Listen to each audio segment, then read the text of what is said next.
Well.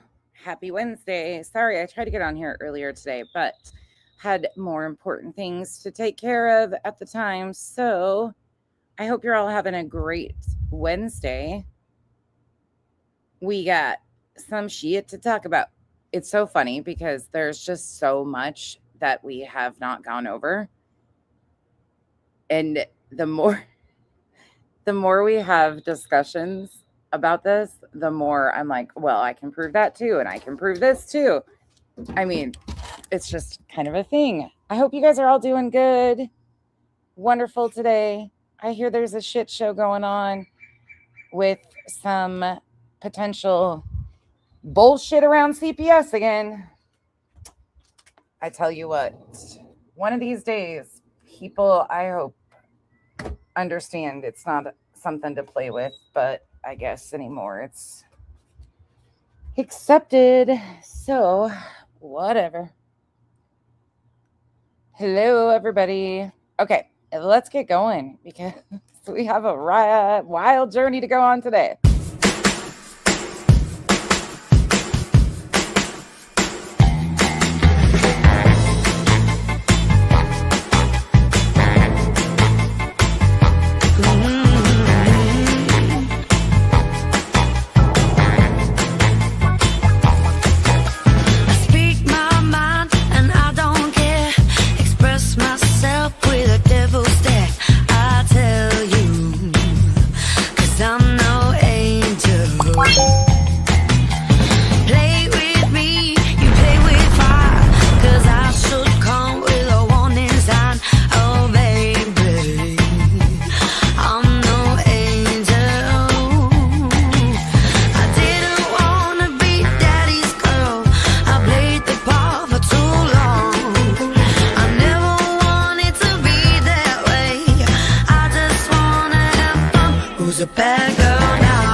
Hey, Lip Locked. Hey, Mercedes.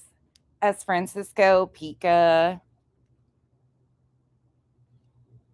The Caffeinated Duchess, Kat, Cindy, Note to Self, Lucia. Hey, Terry.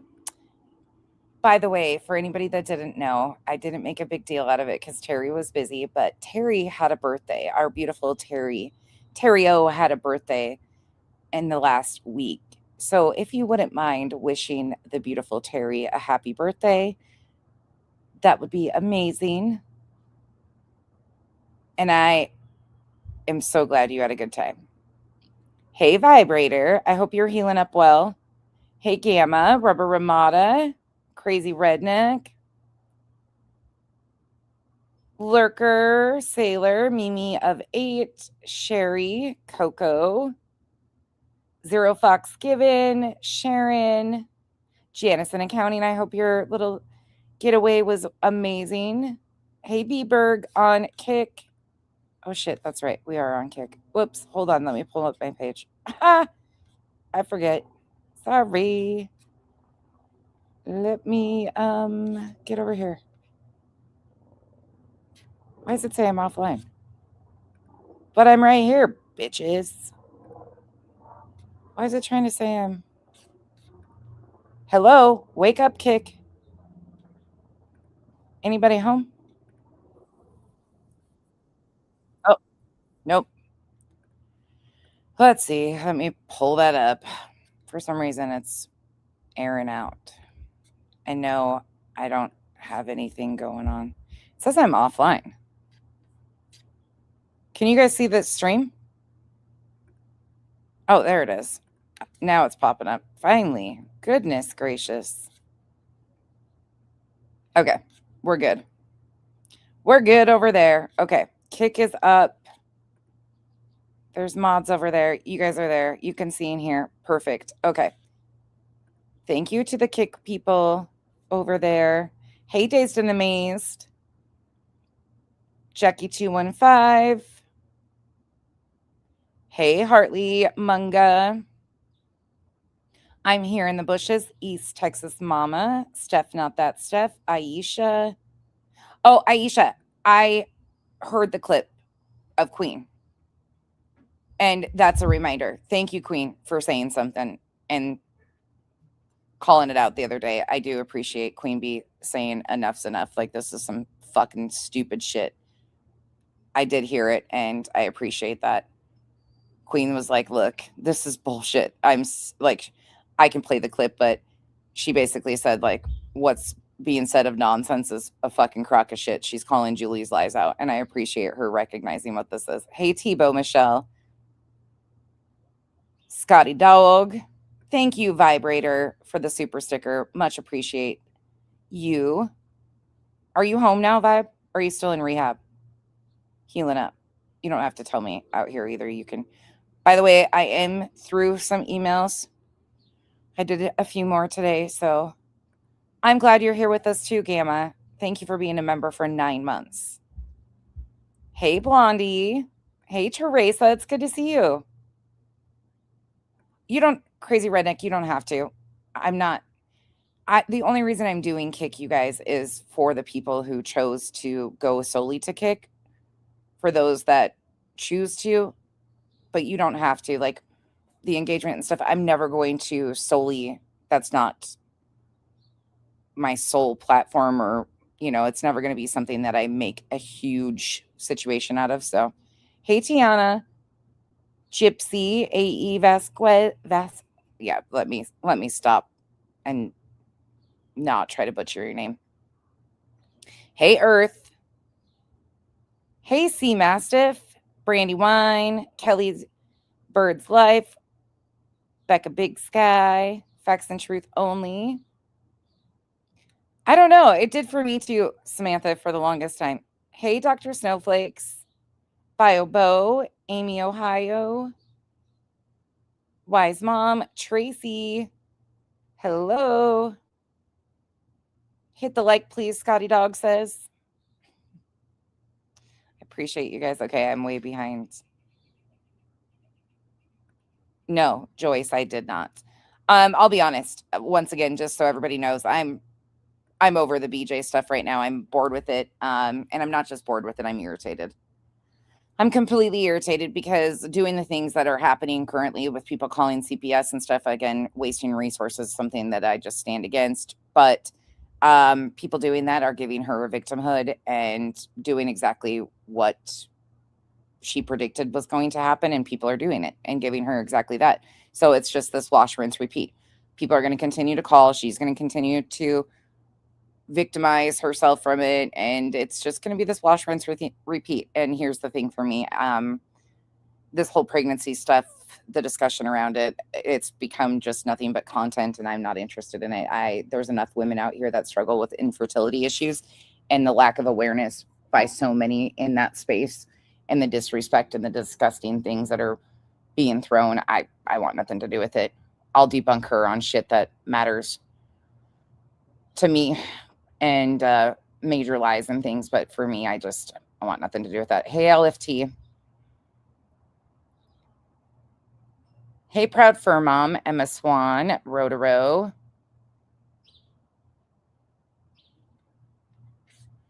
That account needs to go. I don't know who this fucking is, but 2 days in a row, they have attempted to mind my business for me. And I am kind of over people trying to mind my business. Where are you? There you be. Not only that, you can get banned. Okay, thanks. Simple solution. There we go. Got rid of that one. My give a fuck is broken, and my tolerance is low. Music City Mom. Hey, Midwest. See, who else did I miss? Hey, Straight Talker. Hook. Hello. Hey, Bella. Tara, good to see you. Crazy Redneck, I appreciate you. Hey, Bosco. No. Somebody else played it actually, Aisha, and it's in a video that's down. So you were right. She did absolutely was like, listen, I'm fucking over this shit. What's being said? Like, I was actually stunned. I was like, thank you. Hey, Doug, because a lot of other people are making excuses for it. Hey, Sigma. Hey, sis. Yeah, I don't know what's going on, you guys. Okay.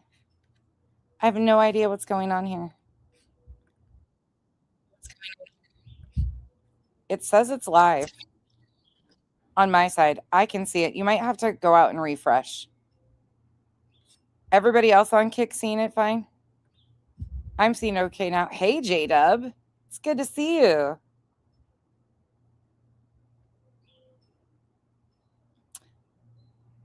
I hope you're doing well.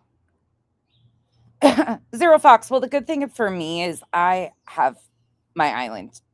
And I'm not trying to be not appreciative of the overlap of other places in the bigger community. So let me be very clear on that. But I have always been okay standing alone.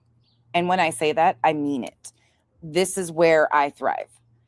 This type of bullshit is where, no, you're never going to get me off of what I stand for. This is way bigger than what people are making it out to be. And I don't need to fit in anywhere. I built an island because I didn't even know what the hell this was. And it was a joke at first, but it is. Terry came up with our motto, isolated by choice, together for a mission. And that was kind of forgotten for a little bit. But I'm so okay with where everything is. I just do not appreciate being lied to or on. When you start doing those things, shit's going to change. Hey, Casual Art. Endless Blooms. I do too. I prefer YouTube also. Okay.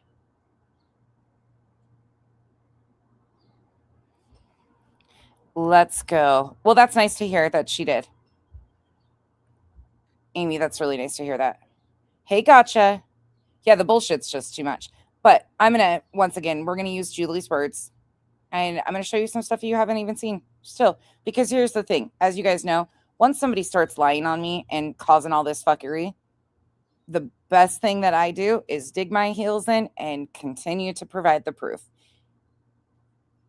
It is not going to pan out well for the people who are continuing to blow smoke up people's asses. I'm just going to say it blatantly, because at some point in time, the people who care about the truth are going to wake up to the truth. And it's going to be what it is. There will be people who continue to bury their head in the sand, and that's just what this space is. Multiple things can exist in these spaces, and they have to, and people are so tunnel visioned on a lot of this that they're not willing to pull it back. So, it's been Julie and her people, Remy, it has been fuckery in chats, running around to other people's comment sections, behind the scenes. Like, it's fucking been middle school all over again. And it's just yuck. But we're going to open here because I find this to be ironic. We're not going to go into this as deep as I want to today, but I will do this later this week.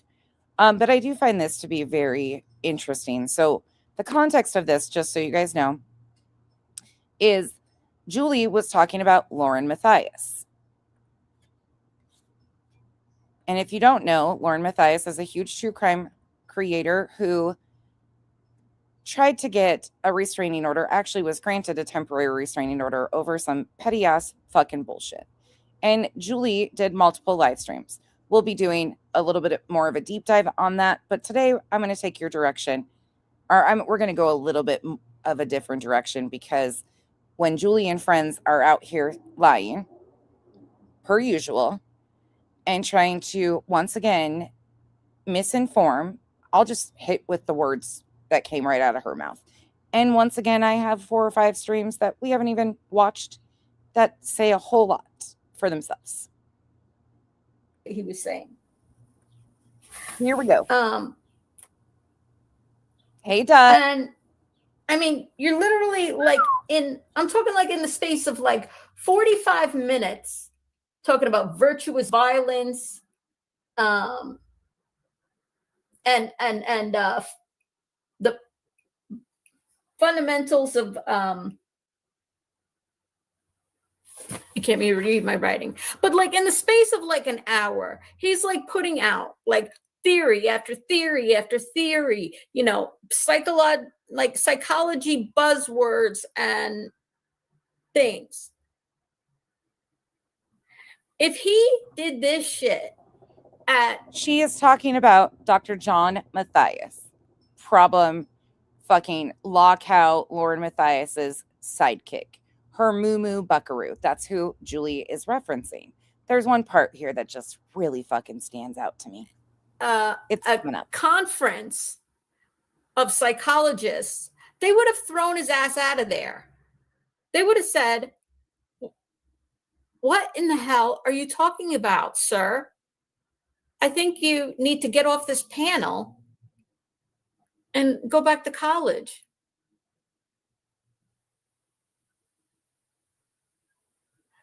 Yeah.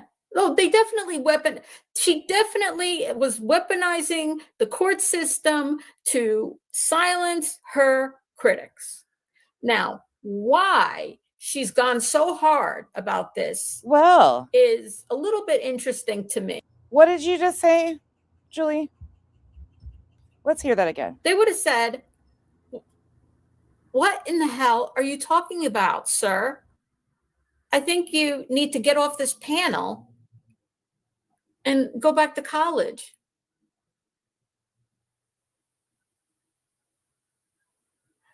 Yeah. Oh, they definitely she definitely was weaponizing the court system to silence her critics. Now, why she's gone so hard? Well, that's just one time of many times that she said that exact same statement. Michigan Wifey, it's good to see you. Towards a rubber suit to keep the crap bouncing off you. Thank you, Michigan Wifey. Appreciate you. Oh, my Lanta, welcome to the cabana. Thanks for the support and becoming a member. There are so many of these. There is actually a clip in her Lauren Matthias coverage where she asks her audience if she thinks that reaching out to John's school was too far by people. If they thought, and she's like, people in the audience were like, yeah, that's going real life. That's real life. And she's kind of like, oh, is it? As she's been doing that for fucking ever. The hypocrisy is out of control. But I'm going to give you a funny fucking clip, and then we'll do the serious shit. But we're going to start with funny, okay? So I told you Julia's told the story about how she wanted to be a solid gold dancer.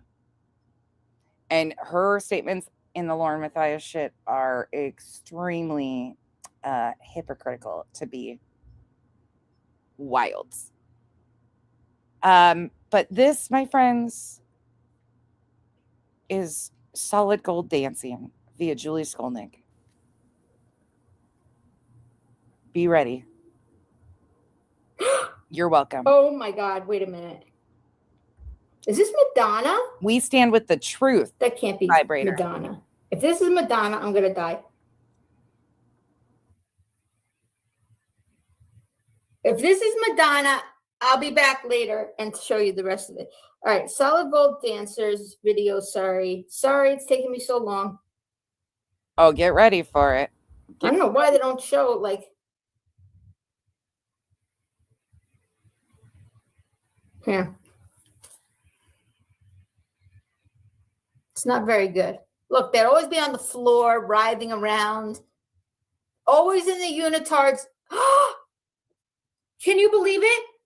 Look at this dance. It's called Union of the Snake. And the title of my live stream today is Trolls and Simps and Snakes. This dance is called it's from Duran Duran. Oh, I love Duran Duran. I had tickets to go see them in concert, and I had a show I was in theater. They're always on the floor dancing around. Look at them. Oh, What's be she ready. doing here?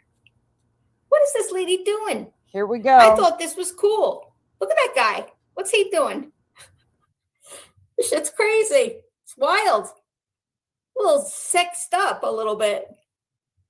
Oh, that's a good move. Okay. That's right, Carl. They're like, okay, here we go. This is my dream. Here's my bucket list. I gotta pull up my leggings. Rowing Making my dreams come true right now. All right. We're gonna need some music to go with this, I say. So let me see what I have over here that I got a song called Feeling Sleazy.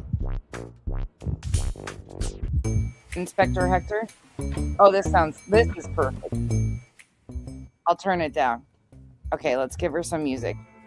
He doesn't play any. So here we go. Pretending I'm a solid gold dancer, just like I did when I was a kid, because I always wanted to be a solid gold dancer. You love me. Should I get on the floor? It'd probably be better if I'm on the floor. Can you see me on the floor? Here? Oh, yes, I can get on the floor. Hold on. Let me get on the floor. You guys can see me? Okay, wait. Let me turn left to this side because this shoulder's not so good. Okay, wait. First they crawl. Okay, they crawl. They're going to have the leg out and they're going to do a crawl like this. And it's going to be like real, like sexy, like men or women, doesn't matter who. Man or woman, same outfit, unitard, going like this, right? Like this. They would put their leg out like this. Hold on. Like this. Not voguing, but like more flowy, you know? Like solid gold. Da-na-na-na-na-na-na. Solid gold. Here, wait, hold on. Solid gold. Do-do-do. Solid. And then they would always like end with da-na-na-na-na. Oh shit, that was a bad one. Solid gold, you know, like with some stupid showy thing at the end.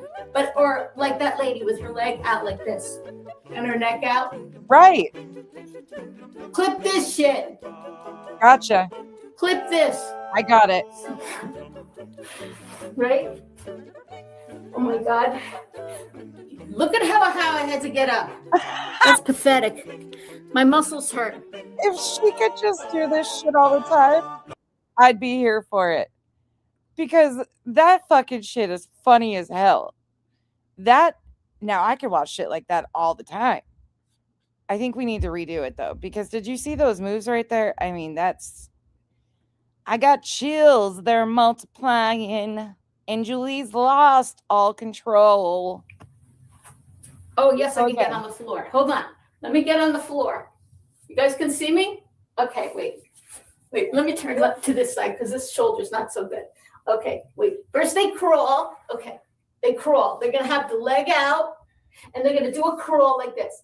And it's going to be like real, like sexy, like. I got you, Pika. Men or women, doesn't matter who. Man or woman, same outfit, unitard, going like this, right? I think we should send her a unitard.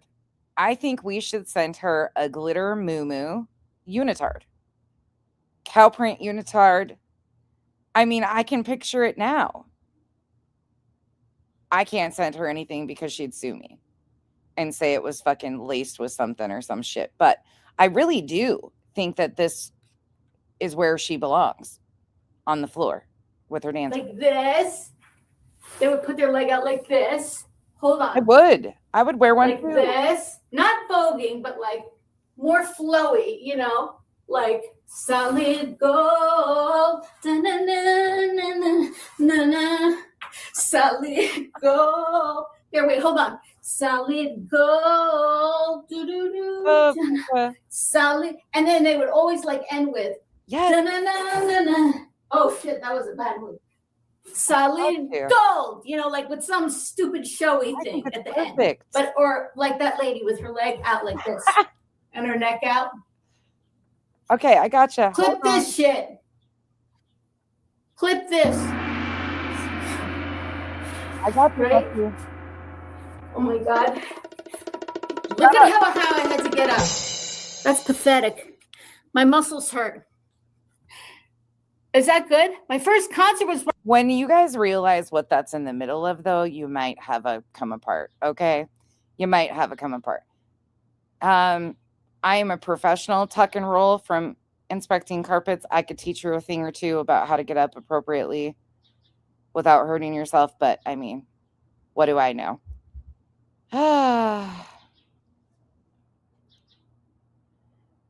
And this is why people had a hard time at first thinking she could be a little call, because this is how she came to the community, laughing, no, Tribal Gal, this is not how she came to the community. Let's not twist that. She came to the community. She came to YouTube lying about parents of a missing child and completely misrepresenting facts or making things up that were not factual about parents of a missing child.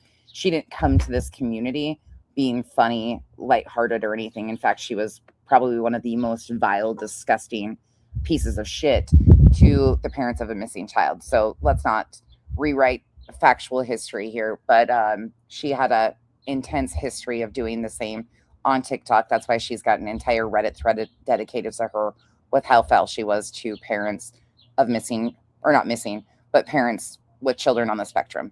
And then she came to YouTube going after parents of missing children. Specifically Chris and Katie Proudfoot.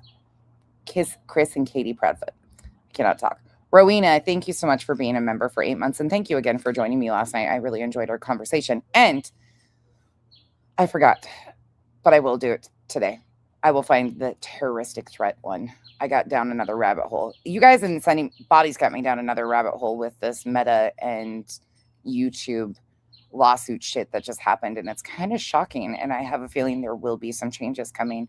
That's really interesting. And then I was looking into the Bill Cosby, that settlement. The civil trial was finished, and that's an entire different rabbit hole too. But then I came back around, and here we are. So we are going to start with, we're going to do a little timeline right before court, because I've been told so many times, why now? Why now? Why am I talking about this now? Well, like I said, I've explained this till I'm blue in the face, but let me explain it for those in the back. Once again, why now? Why now? Because things became publicly available on a docket. Before, it was rumors and speculation and bullshit being thrown around. And I, for one, don't watch Julie. Didn't watch Julie. Didn't care to watch Julie. Couldn't stand Julie. Self-admitted bias against Julie.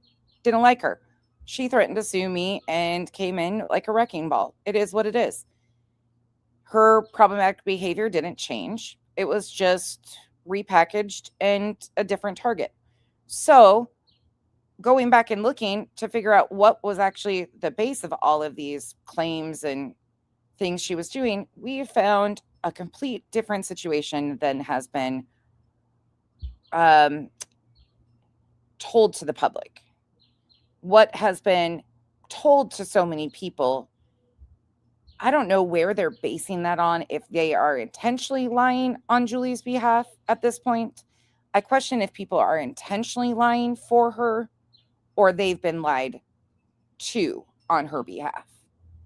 I don't know which it is, but there's a lot of lies being spun around this situation. And when you go back and listen to Julie's own words, it does not line up with where we are at. And overall, I'm against people using the courts for shit like this. She could have disengaged. Instead, she chose to make over 25 videos from the start of December when she started filing police reports on them. Her intent has been laid out. Everything was laid out. She talked about it. She talked about taking their channel down. She has laid it all out and wrapped it up with a pretty little fucking bow. You can twist and turn it any way you want, but the facts are the facts. What she has said does not match what we have heard or seen. And I'm always going to stand against people like her using our courts for shit like this. I stood against it when it was done to Clue and Cletus by Brittany, and I'm going to stand against it even if it's somebody I don't like, because there's a bigger picture here, and victims deserve protection and justice, and people like her do a disservice to the overall. All right, so we're going to start with February 17th. Now, the reason why we're starting here, you might have heard a few of these clips, probably not. But but this is just a few days before their first initial court appearance. So she talks about this just briefly in this one. However, as we go, it'll get more intense. But the interesting part is so many questions have happened recently of why now? Why do I care now? Well, why aren't you asking Julie why she was documenting and talking about this all along? If I'm not allowed to speak on it, which I'm allowed to speak on whatever the fuck I want, let's be clear. Why was Julie talking about it? That's the crazy part for me is people keep coming after why now nonsense? Why now? Why not wait till court? She wasn't fucking waiting till court was over to talk about it. So why the fuck do I have to give that? Oh, I don't. Just like she didn't give that grace for any of the other shit, because that's not how this space works. And it's getting a little thick with bullshit at this point. Doesn't love this on it. Anyway, that's it. And February 17th. this wasn't really about elevated truth. This was about talking about what is true, because there was a chat today that was saying horrible things, not to mention the things that pissed me off, talking about him and people's sexuality pissed me straight the fuck off. But I can only be pissed about one thing at a time, okay? I'm only human. I can only be pissed at one thing at a time. That's not true. I can be pissed at a lot of things at the same time. But for today, let's just stick to what I was pissed about regarding autism, because they were saying he was attacking somebody. He wasn't attacking. He was teaching. He was saying what facts are and saying are to anybody who's thinking about having kids, who already has an autistic child, who is anybody. I'm talking about anybody who is above age 30, close to 40. She'll change it in a minute. Or older. Your chances of having not just an autistic child, but also a profoundly autistic child increase. Not that you will, not that anybody will necessarily. I'm just allowing a little bit of context so you understand what she's going to say. You're more likely not to have an autistic child than have an autistic child, but you're at higher risk of having another autistic child. And that autistic child, your next autistic child, will not be the same as your first autistic child. Because anybody with more than one autistic child, anybody will tell you they're different than each other. Even if they have the exact same diagnosis, they're not exactly the same. They have their own dislikes and likes. Their tolerance of certain things or intolerance of other things are different. They're not going to be exactly the same. So just because you have experience with one autistic child that you raised doesn't mean you understand what it's like to raise an autistic child that's not like your autistic child. Wow, isn't that shocking? Tell us more. That's actually true. No two are the exact same. You don't know. And unless you're like the people in my chat, like Amy and Lacey and me, unless you've walked in the shoes of a profound autism parent who has to be the voice of their child. Because guess what? Our kids can't speak for themselves. Thank you, Vibe. If they could. Thank you for the support, Vibe. I will check it. They would. I don't speak for Spencer's twin because he can speak for himself. He has his own voice. And he gets to choose if he's on the internet or not. And he did make a choice until... Body, to your comment about you respect her view on social issues, I would have thought the same until I heard her stance and calling me anti-woman and weird shit over that. So some of her social issue stuff I can respect, but some of it I'm with Joe. I'm starting to wonder if it's performative, because it just seems really hypocritical one day and situational. Some really fucked up people decided to go into my Facebook When I don't say his name or show him on YouTube or TikTok after. All right, start paying attention now. The rest was context. Anybody coming in, this is from February 17th, 3 days before her first court appearance. Until one day, some really fucked up people decided to go into my Facebook when I don't say his name or show him on YouTube or TikTok after when we first did a video, after 3 years ago, it was deleted. Oh my gosh. Brought him to YouTube and discussed him and talked about where to find the video. No, you're not. Patricia, I see you right now. Vibe, that's amazing. On Christmas Day. And since I'm so pissed off, let me make an announcement. Oh, listen that maybe you don't know. This has nothing to do with Friday. There are two, this is something, it's going to be an announcement to everybody. In the cyber harassment case, there are two plaintiffs. By the way, there is no cyber harassment claim. Just once again, to be extremely clear on what this is, because that has been something that people continue to misrepresent. It is not a cyber harassment on either Craig or Brittany. So Craig has an RO, temporary RO on him in Superior Court. Julie filed a private citizen's complaint in municipal court for petty disorderly persons charge, which is the lowest misdemeanor you can get. Worst case scenario, it's often sent to fucking mediation. There can be a fine in up to 30 days, which is an extreme circumstance. But it is not an indictable charge. It is not cyber harassment. This was taken out by Julie. And because it's not an indictable offense, there is no guarantee that the DA or the prosecutor's office even did a fucking thing with this. The municipal court can handle this on its own.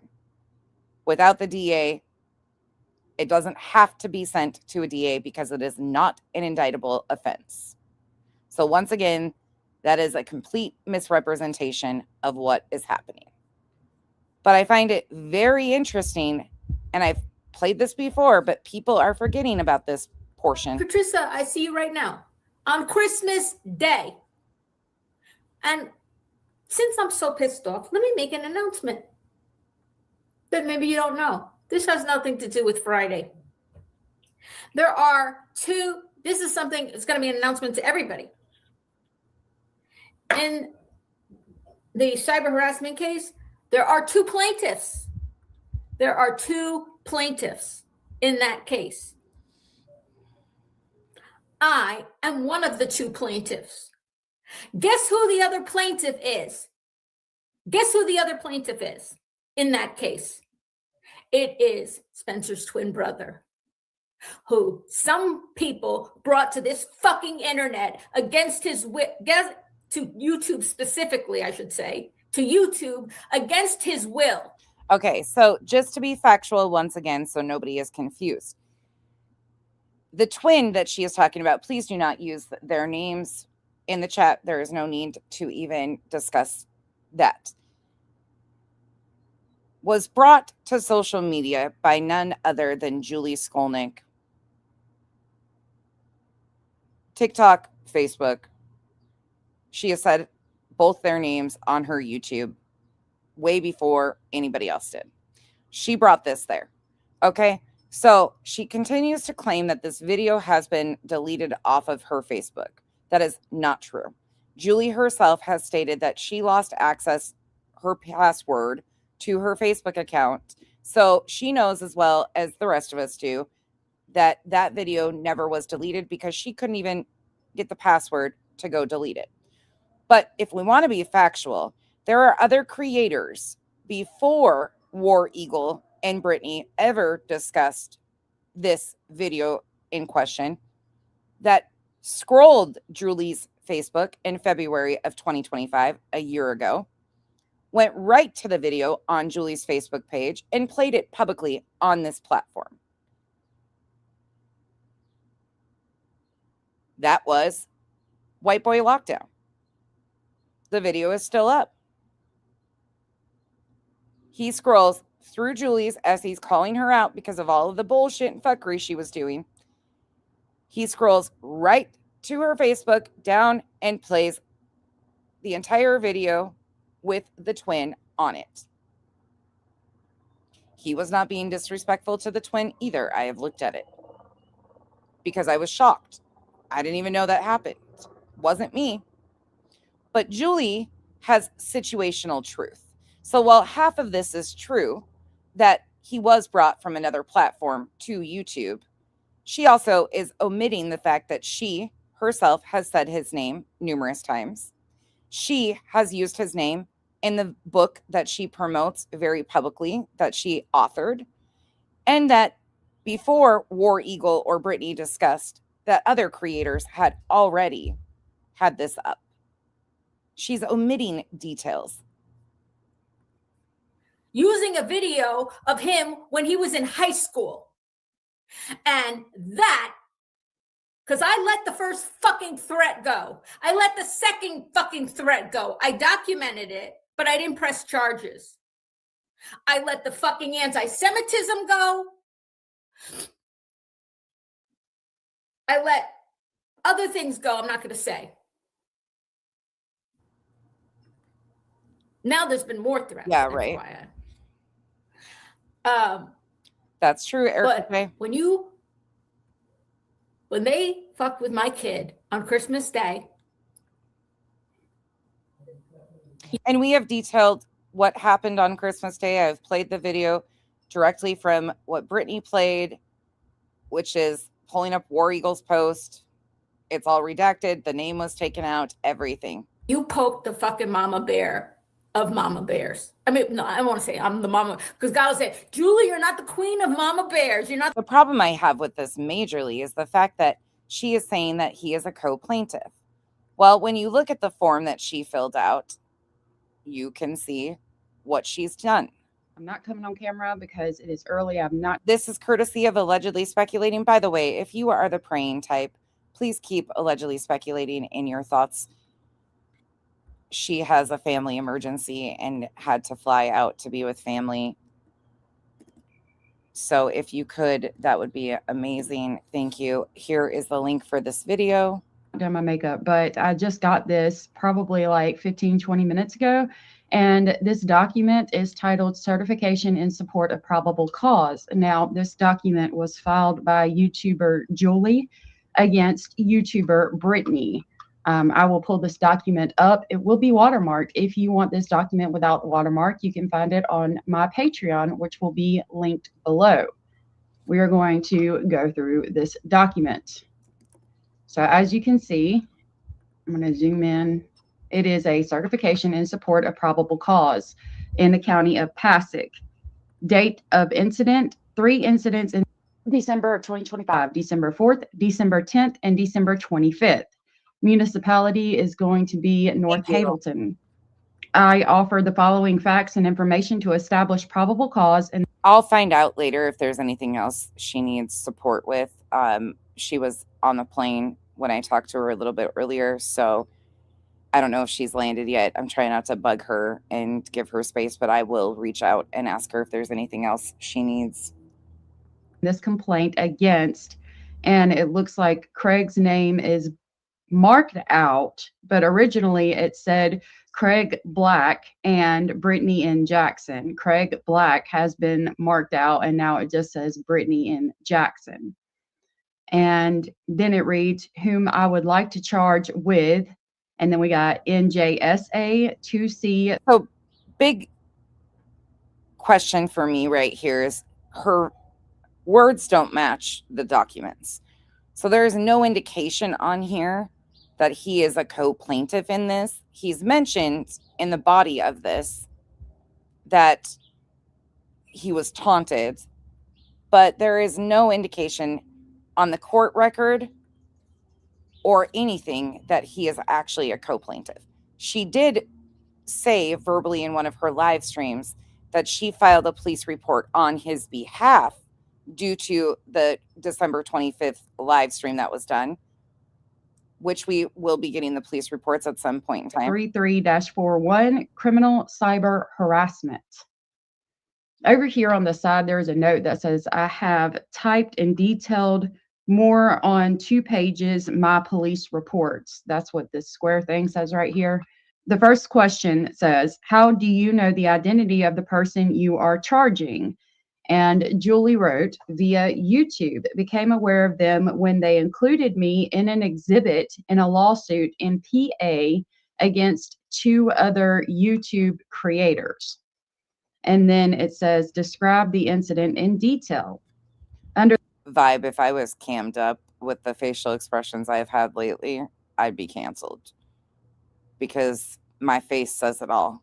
And the dumb fuckery and the intentional bullshit is way too fucking much for me at this point. So the eye rolls have been massive. that it reads, there has been an escalation in December of 2025 of cyber harassment, repeated threatening statements, and alarming, menacing conduct targeting me. Communicated electronically over social media and documented in 3 police reports filed with the North Hadelton PD, Craig Black and Brittany Jackson over their YouTube channel with over 20,000 subscribers, made explicit threats of violence, suggesting bodily harm and death, causing me fear and significant emotional distress. Also, Brittany Jackson obtained This part right here. and knowingly displayed content of my autistic, recognized disabled by the state of New Jersey, son that I had deleted years ago because he does not want to appear on social media. Which is a lie. Wasn't deleted years ago. Both myself and my autistic son were taunted, and although Miss Jackson blurred his face, she revealed identifying his public school at the time of the video. The conduct of Craig Black and Brittany Jackson caused fear and emotional distress to me and my autistic son. And then it is signed by Julie, and Who, in my opinion, once again, wouldn't even have any knowledge of this had it not been for Julie making sure the date he knew. is January 8th of 2026. And like I said, the biggest issue I have with all of this is she's not going after anybody else that has posted this. It's publicly available. She's lying about it being deleted. And situationally, she's choosing which situation she wants to put the blame on and who. Like, she's picking and choosing. It's not across the board. That's why I have a hard time with this bullshit. So yeah, there's the form that she actually filled out. Okay, let's go back to her words.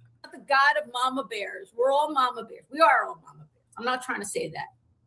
But this is one mama bear who, you poke me on my child, I let a lot of shit go without pressing charges. But when you... What's interesting is there's an entire video of Julie giving advice to Brittany about her child on the spectrum, which I would consider possibly could fall under the word taunting. Joe, I'm not really sure. I'm not really sure how that would go. And I did check again today.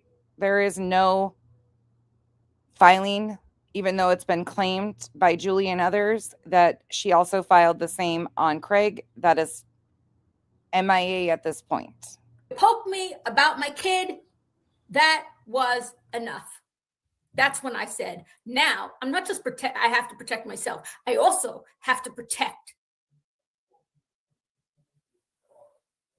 who I refer to as Spencer's twin. He is the second plaintiff. Oh, okay.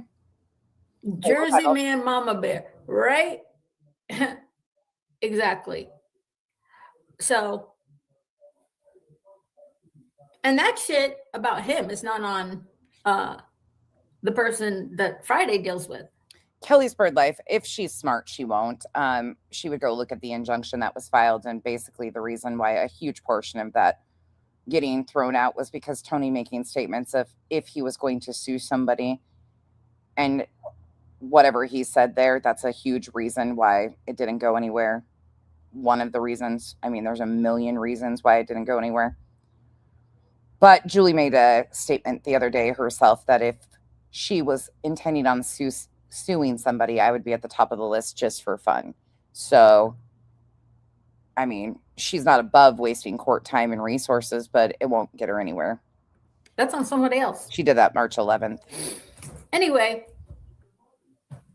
hope I haven't pissed everybody else off. I was so mad the other night. Saint Outlaw and I were going to do a live stream together. I had put it up and then I had to cancel it because of all, I thought it would be inappropriate because we were doing we were going to go live together again. And I said, let's do something with nostalgia and fun. And because I was watching these videos. Okay, so we are all very clear that she is publicly stating that the twin is a co-plaintiff in this filing. Okay, that was February 17th. Now we're going to move on to February 19th. Anybody know what is of significance with this date? Anybody in the chat knows what happened February 20th?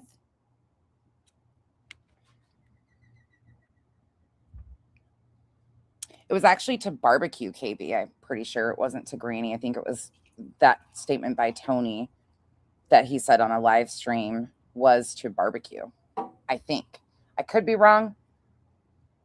But if I recall, it was to barbecue that he said that. It was a text. Yep. Thank you. Always a quiz. Ah, good. I'm just making sure that you guys are paying attention. Caffeinated Duchess, day before the first court appearance. Yes, ma'am. The first court appearance for the RO. The private citizen's complaint with Brittany has not gone to court. Oh, really quick. While I think about it. This is courtesy of the wonderful vibrator. Solid gold, cow. I mean, moo. No, KB, you're fine. There's a lot of information, so. That is courtesy of vibrator. It's amazing. So the day before court, she does this live stream. The first time the RO was about to be heard with Craig. February 20th was the court date. This is February 19th. This live stream is called Trolls and Simps and Snakes. Oh my. I'm doing a quick live last minute.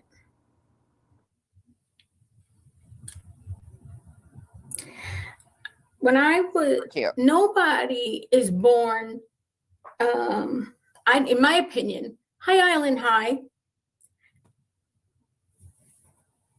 Maybe you're wondering, Julie, what are you doing going live last minute? Is this a good idea? Do you not have court tomorrow, right? What are you about to say?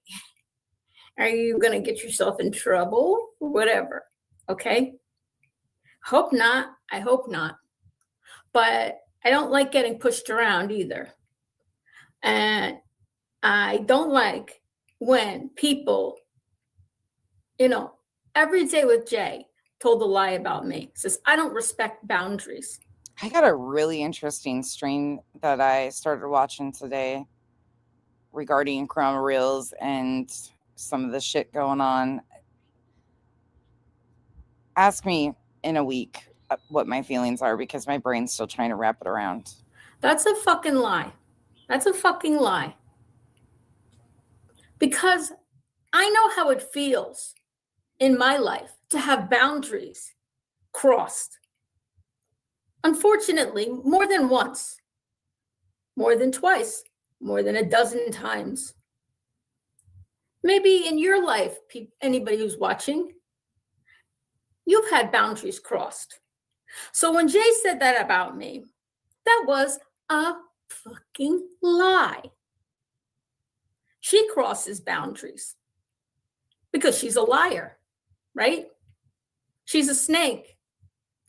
She's not a simp. People simp for her. People snake for her. She's also a snake. And she's a troll, but she's not the only one out here on these streets. Hi, PJ's Wish. Hi. Good time for a cup of coffee. I wish somebody would make me one and bring it to me right now, but I can't get up and make myself one because I really could use one. As a matter of fact, I have my lemonade here. It's an iced tea lemonade combination, has a little caffeine in it. Maybe that's going to help me. Please hit the like button. My mom says, thank you so much, and subscribe to the channel. For this channel, oh my goodness, you made your own thing. For this channel has great content and discussions. I hope so. I hate to even say that that's a possibility, Vibrator, but she's already done that and dug into other people, so nothing would shock me anymore. Most of the discussions, unfortunately, take place in the chat. I don't have a co-host, however. I called this live. Well, I guess they're superior beings to all of us, so we come from the depths of hell, according to these people, because they're so above us. So, I don't know, the delusional planet, whatever that one is. Live stream. What did I call it? Trolls and simps and snakes. Oh my. Remember in the Wizard of Oz, lions and tigers and bears. Oh my. Lions and tigers and bears. Oh my. As they're going down the yellow brick road. You know, there's a lot of metaphors we could do for the yellow brick road where we're going down the path of life, right? And let's do our own metaphor. The yellow brick road is our path of life. Will you start on the? I mean, she displayed her lack of boundaries the other day, which people have been extremely silent on, by dangling that she was digging, Jesus, Becky, digging into my background where she tried to weaponize that I've had a protection order in the past. And I'm bringing that up because people seem to really care when it's convenient for them. But that energy really wavers. Yellow brick road. I don't think anybody starts there in life, wherever, hey, Tracy, as a born cynic, as a born pessimist, necessarily. Maybe, I don't know, but not usually. Actually, it is part of our survival. Well, a few people did. Belinda, Earth, they did. You guys in the chat, a lot of you subs have said shit. Yeah. Instincts. A few people have. You guys that have. We trust people. Hi, Yehudis, which is the proper name. Yehudis, Yehudit. Yehudis means Judith in English. Love that, Amy. She's not Yehuda Roth, who's in somebody else's chat. Yehudis, Leah. People are having a hard time with your name. Yehudis is her first name, which in Hebrew is the Hebrew name for Judith, and Leah. Yeah, she just has no right, Missy. Absolutely none. I keep it to you to review her words. But Julie, once again, has lack of boundaries and can't do that. English and Hebrew is the same name, Leah from the Bible. Sorry, my wand is broken and my broom is in the shop getting a new seat. That's okay. Okay. So, I also got to put a bolo out. Be on the lookout. Be on the lookout. Maybe there's going to be a troll in this chat. Maybe there's going to be a troll in this chat. It's fucking weird. And there's a reason that I know this. There's a reason I know it. You know, here's the problem. What's the difference between a troll and a simp? Okay, we all know snakes, in terms of metaphors of people here on these mean YouTube streets. We all know snakes. They're people who do dishonest things, right? That's a snake. Okay, we can all kind of agree on that, I hope. But what's the difference between a troll and a simp? Do you guys know the difference between a troll? It's a beautiful name she has. Does anybody know the difference between it? How would you define the difference between, I'm asking my chat here, how would you define the difference between a troll and a simp? If you want to just define a simp, what is a simp? What is a simp? When we say you're a simp or you're a troll, What is a simp? What's the difference between a troll or a simp? Do you guys know? Any ideas? Want to put in the chat? I'll tell you. If you don't come up with a timely answer, I'm going to move forward. Oh, look at that. No, I don't think it's a simpleton. If you don't come up with a timely answer, oh my, at least my quizzes don't have a deadline. Yehuda says, I can't take credit for your name. No, but I'm actually accused by lots, and I'm just a viewer. Yeah. Thank you, Jean. You are not. And unfortunately, you know who often, Jean, you know who often calls people simps and trolls? People who are themselves simps and trolls, because they know what it is. You see how my chat is kind of slow on the answer. A simp has no backbone. I would say a simp on these YouTube streets. Oh, tell us what you think. I would say a simp on these YouTube streets is somebody who's doing something Thoughts? On behalf of somebody else, right? Let's say a subscriber doing something not nice, let's say. Sometimes trolls are just, some people can be playful trolls, okay? And then there are mean trolls. You have different kinds. You do have different kinds of trolls. There you go, Becca. People who are trying to accomplish something nasty. Hi, Black Widow channel. In 3 hours. It's nice to see you. You have a channel? Do you have a channel? And if you do, can you put yes or no in the chat? And maybe my mod who's here can put your channel in the chat so people can subscribe to your channel. Just let me know and I'll shout it out. Okay. I would say, hello, Bo. Hello. Oh, I heard your voice Jen Rebel on panel I had never heard your voice before. I heard your voice just the other day on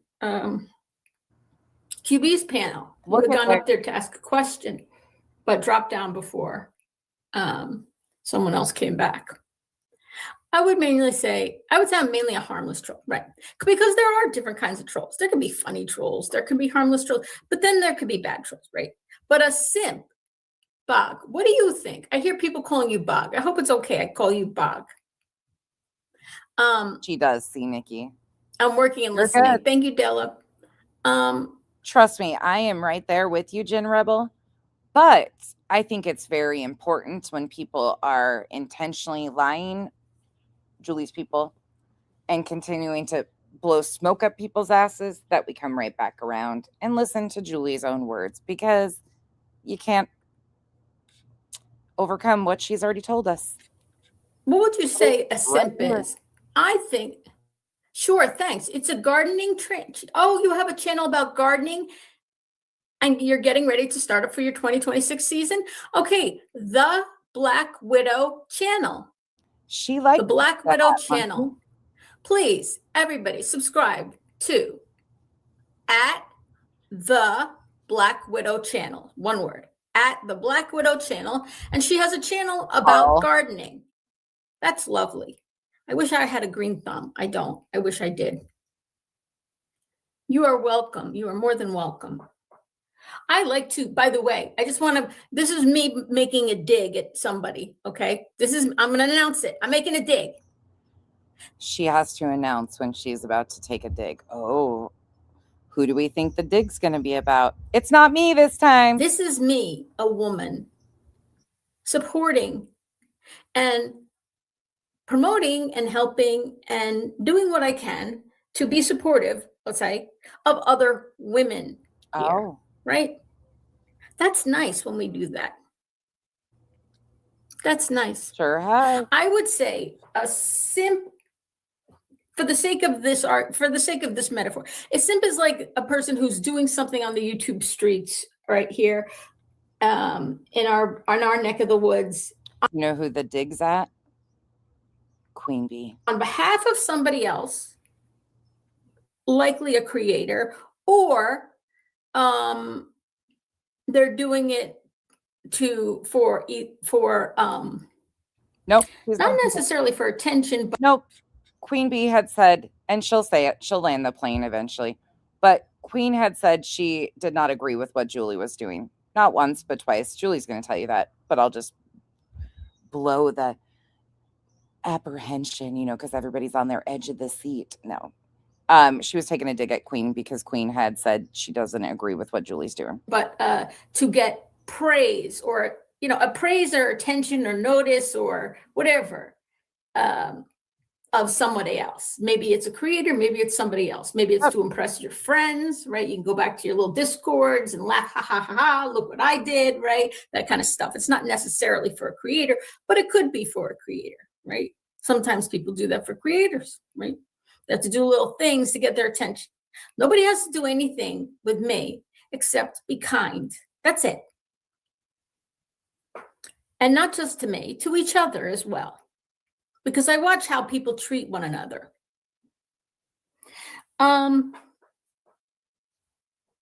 So I decided to come live today, even though I am busy as hell. I am so busy today. I cannot tell you how busy I am. Nonetheless, I decided to come live because I had to get it off my chest. Because this shit started this morning.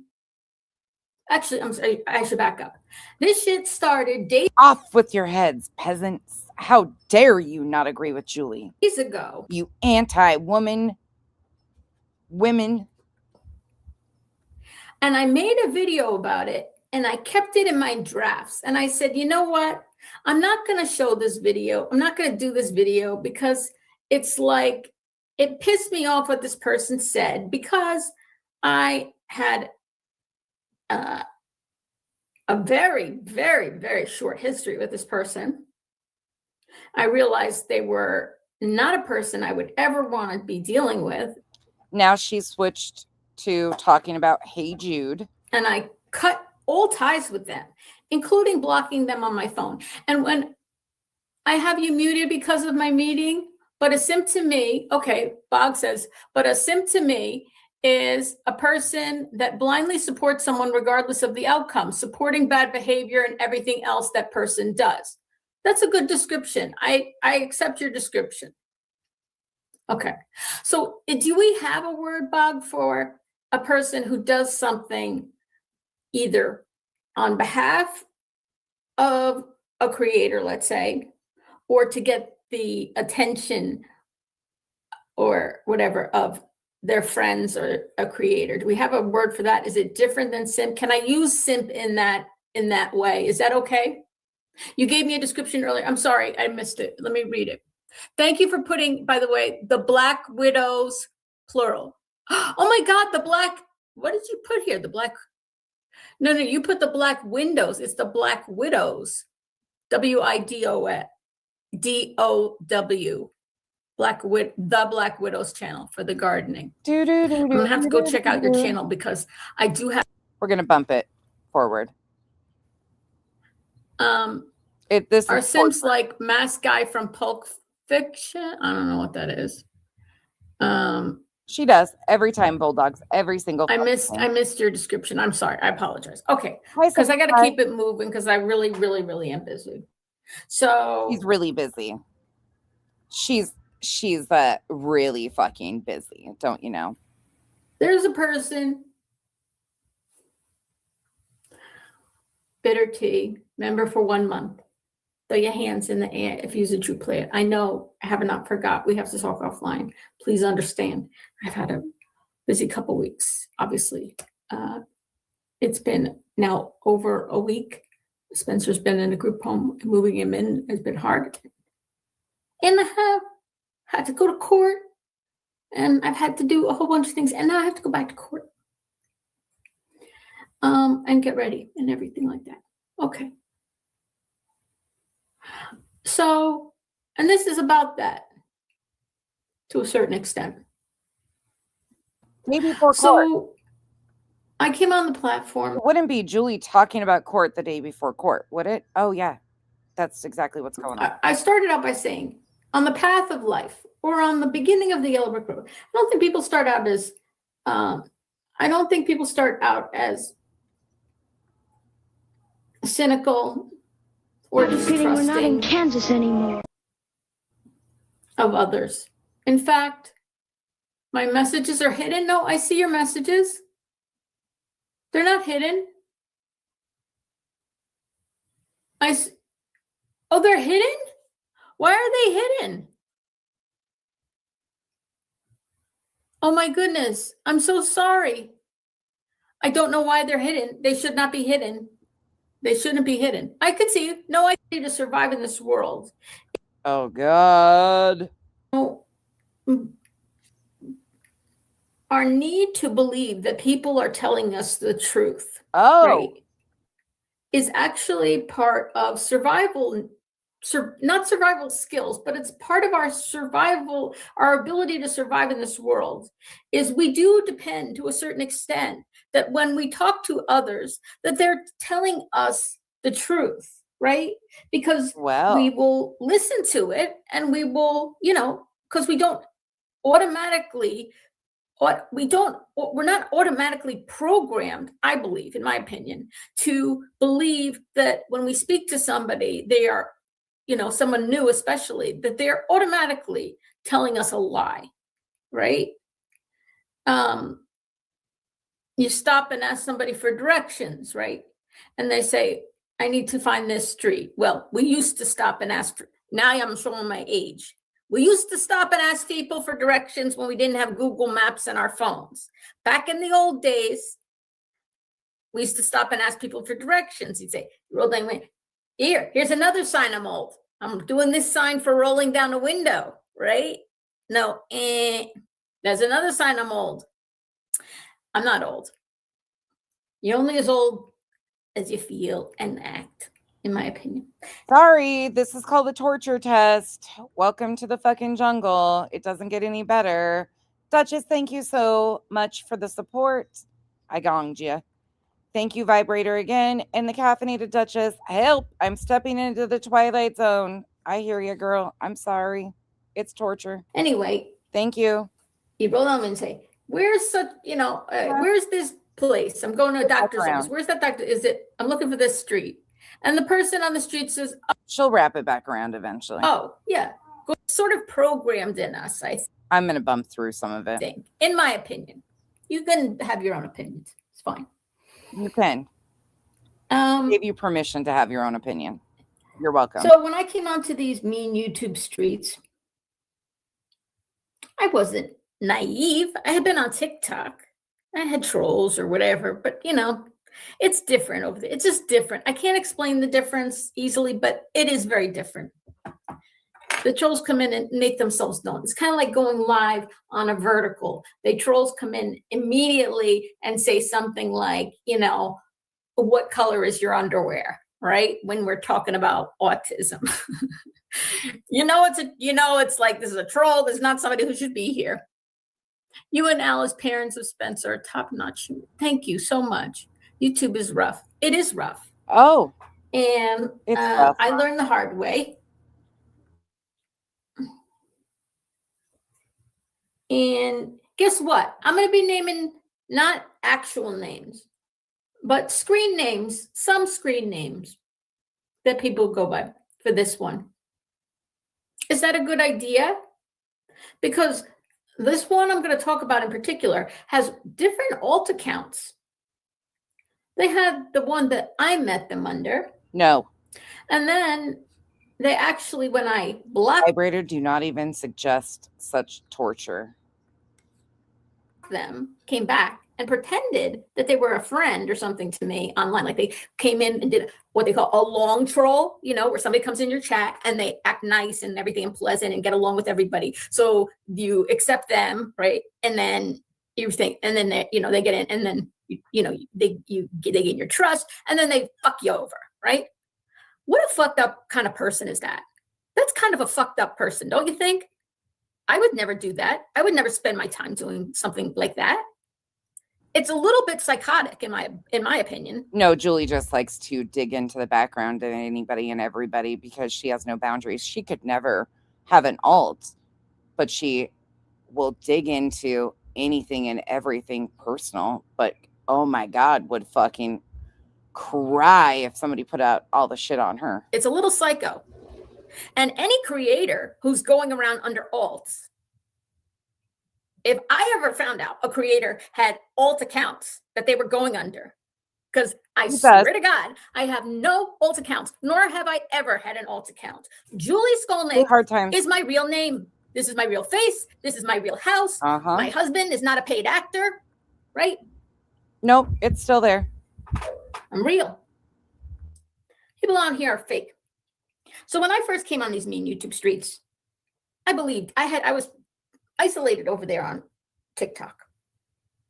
Totally isolated. I believed so much bullshit. And I came on here like a bull in a china shop. That's my fault. And I had believed, because I had, been over there for months talking about things in a case that I don't talk about anymore. And I didn't even know who Bullthorn Betty was when I came to YouTube. Literally, I knew nobody. I just came, I said, I'm going to start, my YouTube channel and go on YouTube and do live streams, just like I did with my TikTok. Never saw TikTok. Downloaded the app, made my first video. Had no idea I was going to have a big channel. I didn't know if people would subscribe to me over here either. I think I've done fairly well for myself, right? Oh. I came here with no subscribers, or maybe, I don't know, maybe Al followed me. I don't know. And now I'm getting close. I'm like 7,800. I'm close to 8,000. Don't worry. She will make sure you know how important numbers are to her per usual.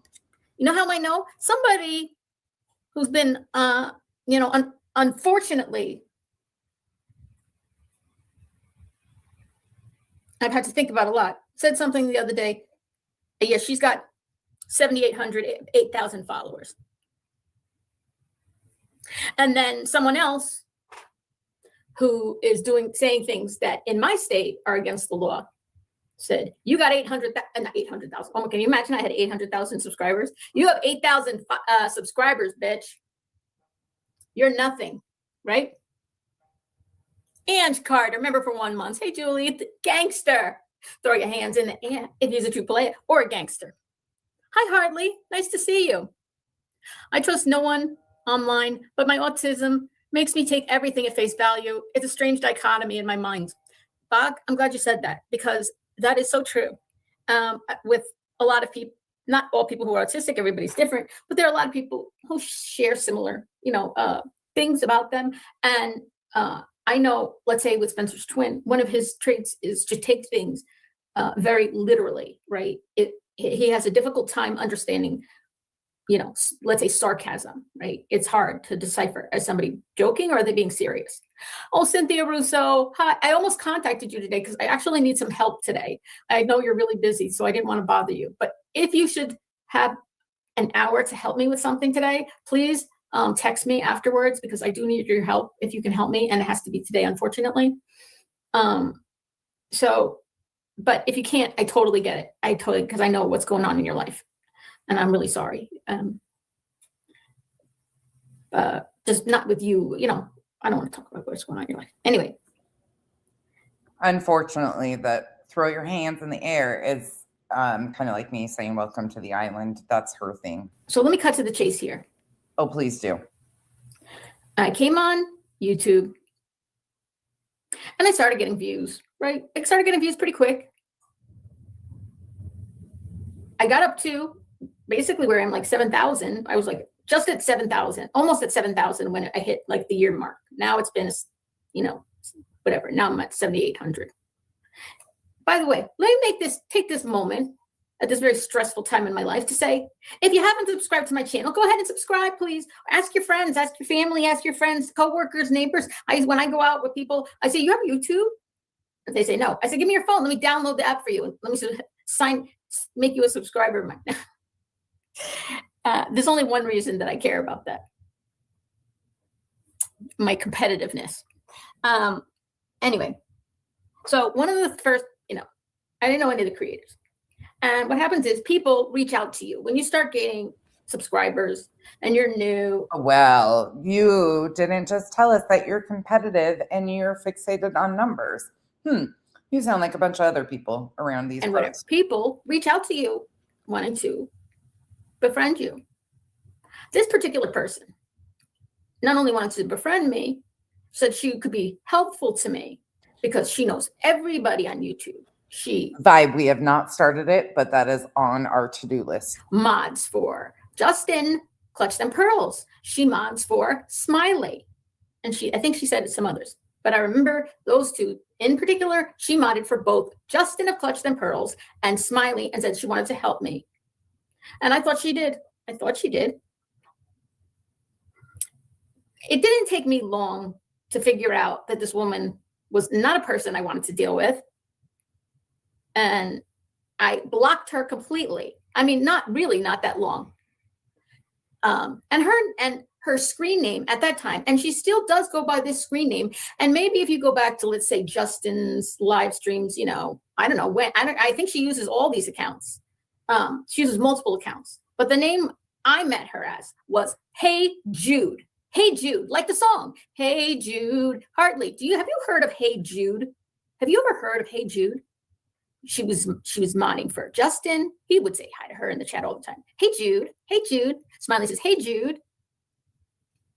I think, and I don't know for sure, but I think she's had a couple names on another creator's channel whose name I will not say today. You guys kill me because you guys are all like, land the fucking plane. Does she ever get... Y'all, this is just her. So you know who I'm talking about. I'm not saying her name. And maybe over there, she might be going by. I've seen different names go by. Tam here, or Tam something, Tam here, maybe something like that. Yeah, you heard her name before. Maybe Justin saying, oh, thanks. Hey Jude, that's right? True. And I got a new phone. That same creator. Here we go. I got a new phone a few months ago now. And it has messed me up so bad because, first of all, I had to I was literally on an Android S9 for years. I didn't want to give up. Y'all are fucking impatient. She's got a story for every fucking thing. Come on now. My phone was perfectly fine. I had no issues with it. I am not the kind of person who needs to get the newest technology, you know, the second it comes out. If my phone's working and it does what I need it to do, I'm cool with it. You know, unless I need to have a certain purpose, then I'll get it. Angelina, yep. Oh, do you know Hey Jude, Angelina? Do you know who she is? Yeah. So sometimes you find people out here who are trolls. Sometimes you find people out here who are simps. Sometimes you find people out here who are snakes. And sometimes you find people who are a combination of all of them. And I would put Hey Jude in that category. She simps for Justin and Smiley, and I believe she's in somebody else's thing under different names, not under Hey Jude. God forbid she would go under Hey Jude for that.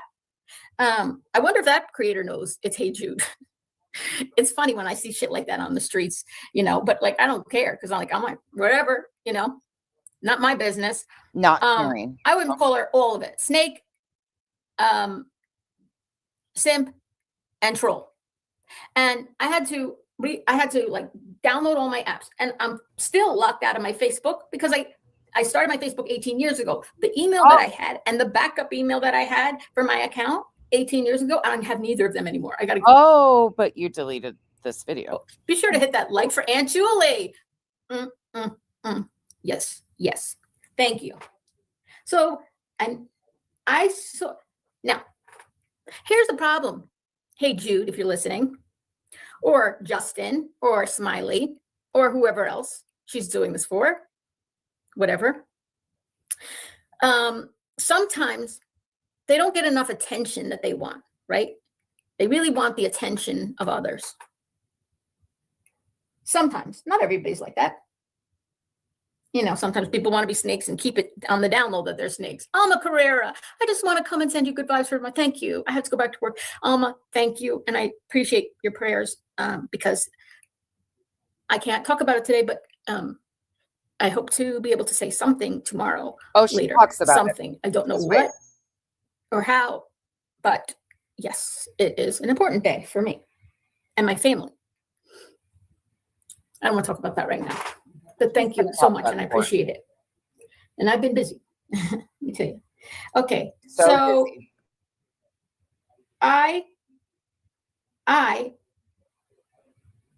So Hey Jude befriended me, and then she wanted to instruct me on how to do my channel and everything else. And I was like, who's this bossy bitch, right? I was like, she's talking to me. People say I talk down to people. She totally talked down to me. I know everybody on these YouTube streets. You don't know shit, Julie. You better listen to me. Okay. What do you got to tell me? And finally, I had enough of it. I was like, who the fuck are you? You know, tell me I should do this, don't do that, whatever. I was like, somehow, without your help, lady, Hey Jude, I managed to get 78,000 followers over on TikTok, all without your help. Managed to do a lot of things in my life before I ever fucking met your ass. SS, right? I'm not torture testing you guys for nothing. Trust and believe there is a motive to my madness. Cuckoo badooku. So so there's sometimes there's troll accounts or whatever. There was one I had, but I'm not going to say their name because I'm not giving them the attention. That person the attention they want. But Jude, you've gotten my attention now because when I had my old phone, you were blocked. You were blocked, and yet just today, you called my new phone, same phone number, new phone. Guess what I found out? Sometimes people you had, I didn't know. New phone, who dis? I had blocked on my old phone are not blocked anymore on my new phone. So I've been blocking people all over the place. You can listen. Body, have a wonderful night at work. Thank you so much for the support. See you in a few hours. Thanks for the content these past few weeks. Keep your head up. I appreciate you, Body, more than I can explain. But I should also put a caveat in there. Stop sending me down wild rabbit holes. It's not your fault. But I'm interested in a lot of the stuff that you post about. And I'm really excited to see your Duggar coverage. Again, yay, Bob. That's great. I got Yehuda. I attempted to borrow a vehicle to travel to PA or for Shabbos. Mike, it is. Oh, you're going through PA to Lakewood? Lakewood's a big Jewish community in, well, there's a lot of big Jewish communities in New Jersey. Trust me, I know. For Shabbos. Oh, okay. But well, maybe next weekend you can go. That would be nice. It's not far from the beach. It's really pretty down there. If you go to New Jersey, Yehudas, text me, call me. Let's have coffee. Up to good. You take care of whatever you need to. I'm sorry. Coffee talk. 555-4444. Mike Myers, Saturday Night Live. Anyway, so I did a video. So this troll, Hey Jude, she's not, in my opinion, somebody. I just replenished mine over here. I'll share, I guess. Who's simping or trolling or snaking around on behalf of a creator, which I know that she has done in the past, is not very good if they admit it on. Hey, Hartley, if you're still here, Hartley, have you ever had somebody go into your page on one of your videos and write on one of your videos, ha ha ha, I troll so-and-so. I troll them. And admit to you, Hartley, that they troll somebody. But Hey Jude did that. Yeah, people troll. Not today, not yesterday, this was a few days ago. I actually not shocking. Clipped it. I made a little video. God. And then I said, I'm not going to post this video. But I saved it to my drafts, which I'm so happy I did. Because today, Hey Jude called my phone. Christina, just start where we're at. You don't want to hear the previous 2 hours. And I was like, what the fuck? She's not blocked. And then texted me a text, which I'm going to show you today. I'm going to show you what she texted me. First, let me show you the video that I wasn't going to show. Because she is sped up. If you find out, it really was. And to the clip channel, who always clips me with nasty videos about me. She's only sped up 1.25. She just circles. This is Julie. Welcome to the world. Yehudis, Yehudis, you are more religious on the daily in the last decade, obviously, of my life, because I haven't been able to go to synagogue. Mimi of 8, you are completely spot on. She has not finished a cohesive thought yet. Not a single one. Then I am. Video I made. Let's look at Hey Jude revealing herself to a clip channel that she's been trolling me. Who gives a fuck? Is she here right now? Hey, Ola. Hey, Ola. Like, who gives a fuck about her ex-mod trolling people? Or her? Really don't care. Let's go back here. All right. You could see. Here, look, it's in my drafts. It's in my drafts. Oh, I finished it. I started it, I think, on the 17th. I finished it on the 18th. Here's the thing. Okay. I'll pause it and to read. Hey, Jude. Whoops. It's going too fast. Yeah, Cinda. Damn it. Let's go back to the beginning. All right, here. Oh, if I'm on the editing part, you could see. See how easy it is on there? Stickers. Hey, Jude.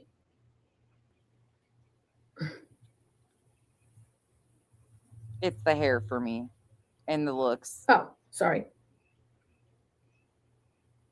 Okay, here. Hey, Jude. It starts with this one. Hey, Jude. I think you should go to your nearest emergency room.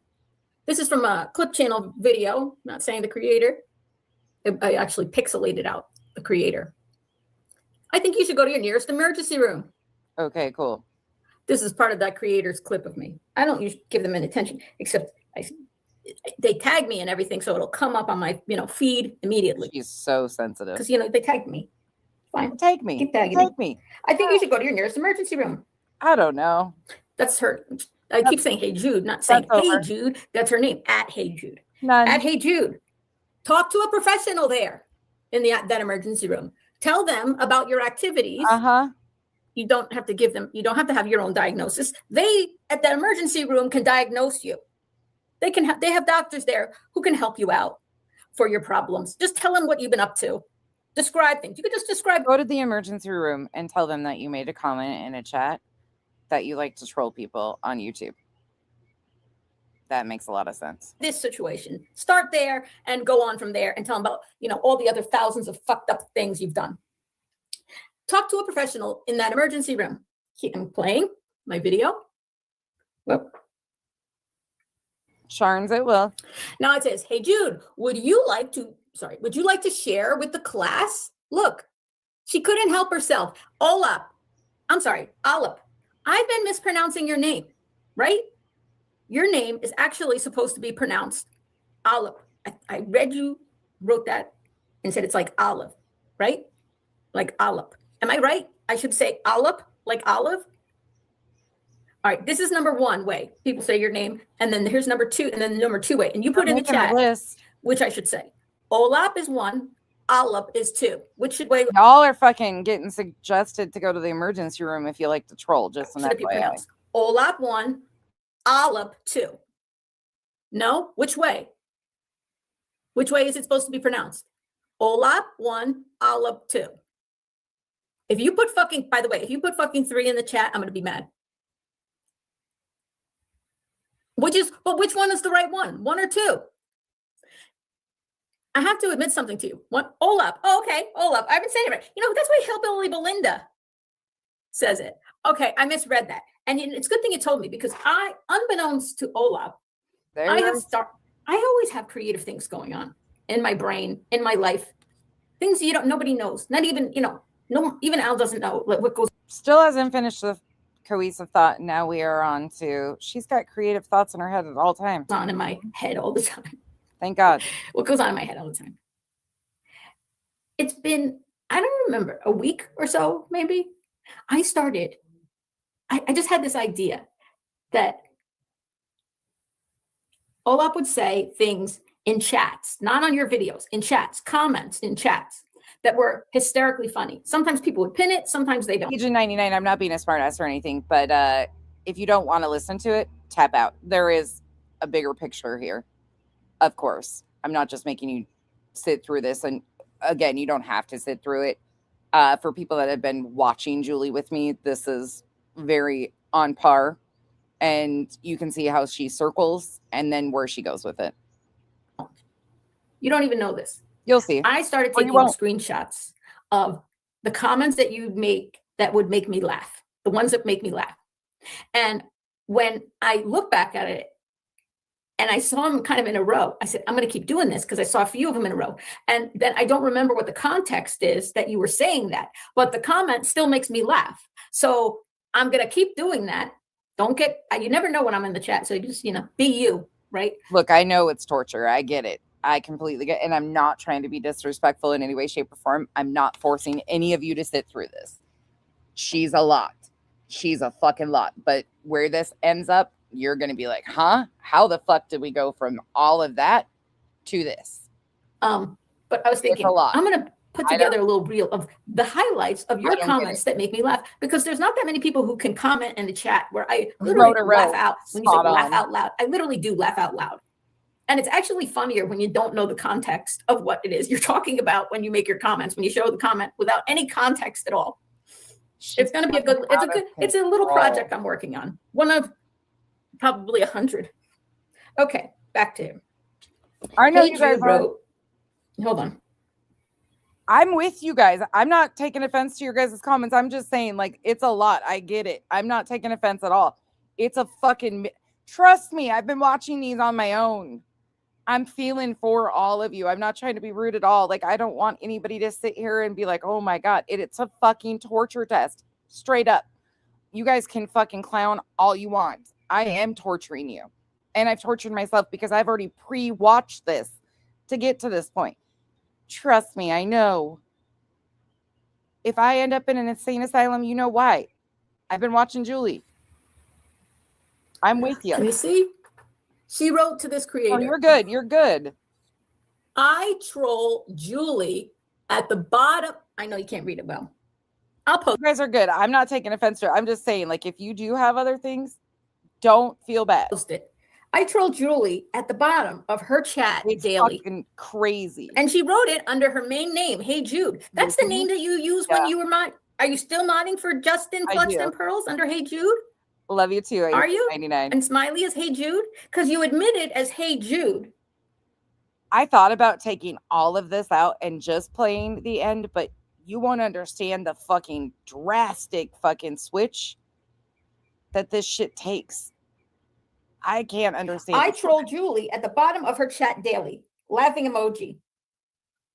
Got you 2 likes. Hope you felt good. Laughing, crying emoji. It's hysterical to you. I'm extremely patient, Mimi of 8. Our Lady of Perpetual Poutine. Yep. Hola.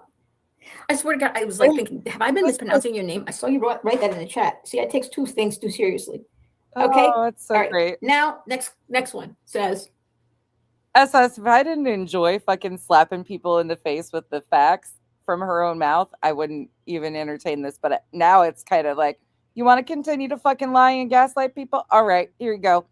Now it's one of those situations where you come out and lie, I come out and play her words. How much more do you want to go? Because at the end of this, guess what? I'm not going to be the liar, but a lot of you are getting caught up. It's still the hate. All right, here you can see it a little better. I troll Julie at the bottom of her chat daily. Would you like to share with the class? Lauren. And I write here, exactly how many alt accounts do you have? I'm telling you. We all know Hey Jude has a lot of alt accounts. A lot. 2 different words, FYI, of alt accounts. That's not really true. You guys don't know that she's got a lot of alt accounts. So here I am, right? You caught me in a lie right here. We all know. That's not true. I generalized. I apologize. You don't all know, but I know. And I do. For sure, Justin knows and Smiley knows, in my opinion. And other creators on what they formerly called the Green Team know a lot. That Hey Jude has a lot of alt accounts. That's true. Including ones that are in another creator's account. I am. That has been the topic of a lot of, not my channel. I do too. Other people's channels lately. This is one, I don't know if this is her. And I wasn't going to post it, but when she called me and then texted what she texted, which I'll show at the end. Oh my God, I said paper. Are you Tam or Tam here, something like that? How do you keep track of all of them, Hey Jude? This is one fucking comment, you guys. One comment that she is just fucking off her rocker about. Look how much attention you're getting right now, Hey Jude. You must be feeling really good. Are you still simping for Justin, Clutch Them Pearls, and Smiley Story? I love, well, I don't even know what that actually says. I LOWK troll Julie at she bottoms of her chat daily. That's the fucking comment she's mad about. It's about as good as the $1,100 fucking Groupon for a hitman. This is where Lord. Is Justin giving you the attention you want? You know, Justin is a tough cookie over there. If you're not giving the super chats and the money and the cash apps and the gifted memberships, he's not gonna pay you any attention. Now, here's the thing: he'll deny that. He'll say, "How dare you?" How he is such a good actor, Justin Clutch Them Pearls. He gets all indignant. Ola, yes, please check out Justin Clutch Them Pearls. Just check him out. He gets all indignant, right? He gets, you know what he said to me, Olaf? He said, I would rather be run over by a truck than have to talk about Julie. And then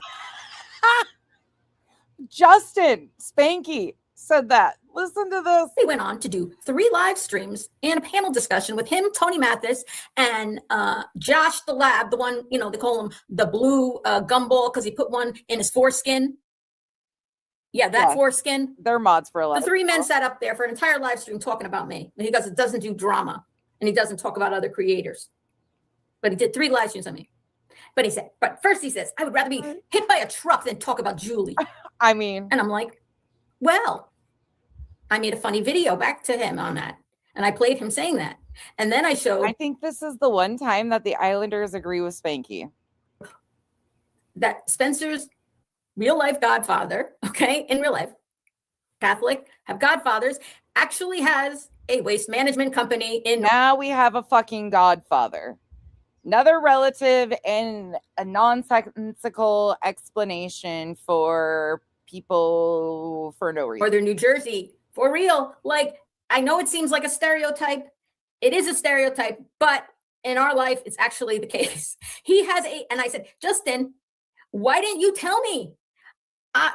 Spencer's stepfather has a fleet of garbage trucks, and I show pictures of the fleet of garbage truck. Oh, by the way, I have the Godfather theme going in the background just for effect. I wish you had told me you prefer to be run over by a truck than talk about me, because I show all the pictures of the truck, Godfather theme, and say, because I could have arranged that for you. Next time, give me a heads up. Was that a fucking threat, Julie? Were you threatening that you were going to get your son's godfather to run Spanky over with a waste management truck? Straight to fucking jail. Give me a little heads up. He might need an RO. If that's what you'd rather have happen. Because you could, and I said, would you like this garbage truck? I had a dumpster truck. I had a different kind of truck. You could pick the truck that you want to be run over by. That's kind of funny, right? Give it up. It's been almost a year. What's up, BS 7 ounce? Oh, some fucking account popped in there. Which one of you motherfuckers? Is that you, Hey Jude, or is it somebody else? Who is it? Is it Justin? Are you Mohawk Mom? Are you Machete? Are you? Who are you? Who are you? Tell us your real identity. Are you Smiley? Come on. I'm not giving anything. A random person pops in her chat. Tell us your real identity. Fuck off. Oh. Why do I have to forgive and forget? Who says that? I don't forget shit. Oh. Here we go. Especially when nobody's apologized or asked for forgiveness. Whoa. We're taking a drastic turn. Are you guys ready and buckled in? Told you it was going to be fucking quite the drastic switch. Why the fuck should I forget it and get over it? They've changed his people. They're now good. Justin's now a good person. He doesn't just pay attention to the people who give him money in his chat and praise them. Oh, blah, blah, blah. Thank you for sending 20 super chats. How you doing? Oh, texting my friend. Hey, Mohawk Mom. Blah, blah, blah, blah, blah. I got to go back and do my Justin impersonations. I forgot how good I was at them. I got to go back and do his I'm really good at those. I'm really good. I got to start those again. This is all over. He tries one to hide comment. over there. Yep. Okay. Is Justin giving you the attention, or did you run out of money this month and you don't have attention? So you're simping for him, trolling me to get attention or maybe it's not for Justin. Okay. At Hey Jude. Back to the Hey Jude comment. I don't think Justin from Clutch Them Pearls will want to keep you as one in his collection of pet snakes. Did you understand that Spanky is a snake, like a head of a snake? No, he's got a collection of pet. He doesn't just have a monkey or two I don't know. He doesn't just have a spider monkey. He's got a collection of pet snakes, but they're not actual snakes. They're YouTube subscribers who act like snakes. And he's got a collection of them out here slithering around and doing their snake shit for him. My opinion. Nope. Based on experience. Not yet. Unfortunate experience. Next. The wheels on the bus go round and round, round and round, round and round. This feels like paranoia. Both Justin and Smiley know that a good simp, oh my God, my voice went up, that a good simp and troll would never reveal they are a nasty troll.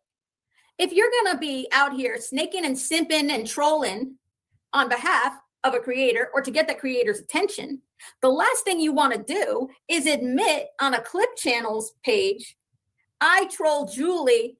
What did she say? Hold on, I got to go back. She said, I don't want to misquote this snake troll simp.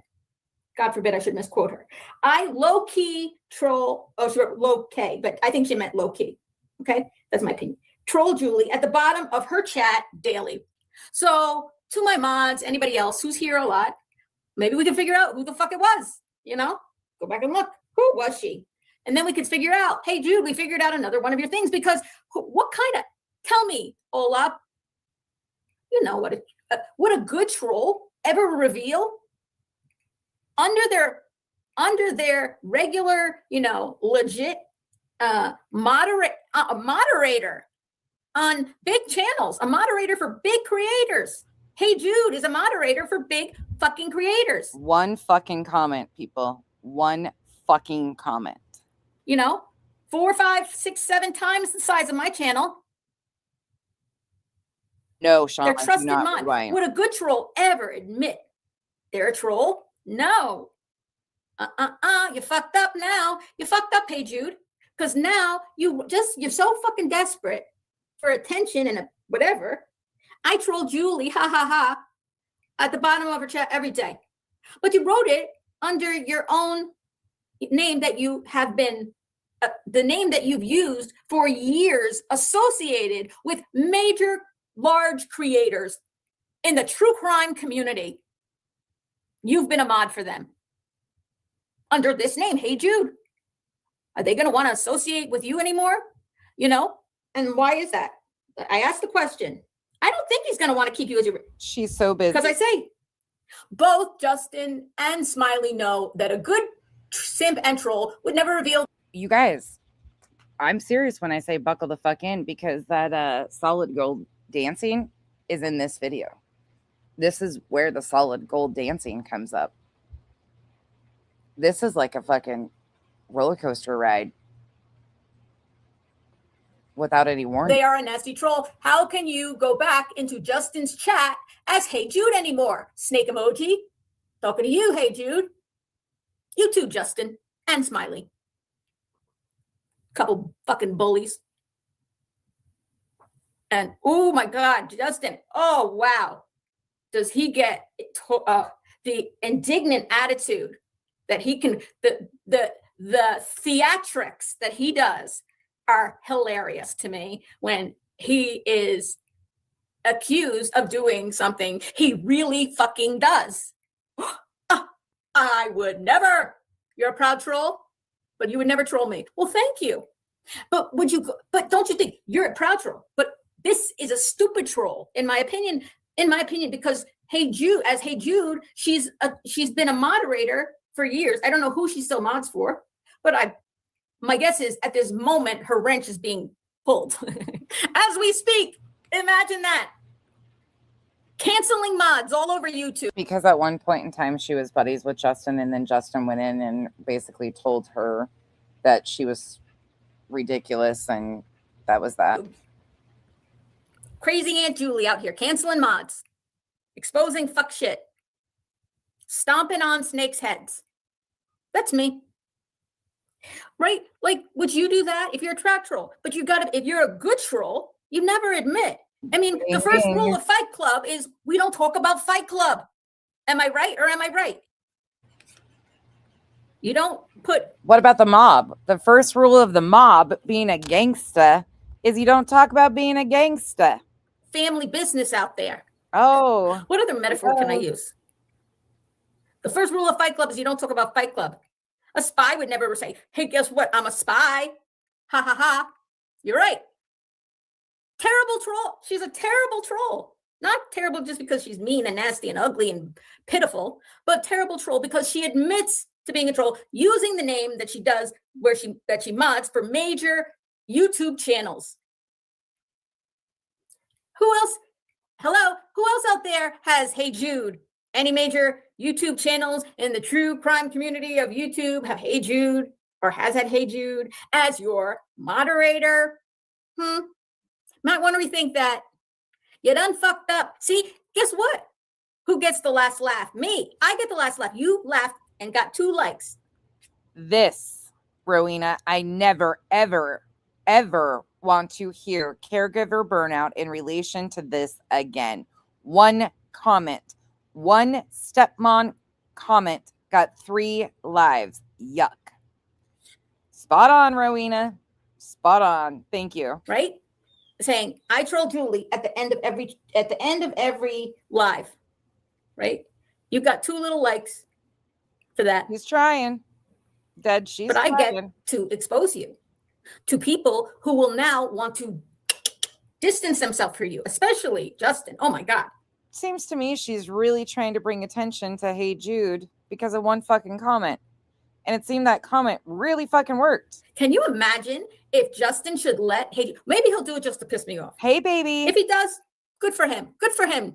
Because you'll at least admit you use trolls, Justin. If you keep Hey Jude as a mod now, good for you for admitting to. The date of this is the 19th of February, the day before her first RO hearing. Your fuck shit. Thank you. Doesn't he, I was talking about Justin, like to keep a degree of separation from trolls? And the reason I know this is because when Hey Jude, befriended me, reached out to me when I first came on YouTube, I can help you, I could this, I could show you, I could tell you all this stuff. Great, thanks. I thought it was good intentions. She would brag, I'm Justin's mod, I'm Smiley's mod. I know she said she was a mod for several people. Those are the two major ones that I remember. I know. Doesn't he like to keep a separation? Fucking insane. From a degree of separation from trolls. This shit fucking takes me out. He wouldn't want one of his mods out here admitting to it. Thank you, Ange Carter, for the blue hearts. I thought her and Romano were the same person. No, I don't think so. No, they're not the same person. No, in my opinion. Hey, I'm in the cartel. Never. Ange Carter knows. Hey, everybody, I'm in the cartel. I'm in the family. Shh, don't tell anybody. What do we hear from Julie all the time, guys? What do we hear she talks about all the fucking time?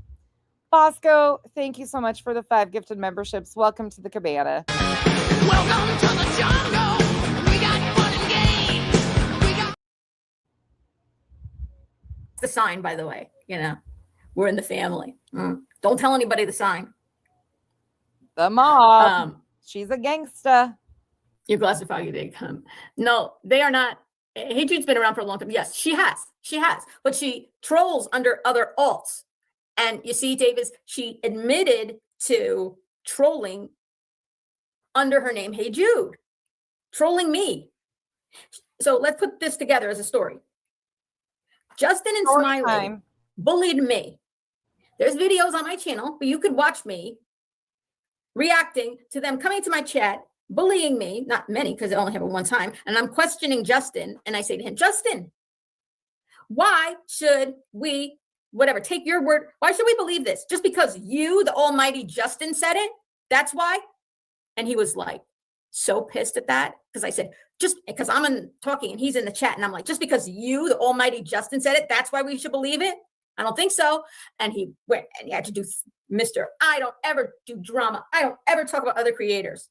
Goes on 3 live streams in a row talking about me. Had Tony Mathis. FYI.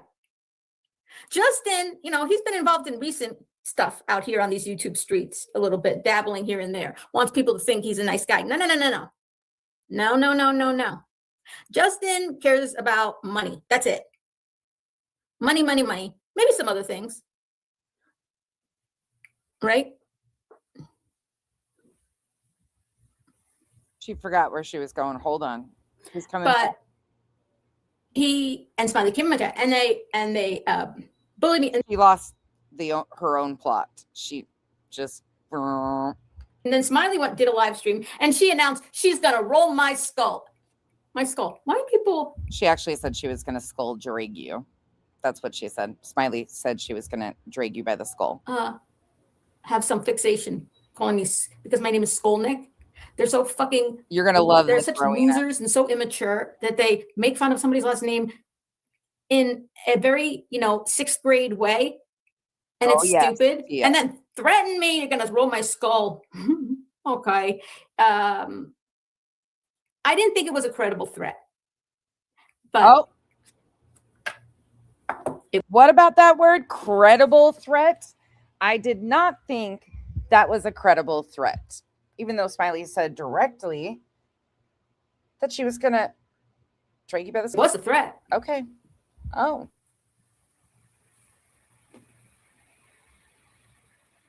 And I'm not going to talk about that right now. So, why am I telling you guys this? Because she wrote that? No. I actually kept it in my drafts. I wasn't even going to put it up because I'm sure some of my good friends would say, Julie, don't do anything dramatic. Like, no dramatics today. You're going to court tomorrow. Please, no dramatics, whatever. They would tell me, don't do that. See, a lot of trolls say things in chat just to see if the creator will say it out loud and then throw them off. That is true. Maybe you wrote that. Did you write that right now about throwing me off? Davis family as a troll? Was that throwing me off? No, I'm just kidding with you. It's okay. The reason I decided to go forward with it. Oh, by the way, if you think that this is the only little hidden gem I have for you today, it's not. I think we've got 3 more, but they're not all the live stream. I've consolidated those to timestamps. Is because I have screenshots here. Oh, is because I thought I had her blocked, and I have had her blocked for all this time. But a few months ago, I got a new phone, and guess what? It turns out some of my blocked numbers. And wouldn't you know it, this is an hour later, we have circled back around to I got a new phone. By the way, just so I blocked out your phone number. Guess who's back? I did you a favor. I blocked out your phone number because I have your phone number. In fact, I control you right back and call you right now. You don't have to pick up. But just be funny to hear your phone ring and hear your little fucking answering machine. What's your fucking message on there? You guys want to hear? Reminder, this is the night before court.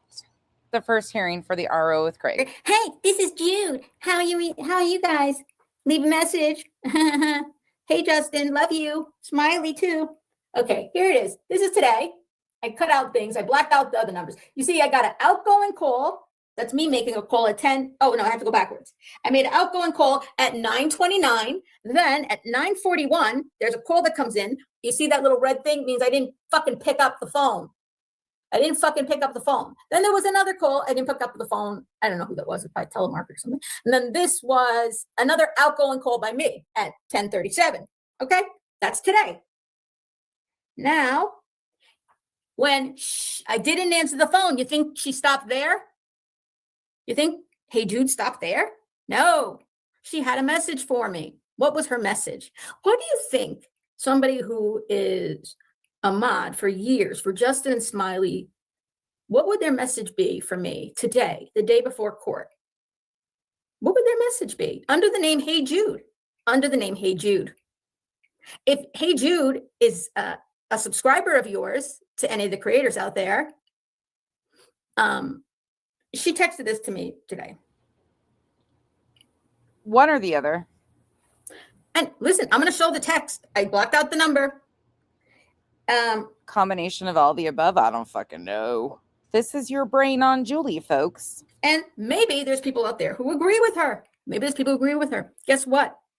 IDGAF. I don't give a fuck. I will protect my family the way I see fit to protect my family. And people who have a different opinion, especially ones who don't have all the fucking facts. Oh, Well, fuck, this was before I started talking about this shit. She's upsetting now. Slow it down, real time. Look at that pause. Fuck my life. So the text, I blocked out the number. Moo. And maybe there's people out there who agree with her. Maybe there's people who agree with her. Guess what? IDGAF. I don't give a fuck. I will protect my family the way I see fit Seems like you give a fuck. to protect my family. And people who have a different opinion, especially ones who don't have all the fucking facts, can, like Alice used to say, remember the show? Not Alice, Flo. Remember the waitress? There was a show about a waitress. You guys are too young to know. There was a show. I loved it. It was about a woman who worked in a diner. Mel's Diner, as a matter of fact. Mel was the cook and the owner of the restaurant. And he had a waitress. Her name was Alice. And they had another one named Flo. Remember Flo? And what was Flo's signature? That's it. Pretty, I got it. Kiss my grits. That's what she'd say. Anybody say something to her. She said, well, guess what? You can kiss my grits. And we would crack up. No matter how many times Flo would say, kiss my grits. Look at this. People remember. We all remember that kiss my grits line because she would use it all the time. You can kiss my. This is what I gotta say to anybody who's criticizing me. I don't agree with what Julie's doing. What exactly do you know that I'm doing? Well, You have access to my fucking police reports? we will. All in due time. All in due time. And then what's going to happen? Ooh, I love this fucking energy. And this is regular speed. This is before I started reviewing her. God damn. I say something to her. She said, well, guess what? You can kiss my grits. And we would crack up. No matter how many times Flo would say, kiss my grits.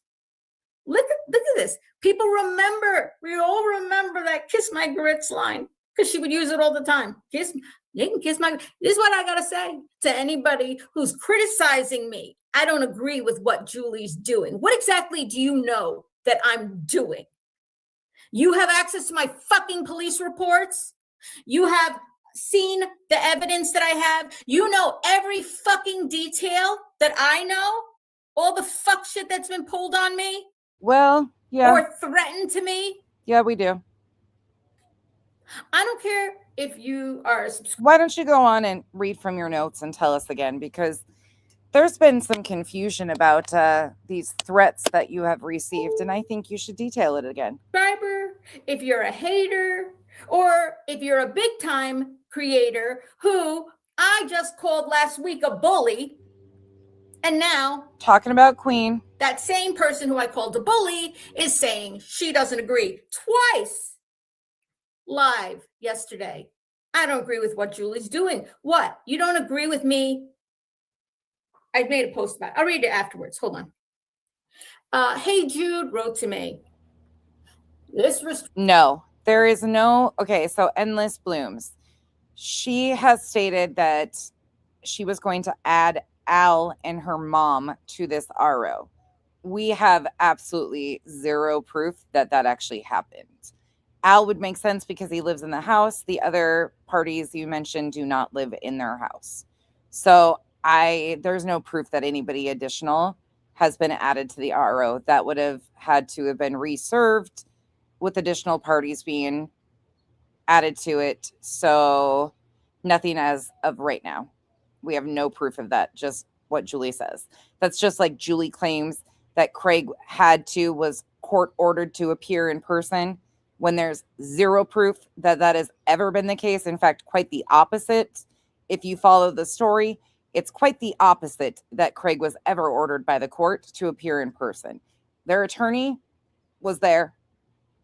He was not found in contempt, and they allowed Zoom from the get-go. And their legal representation was there. That's it. That's all. But you want to listen to Julie and friends. He didn't show up and he was ordered by the court. Yeah, that's how this shit works. Restraining order. This is a person who has been blocked from my phone for over a year. Over a fucking year. But because I got a new phone, guess what? Turns out she made it. She called first.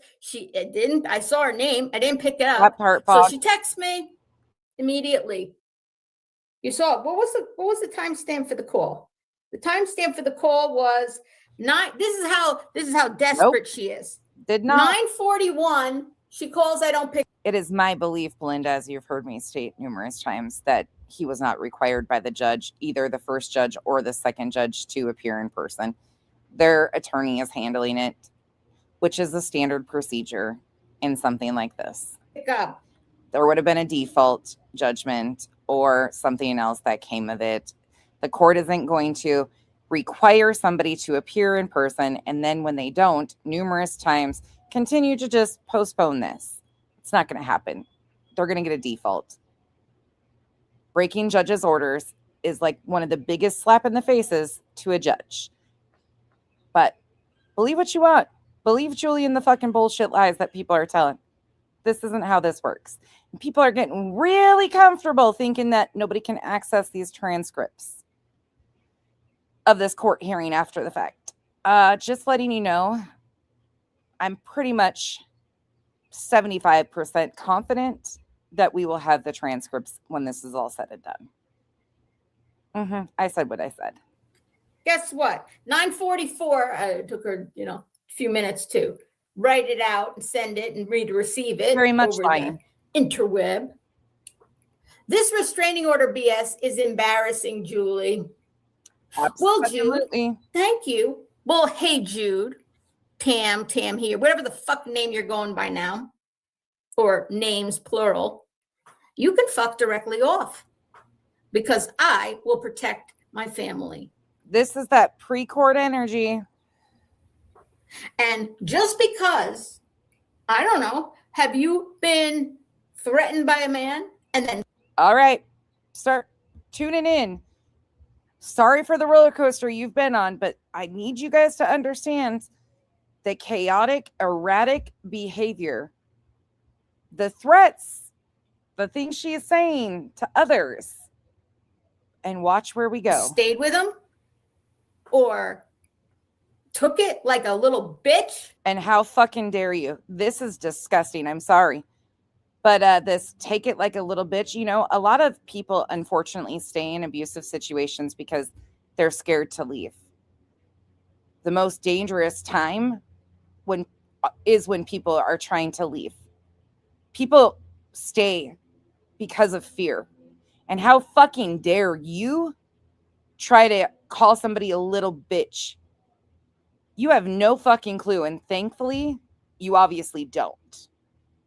Julie, sincerely from me to you, I hope you have the best fucking month of April that you fucking deserve. You are one vile, nasty bitch. And the audacity of you to say that I'm anti-woman, you're a fucking straight up clown. I'll be a ragged whore any day. I'm not a vile cunt like you. I said what the fuck I said. Sue me, bitch. Oh, wait. You already threatened that numerous times. Plural, you can fuck directly off because I will protect my family. And just because, I don't know, have you been threatened by a man and then stayed with him or took it like a little bitch? Go ahead, threaten me over and over on the internet when there's laws in my state that protect women and men and children against that type of bullshit. This is not the horse and buggy days. People can get in a fucking car and drive to somebody's house who has weapons galore in their house. Why are you implying that you could drive to their house where the weapons are? You fucked that up, didn't you, dumb fuck? This is not the horse and buggy days. People can get in a fucking car. February 19th, the very night before her first RO hearing with Craig. I just want to know where the fucking energy is for Julie. Why were you talking about this? We don't talk about ongoing court hearings while they're going on. Yeah. And drive to somebody's house who has Sure weapons did. galore in their house She definitely fucked and that up. shoot me. I don't know what nutcases do. I don't know what people who are unstable do. I don't know what's going to Probably trigger them or scared. not trigger them. So I'm going to do what I have to do. I wasn't supposed to be talking about that subject. I'm sorry. I know I got mods in here. I don't want to look at the chat right now because I know they're probably reprimanding me. I'm sorry. But I am, since I brought it up, going to read out my post from today. From overnight, in the middle of the night, I posted this because it upset me. It really did. Here's a little known fact. I don't think I've told. Bobby, in a lot of proceedings, that is commonplace. However, with ROs, we've seen it happen numerous times. Just on social media basis is all I'm speaking to. Clue and Cletus, as I can reference, they were not on Zoom. They were in contact with their attorney, of course, but their attorney went in person and represented them. They were not there in person via Zoom or anything. So I think it's more standard that some of this does happen with some of these cases in these states. There's different, I can give different examples too, but that's one. So I think it just kind of depends. And he was allowed to Zoom from jump. Everybody. I think I told one person. But that is pretty common what you're saying. In college, you can have just a regular major, right? Or Nope. you can have a major and a minor. You could choose to have a minor. It takes extra classes. And oh, we could not go through a live stream without Julie telling us how much above all of us she is with her education and her brain. your nerdy little friend Julie here decided to have a major and a minor. Do you know what my minor was in? Anybody want to guess what my minor was in? Definitely wasn't communication skills. Minor. What was my minor in? What do you think? I decided to get a major and a minor in college, Ohio State University. Anyone want to guess what it was in? Wait for the drastic fucking turn of events once again. This is called, in my opinion, manic. The fucking roller coaster that this has been already, the ups and downs. And there was no way for me to quite articulate how fucking chaotic this all feels to me. Look, I know people that are bipolar, no shade to my bipolar friends at all. But this is kind of when they explain how they're feeling from high to low to high to low. This is kind of what I picture. Not saying she's bipolar. I'm not a doctor, just an asshole with a lot of opinions. But this is some fucking crazy shit. This is a whole lot of emotions and fucking no thought is finished in any of this. Take a guess. What do you think I would? It's not, I know I put there singing, dancing, and Jewish history were my interests, and reading on that letter I wrote to that Jewish children's newspaper. Not enough. Noah's Ark, when I was 9 years old. Yes, but that wasn't when I did not major in singing or dancing. By that time, I realized I was not a good dancer, and I really wasn't that good a singer as I thought I was. And I'm seriously not throwing shades at anybody that's bipolar. A lot of my closest people are bipolar. That is absolutely no shade. It's just when people explain that up and down and the constant, like, can't finish thoughts or anything, this is kind of what I picture that as. And it sucks. Like, I don't wish that on anybody because it's something they can't control. It's horrible. Back when I was 9, I wanted to really, before I said on here, I always wanted to be on Saturday Night Live. That's not true. Before I wanted to be on Saturday Night Live, you know what my first dream was? Oh, tell us, please. Was to be a solid gold dancer. Oh, here we go. You see how much of a fucking switch this takes? She wanted to be on Saturday Night Live. Yeah, I should have stuck with that. You know the show, Solid Gold? Solid Gold. And they had these dancers who were unitards or leotards and would do jazz dance moves in between, I know, like this. Hold on, I'm going to get up and do a jazz move. Hold on, watch. Very manic. Let me see if I can find a video of Solid Gold. Super hard. Before I do this. Hold on, Julie's getting up and doing Solid Gold dancing. there is, if you have this, please make yourself a priority and see a doctor, a therapist, anybody. There is things that can help mitigate some of these symptoms. Because they were so. And you deserve peace, because this isn't cool to watch anybody go through. So funny, maybe. But fuck Julie. Just a reminder. Yeah, fuck her. You don't get to lie on me and do the shit you've done recently and fucking pass it off as acceptable. Nah, it's fuck you forever. I don't give a shit about you. My chat, I care about. Solid gold. If you never saw solid gold instead because you're younger than me, this was my dream, to be on solid gold. I don't even remember what the hell. This is what I wanted to be when I grew up. A stripper! Because I can clack those heels. Oh, I mean my butt cheeks. Never mind. Was between the solid gold dancers coming up, but I remember the dancers in between. Solid gold, okay. It is a roller coaster. Which one? Now I'm seeing solid gold necklaces. Solid gold. Fuck, I said to somebody the other day, her multiple personalities have multiple personality disorders. Television. All right, here's a Clap, picture. clap, bitches. Okay, here's a picture of solid gold dancers. These were some of the solid gold dancers. They had different ones over the years. There's one picture of solid gold dancers. No, Mother McCready, Oh, no. here's a better one. These are the kinds of poses they used to do a lot. Look at this with the leg out and this and the man here. You know, a lot of like this kind of thing. Like with the cheeks. Sorry, I have my chair in my way. Let me move the chair out of the way. I'm replicating. But guess what?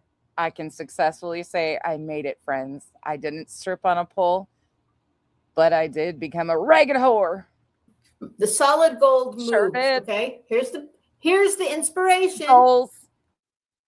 What's she doing on the bottom there? I have frozen shoulder right now, so it's hard for me to do some of this stuff. Here's some more solid gold. Oh my God. Ooh, yeah. It's what I picture Molly Go Lately meet and greets are like, LFT. This is a good one. Look at this. Nice. Nice. Any more? Fuzzy puff. All right, so that's the inspiration. Let's Starry see. night. And then they would come out and then I'm going to show you a video of them. Agent, I'm Quick telling you. video. Ooh. This is why I said, look, I know this is fucking torture, you guys, but I could not, there's nothing I could have articulated to make you understand how chaotic this truly is. And I could never verbalize this to make it make sense without you guys having to suffer through it. This is fucking wild. What year was that show? All the day before court. Their final episode was 1988. I stopped watching. 8 seasons, started in 1980. Images. Look, Dionne Warwick was on solid gold. I'm going to turn down the channel. I'm going to turn on the...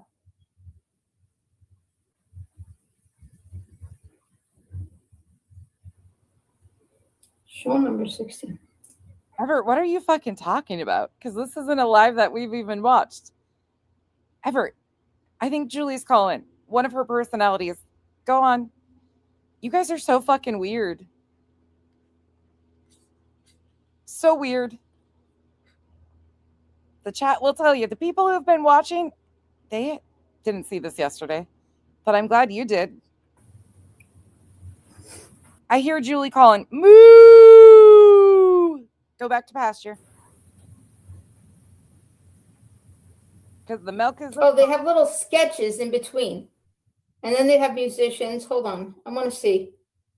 They had little puppets. What the fuck is that? Agent 99. What was I watching back then? This is supposed to be solid gold. In between this. All right, here. Now, here comes the thing. Maybe the dancers are going to come out now. Look at her. No. Where's the solid gold? Maybe I have to be more specific. Solid gold dancers. Tia. Fucking Tia. Will you catch me? Oh my God. America's Got Talent reject. Oh, you guys are this chat. Oh my God, that's Ringo Starr. The puppet was Julie. Fuck no, no shame in that. Hell no. Oh my God, wait a minute. Hold up. Is this Wait a minute. Madonna? That can't be Madonna. If this is Madonna, I'm gonna die. Listen, Ever. Then don't listen to it. It's fucking misery. But this isn't a live we've watched. They all sound the same because it's fucking word salad. It's a word salad fucking buffet of not landing cohesive thoughts. I get it. But I'm not forcing anybody to watch. It's fucking chaos. But there's definitely a reason why we're here. Because Julie. If this is Madonna, I'll be back later and show you the rest of it. All right, solid gold dancers. Oh, Joe, trust me. When I'm through tonight, we're going to come full fucking circle. I really despise being gaslit, smoke blown up my fucking ass, or lied on. I can't stand a motherfucking liar. Especially when they're trying to put me in it. Video, sorry. Sorry, it's taking me so long. Like a virgin. Woo! I don't know why they don't show But like for the very first time. For sitting through this Happy Meal twice nonsense. Swamp Girl, thank you. Oh shit. I missed another one. Thank you, Swamp Girl. Bree says, I know social experiment is a very 90s cliche, but at this point, I think we are on one. She has to be trolling. She's a parody of her own parodies now. Bree, it's gonna get worse. Buckle in. it's not very good. Look, they'd always be on the Wing floor, Chun. writhing around. Always in the unitards. Can Hey, you Rough believe Sub. it? Look at this dance. It's called Union of Hey, the my bitch. Snake. And the title of my live stream today Here we go is again. Trolls and Row to row, right? Sims and Snakes. This dance is called oh no, it's from Duran Duran. Oh, I love Duran Duran. I had tickets to go see them in concert and I had a show. Hey, I was in Janet. theater. They're always on the floor dancing around. Look at them. What is she doing here? What is this lady doing? I thought this was cool. Look at that guy. What's he doing? This shit's crazy. It's wild. A little sexed up a little bit. How high can we get? Oh, that's a good move. Okay. Starry Night. Oh my God. They're like, okay, here we go. This Here is we my go. dream. Here's my bucket list. I gotta pull up my leggings. Making Can any of you motherfuckers, and yeah, I'm calling the chat motherfuckers because you guys understand it and do not take offense to it. Can any of you tell me how the fuck we were angry over Court and Hey Jude and that one fucking comment and now we got here? I had a dream of being a solid gold dancer, but how the fuck does this make sense? She was talking about protecting her family and being pissed because people didn't agree with it. And now we do. How are we here? Anybody can you help me out?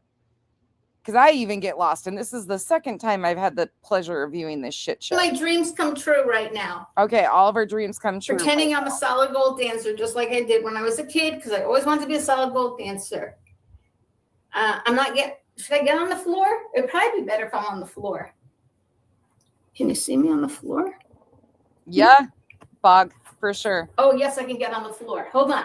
Let me get on the floor. You guys can see me? Okay, wait. Fucking wild, Wait, ain't let me turn left to this side because this shoulder's not so good. Okay, wait. First they crawl. Okay, fucking they wild. crawl. They're going to have the leg out. And they're going to do a crawl like this. And it's going to be like real, like sexy, like. Oh. Men or women, doesn't matter who. Man or woman, same outfit. Unitard, going like this, right? Like this. They would put their leg out like this. Full Hold screen. on. Like this. Not voguing, but like more flowy, you know? Like Oh, yes. solid gold. Na-na-na-na-na-na-na. Solid gold. Here, wait, hold on. Solid gold. Do-do-do.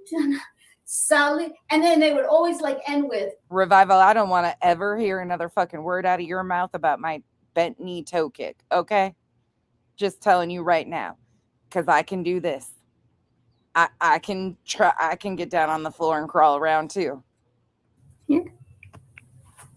Oh, yes, I can get We're on the watching floor. it. Hold on. Watch. Let me get on the floor. Watch. You guys can see me? We Okay, can see wait. you. Wait, let me turn left to this side because this shoulder's not so good. Okay, wait. First they crawl. Okay, they crawl. They're gonna have the leg out, and they're gonna do a crawl like this, and it's gonna be like real, like sexy, This like bush is on fire. men or women, doesn't matter who, man or woman, same outfit, unitard, going like this, right? Like this. They would put their leg out like this.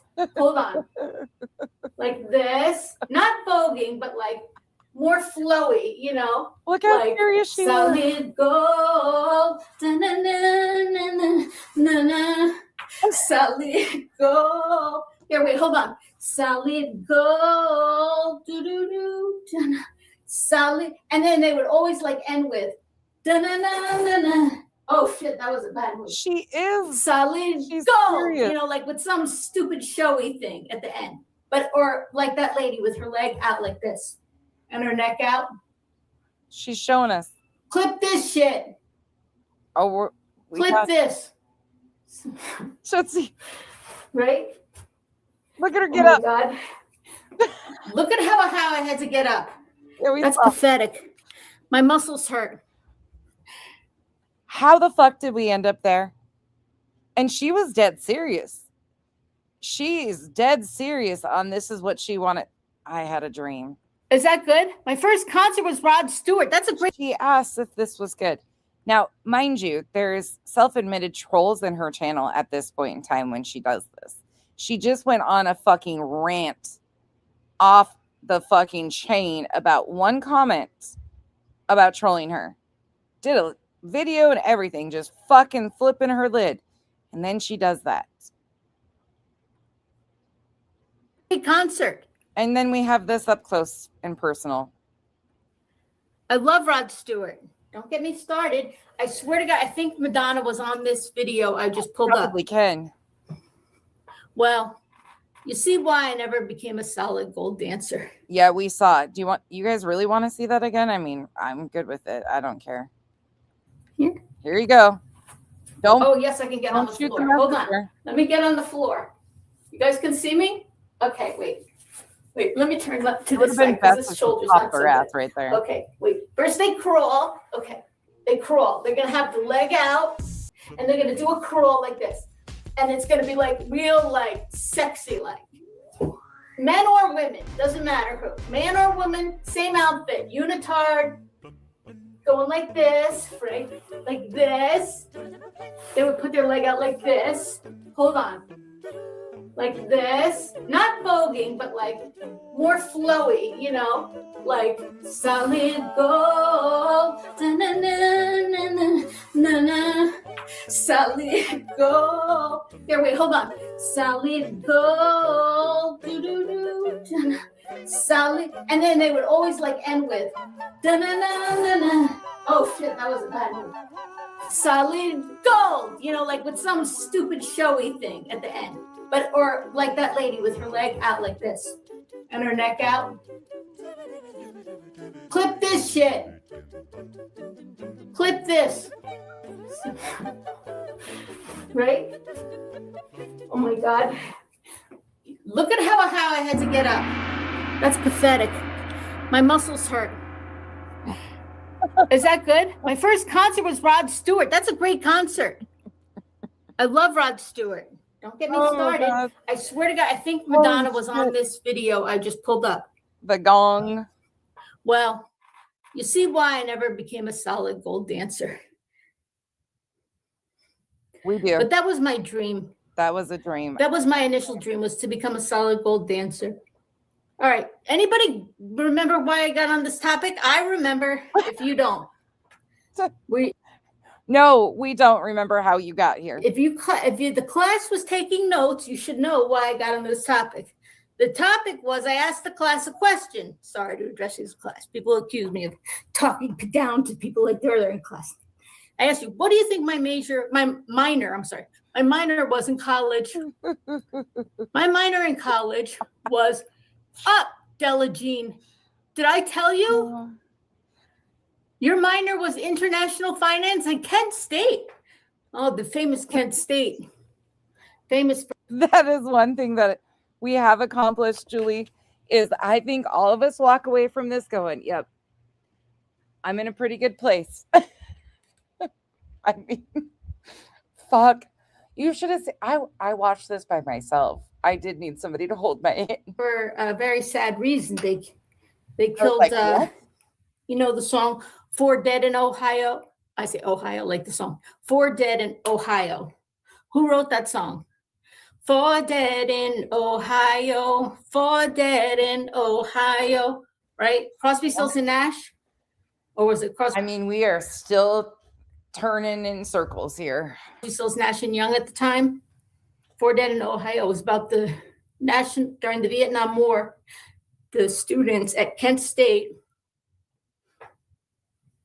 where Davis Pham went, and is in the same state as where I went to college, Ohio State, which was in Columbus.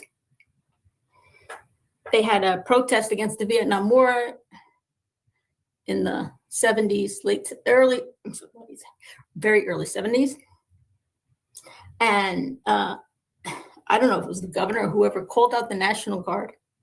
And they opened fire on the students at Kent State. And they killed 4 students for protesting the Vietnam War. And Crosby, Stills, Nash Young wrote the song "Four Dead in Ohio."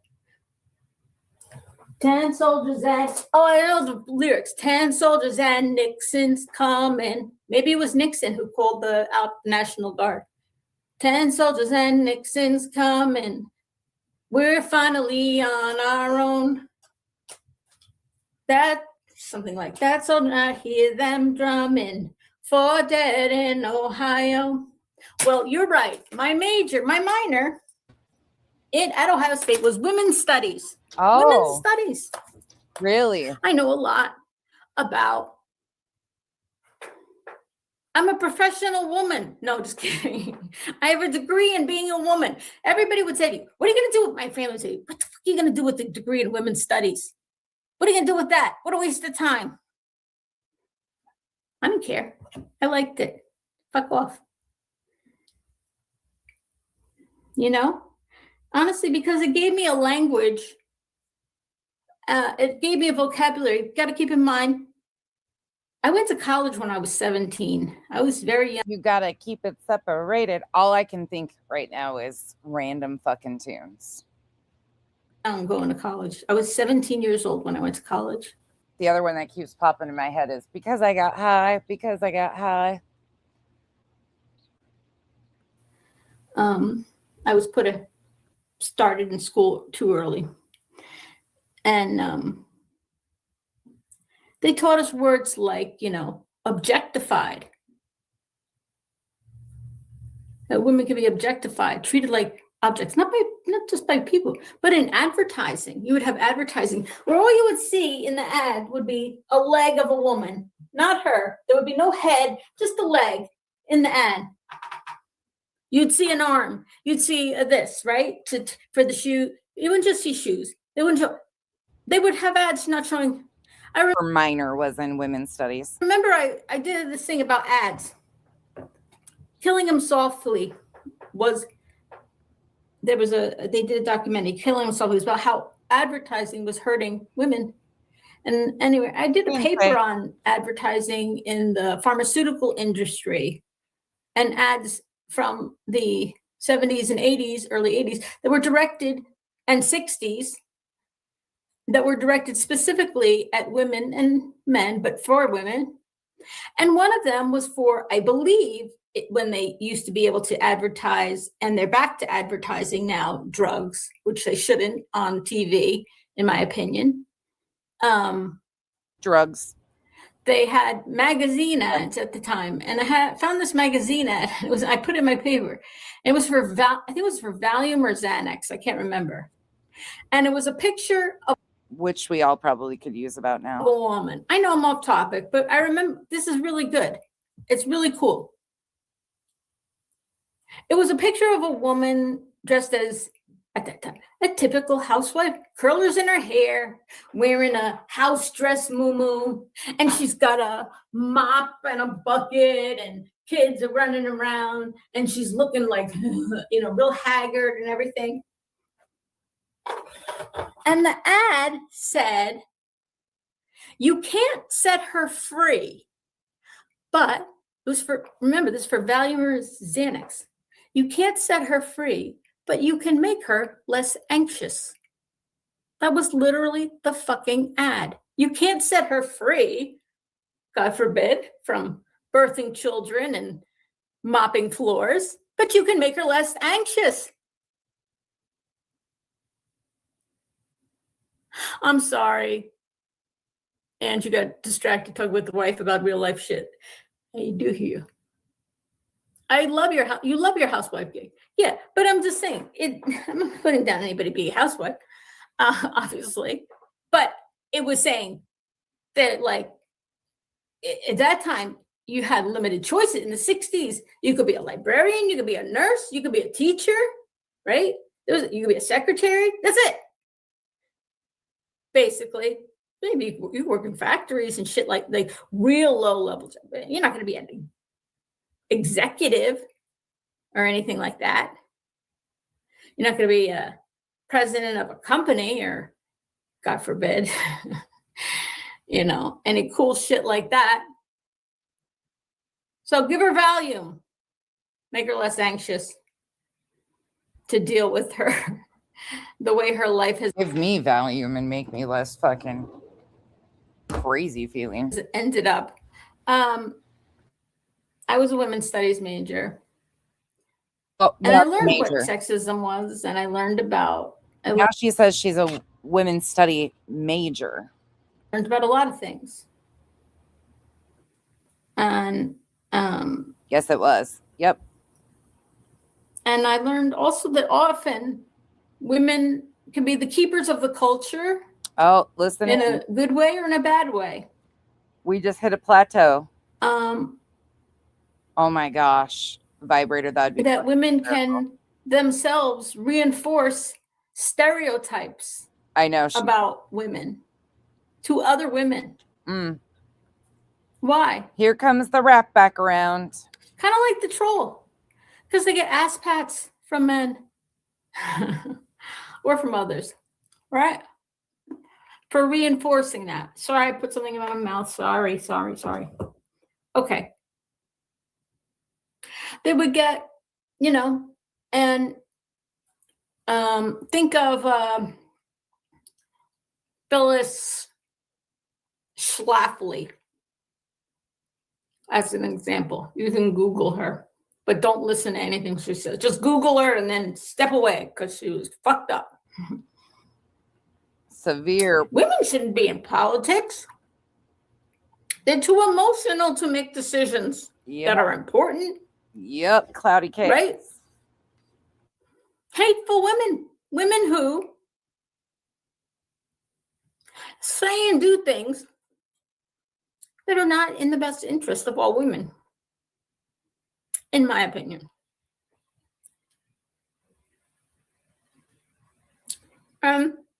There's different reasons. Maybe the reason is very individual to that person, not to be supportive of another woman who, despite my tumbling skills, does feel scared, does worry about her family. Oh, here we come. And thinks, God forbid, that I have the right to come on the internet and say what I think and be funny and make parodies even. Like the second dream I had of my job as being on Saturday Night Live. But should people on Saturday Night Live be threatened? Should that be allowed? They're making fun of somebody, putting on wigs, doing skits. Should we say that we're gonna, You may not wake up. Hey, guess what, Kristen Wiig? You may not wake up tomorrow, bitch. And guess what? That comment wasn't said to Julie. Carry on. For putting on that outfit and doing your little routine there. Or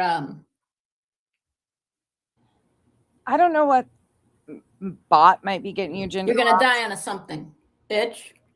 Or, well, hold on. Let me get my reference sheets here. Oh, yes, please do. You're going to die on a something because that comment was not audible. She couldn't hear it. That you might not wake up tomorrow was not to Julie. In fact, some think it was to me. Some think it was to Jess. Either way, it's not a threatening fucking statement. Sorry. Some of my reference sheets. Hold on. Give a couple. Day before court, the day before her first hearing for this RO. Come around here. I got a big one for you. I'll send you. I don't know if I wrote this correct. I'll send you to your fucking final destination. She misquotes that. Come around here. I got a big one for you. Send you to your fucking destination. The word final is her addition. Right? I think when they said one, they were talking about their GUN. That I have a right to come on the internet and not have to put up with or feel threatened by or threaten my family or anybody else, or even if it was just me. But it's not just me. But even if it was just me, I have a right to be on here without some drunken man who has guns threatening me with violence. And I have a right to stand up for myself and do the following, which is what I said here in my message to the person who said, I don't agree with what Julie's doing. Like, they know. This is, again, in reference to Queen. All the facts. They don't know all the facts. They don't. It would be literally impossible. There's nobody who knows all the facts except me and Al. Okay? Because some things haven't been exactly public. Doesn't matter. The only people that Julie claims know all of the facts are her and Al. Well, isn't that ironic that Al doesn't seem to be clued in on most of this either? Know all the facts. They don't. It would be literally impossible. There's nobody who knows all the facts except me and Al. Okay? Because some things haven't been exactly public. Doesn't matter. Just knowing what's public should have been enough to say Julie has the right to do what she thinks is right to protect herself and her family. She just thought we should all just say she has the right to go to court and cry like a victim bitch she is. Nah, that's not how this space works. You can't handle the criticism? Too fucking bad. I'm sick and tired of people fucking taking up court time and the victimhood Olympics. It's getting real fucking gross out here. A person who, I don't know, let's say their own mother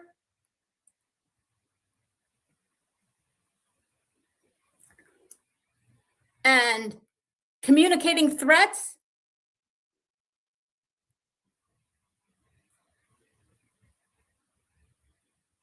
Was that the charge? Communicating threats?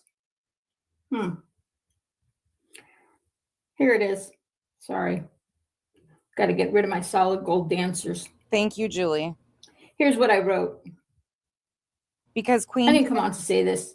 I really been on here way too long. Her issue with Queen is because Queen verbally stated she didn't agree with what Julie was doing. But I made a post. Here's the post. And let's see. It's now been 15 hours. Can't remember. It was the middle of the night when I made it.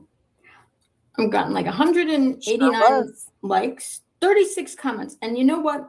I've read all the comments. I haven't read all the comments yet, but there's been a ton of comments. Kim, in which one?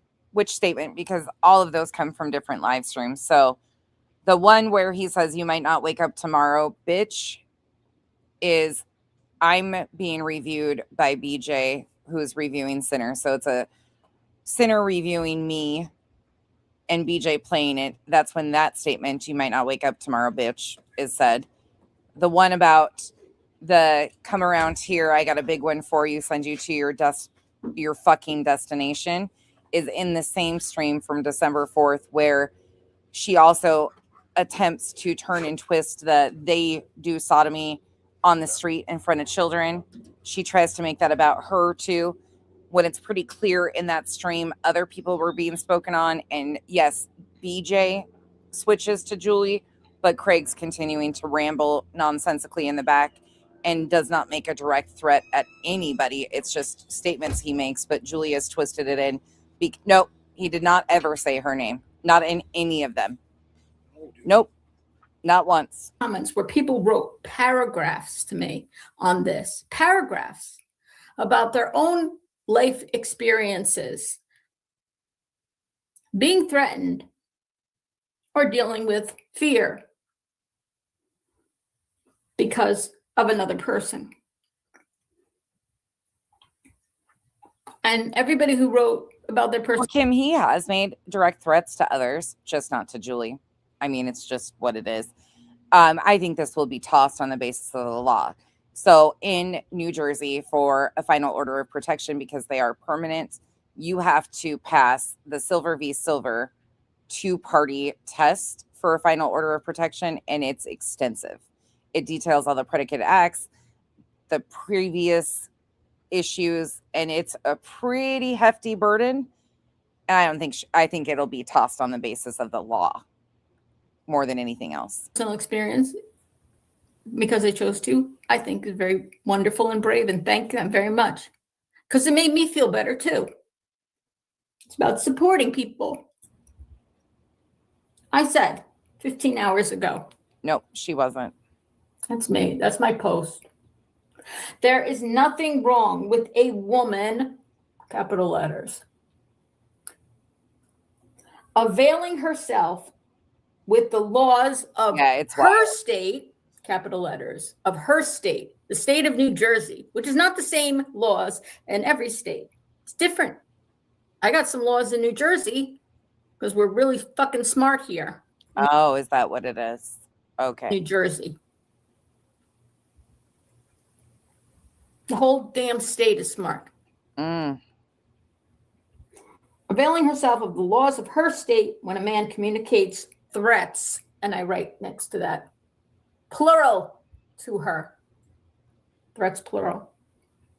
I would hope other women in a similar situation would do likewise. So instead of telling me you don't agree with what I'm doing, I'm saying the opposite.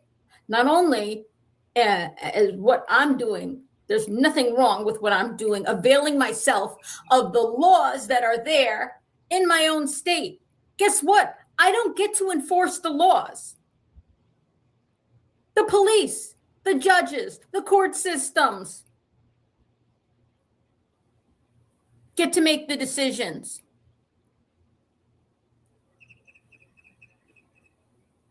This is not a lawsuit as it's been described.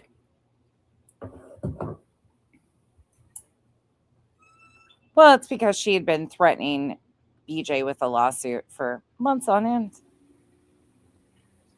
I hope other women in a similar situation would do likewise. Because saying to a group, thousands of women, while thousands of women were watching, saying twice, I don't agree with what Julie's doing. That has a chilling effect on women in this community. That part. Who may be in even... Not only that, but on the police report, when Al was, BJ, according to Julie, dog whistled, this is her words, not mine, to the internet that she wanted to contact Al. She didn't even wake Al up. She was in fear for her safety. But he was sleeping while she contacted the cops and she didn't tell him until the following day. Makes a lot of sense. She's also protecting her family. Al hasn't accompanied her to one single court hearing thus far. Worst situation with somebody they don't know or somebody they do know. I agree. Whatever, it depends on what your, your options are depending on the state you live in. But women should never be discouraged, in my personal opinion, from availing themselves of the laws that are there in their state. Women like you hurt victims. Don't get it fucking twisted. Just because you are a woman and you're trying to use this whole performance bullshit of you're in fear and how dare a man threaten. Nah. Nope. You give true victims a bad name. People like you. For these very reasons. Thank you for the 100%. Anne says, you know me, of course, I got sidetracked with Neil Young's song. Oh, it's Neil Young's song? It wasn't Crosby, Stills, Nash and Young. It was Neil Young's song alone. 10 soldiers and Nixon's coming. God, I love Harvest Moon. Neil Young. Ange Carter, do you like Harvest Moon, Neil Young? In addition to all my other talents, I happen to know a lot about music. And that's thanks to my brother, who was a very talented musician, among other things. I think I knew the song till like 2, and it only took him 15 minutes to write that song. I can believe it because, when something traumatic like that happens in Ohio at Kent State, matter of fact, the song I put to the video of Spencer, sorry to bum everybody. I don't know. I should have ended when I was up with the solid gold dance moves. Yeah, you probably should have. I put that song with Spencer We're going to move it on, though, because you saw the drastic the night before court. So there's her production the night before court. Well, let's take a look at 2 days after her court appearance. The 22nd of February. Title of the video, Who is Related? the internet, necessarily, likely not. But I just so much happened so fast. It was not normal, in my opinion, my personal opinion. Nothing about that thing that happened Friday at court was normal. Lindsay, February 20th was the first court date for the RO.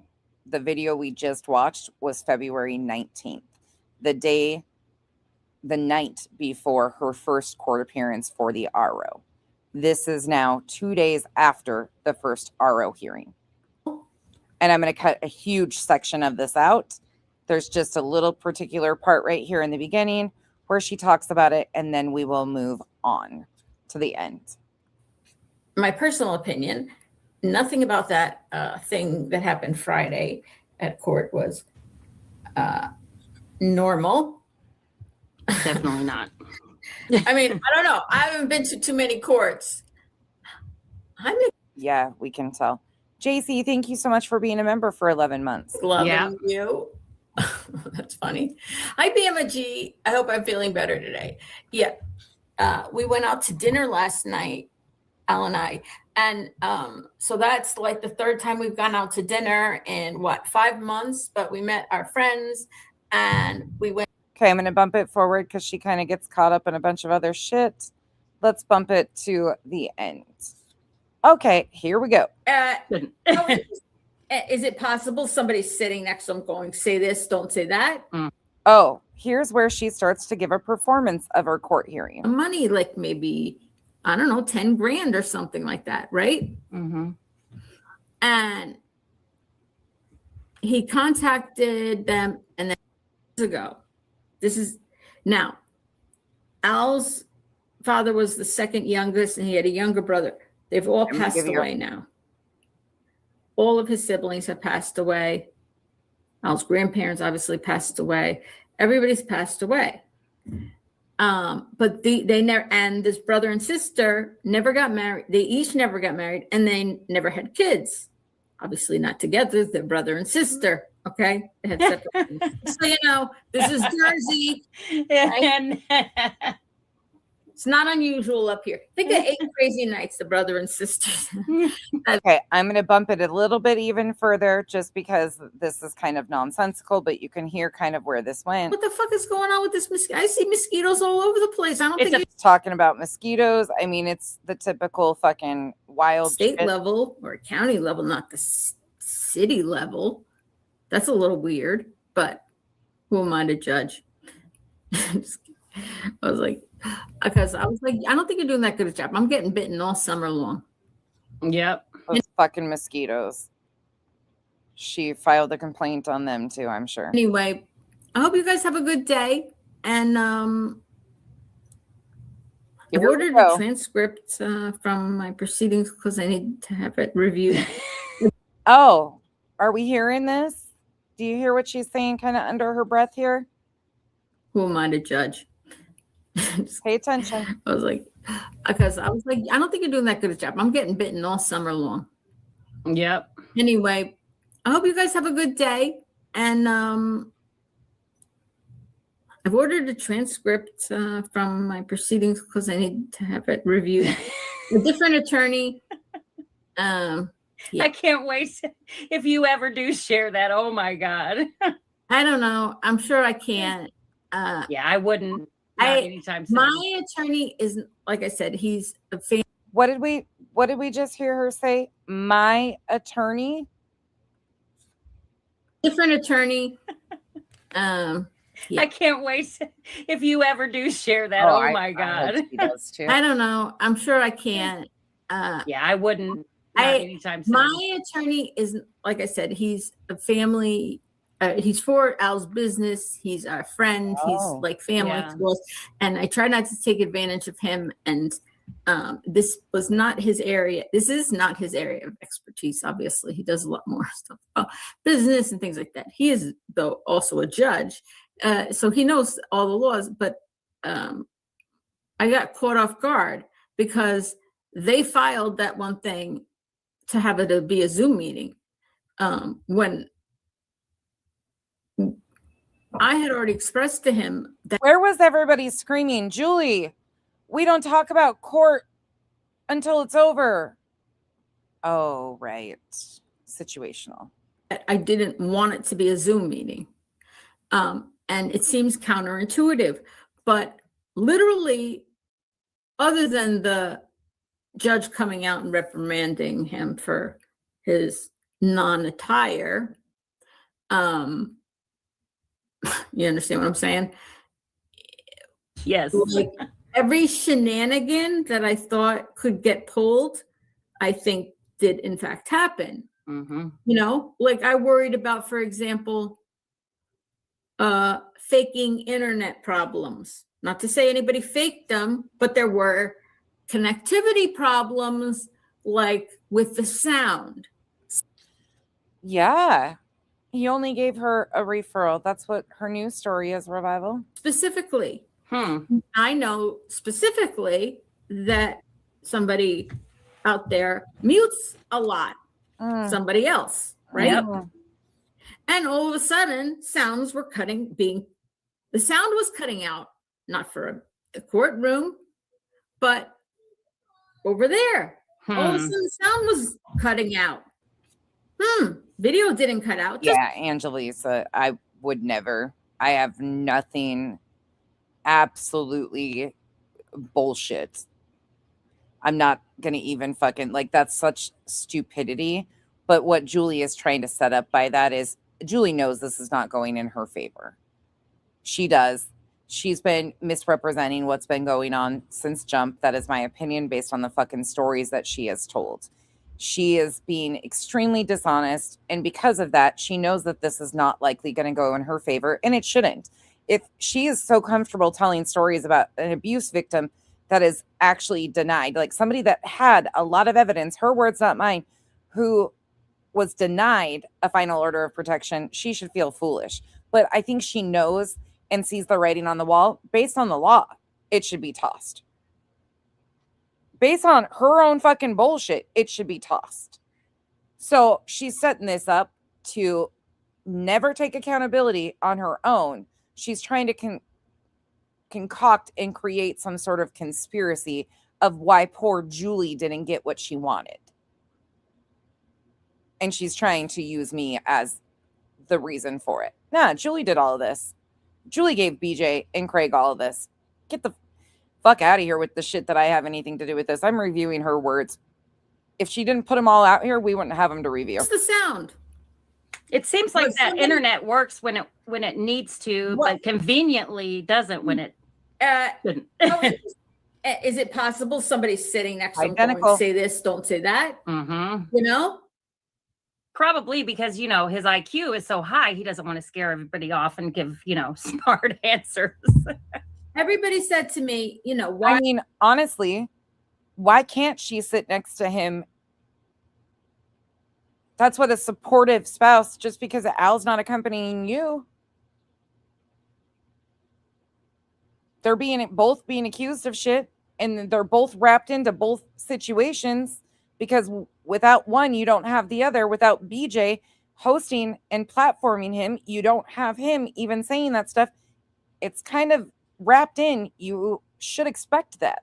Why would you People have the right to defend themselves, whether you like them or fucking not. Sorry, that's America. not want it to be? Why would you want it to be in person with somebody like this? I don't really want it to be in person. I don't really want this person in my state. I did talk to my police department about safety at my house in the dates now, since they've had the protection order that's been violated, in my personal opinion, multiple times. Yeah. And I try to talk to them about a safety plan, right? Mm-hmm. Because of my real life concerns. But She went to the police and asked them to create a safety plan. Wasting more police resources. Look, I'm all for victims using resources, true victims. This is fucking fodder for the internet and victimhood Olympics between BJ and Julie. It's fucking gross. It is what it is. I also was concerned about stepping in and having that Zoom recorded by somebody off screen, Yep. and it ending up on the internet Oh, well, through God. some means, right? Yep. I don't know. I worried about internet Plan. problems, okay, or muting problems, sound issues. Put this into perspective. She wants the police to create a safety plan, but doesn't even go wake up the man of the house, her husband, that is this upstanding, amazing person, when there's a concern. She contacts the police and he sleeps in bed. She doesn't tell him until the next day, but she needs the police to create a safety plan. Get out of here. Get out of here. Hearing a reprimand for no shirt was not on my bingo card. It's And- common sense when you're dealing with, you know. And that wasn't the only thing, and I'm not going to go into it further. The more I've been thinking about it, you know, I was really upset and I was really stressed because I wasn't warned, because as I said, that thing, the attorney on that side said that they were retained late last night. Okay. I agree with this last It's in the comment right morning. here. What is it? I feel like the person needs to see their actions and have consequences. One definitely being made to suffer the inconvenience of traveling to New Jersey for sure. Ouch. Kit Kat. First of all, I'll survive.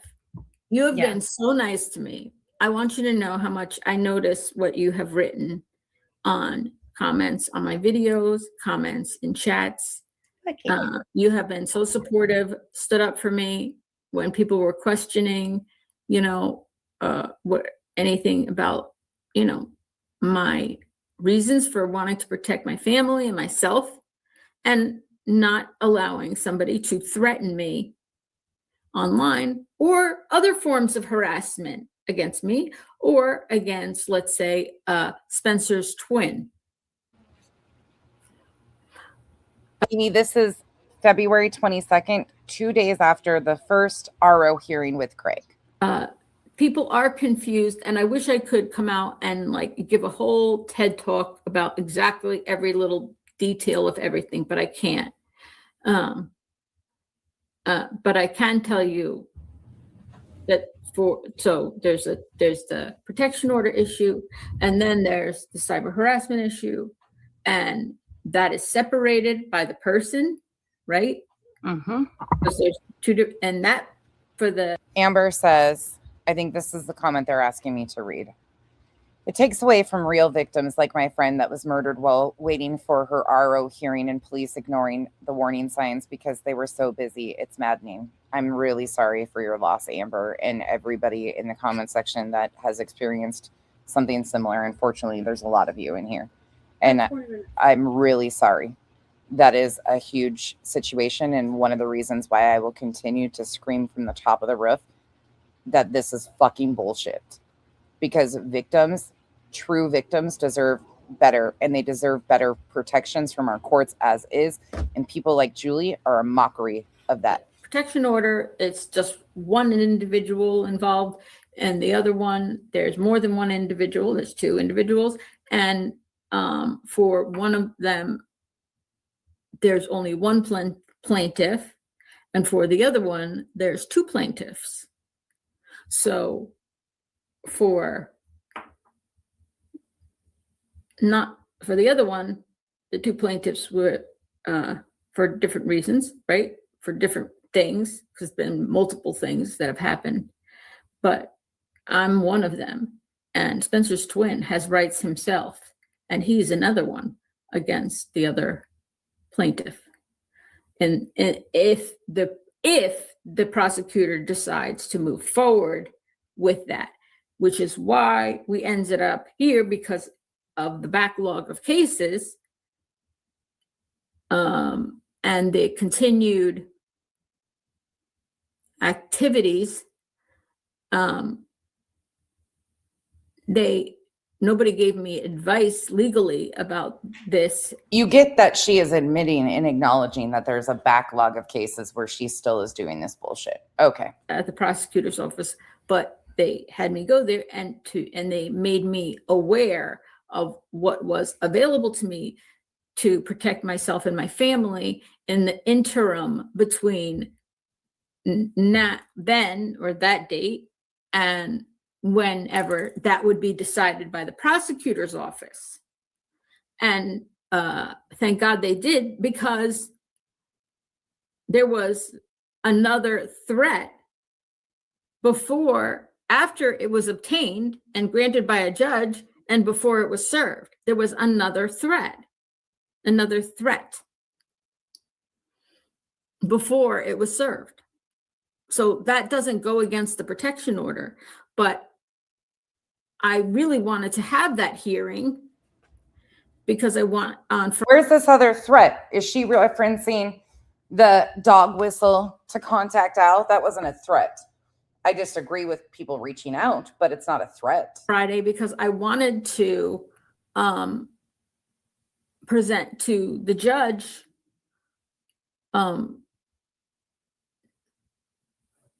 the violations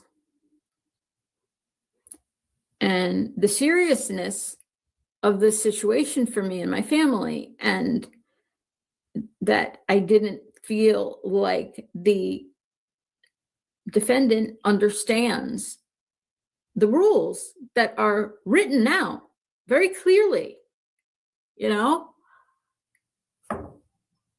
and I just think it's messed up. And the judge did reinforce and read out there in court in front of the defendant and their attorney the rules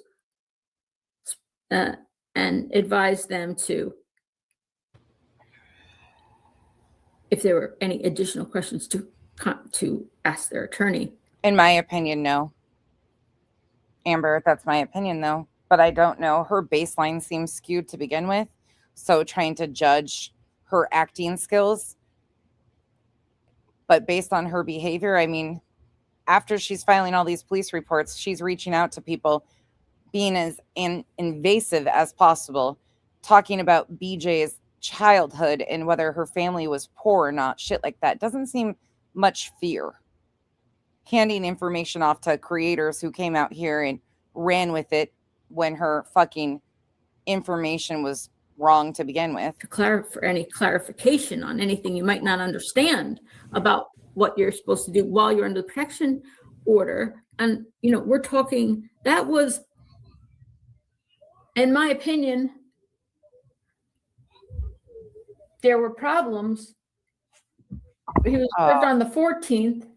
The hearing. Christina, I am so incredibly sorry for everybody out here that understands why this is so fucking important to a lot of us to continue to speak up. I'm incredibly sorry that many of you have experienced this. And I feel many of you can understand where I'm coming from probably at this point too. There's a sense of fucking disgust from me with her when she dangled the fact that I've had to have a PO. Yeah, I sure as fuck have. Yep. For a really serious fucking situation.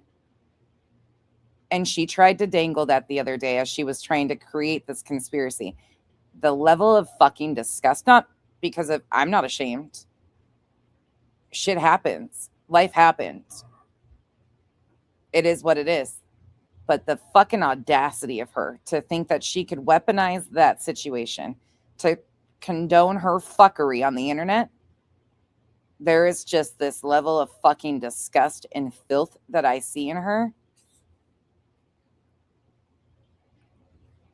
And so many others that are condoning this shit. Like it is. And then the whole fucking performance of those of us that criticize what she is doing and how she's wasting resources. We're anti-woman. Nah, far from it. We're anti-victim. First and foremost, women aren't the only victims. There are a lot of men that suffer in silence because of the stigma that Julie and others put out there too. Fuck out of here with this shit. It was on the 20th. So what is that? 6 days with things happening that, if not crossing the line, whatever the judge would decide. Right. I'll be right back, Julie. Sorry. Certainly skating on that line. And that's only 6 days of that. Now we have a hearing on the 12th. How many weeks is that? Right? Like how many weeks? That's not, for me, that's not good. And that was, I guess, the earliest date they had. And that's not good because I believe there's games being played. She has no fucking shame, in my opinion. It's Julie's world. We're just all, we should be fucking falling at her feet that we get a view into it because she's so above all of us peasants. Look what All Survive said. I heard it mentioning knowing your address in a seemingly menacing way. I heard that too when he said that. So, and that was after the order was served. Not only he said, and your husband's address. Yeah. And your husband's address. Now, let me ask you something, and I'll ask the chat. Somebody brought this to my attention. They said, when you said your husband's address, if he is aware who's married and who's not, and he seems to have some awareness of it, how many of the creators that have been discussed previously? I don't think they understand marriage. No, but have a husband. No, but they refer to them as a husband. Yeah, yep. Right? Because the other person makes it very clear, your fiance or your whatever. Yep. Or you're not, or likes to point out you're not married. That the defendant likes to point out, you don't have kids, you're not married, right? So clearly that's something they're paying attention to, in my personal opinion. Right? Absolutely. Who has kids, Absolutely. who doesn't have kids? Who's not married? Who is married? It's often discussed. I don't think I'm alone in hearing that. So when they say, got your address, got your husband, and then says, in your husband's address. Just a reminder, as soon as Julie did the copyright strike on them, she verbally states that she had to give them her address and her phone number. Just like I had to give Julie mine to counter her claim. Sure did. To me, that narrows it down. Mm-hmm. And said, if you don't have 10,000 subscribers, maybe they started out talking about somebody else, right? When they were talking about that, you're not worth talking to, or whatever, anything, you're pitiful, or I don't know what they was said. Good. And So said, stay away from my page. And then they said, you got 8,000 subscribers.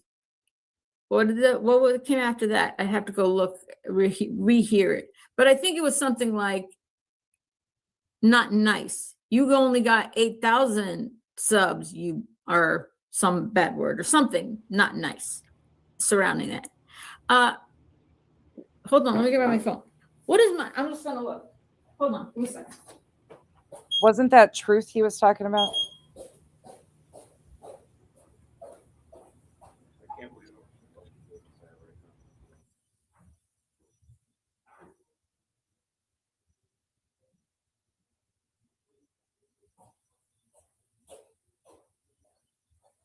I have, here it is.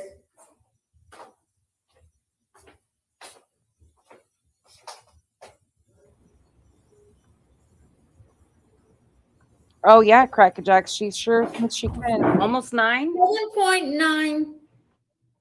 7.9 thousand subscribers. I mean, He I don't knows know. what he's doing. I don't know. I don't know what the courts do. I don't know what the laws are, whatever, everything. Multiple But people thought so. it's fucked up for women. If the requirement under law for a protection order is that a person who is harassing, threatening, menacing, anything, if the standard is, they have to say, Julie Skolnick, and then state the threat, right? To make it a threat against you. Well, guess what? That doesn't give women much protection. Because I'm not talking about me, I'm just talking about any woman. Look at this. She's admitting that it wasn't to her, in my opinion. Person who is harassing, threatening, menacing, anything, if the standard is, they have to say, Julie Skolnick, and then state the threat, right? To make it a threat against you. Well, guess what? That doesn't give women much protection. Because I'm not talking about me, I'm just talking about any woman. If the person doing the threatening refers to you as, let's say, bitch, right? And describes other things about you, or This is such a fucking insane situation that she even said any of this shit. your family life, right? Or your subscriber count, or said New Jersey, or whatever state a woman would be in, Didn't happen. your husband, all these things, Yeah. Like I know, and other Yes. people seem to be knowing and stating, even in fact online, they think that's Julie being discussed, right? For the following reasons.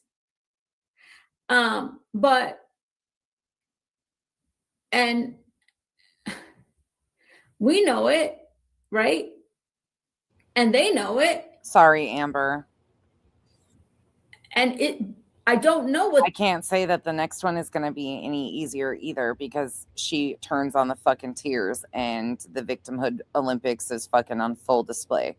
the standard is what I'm saying. It's just this twist and turn of trying to be a victim and make something into it. She's saying right here, she says, I'm not talking about me. She was talking about her, because they're not direct to her. Her state wasn't mentioned. Her name isn't mentioned by him.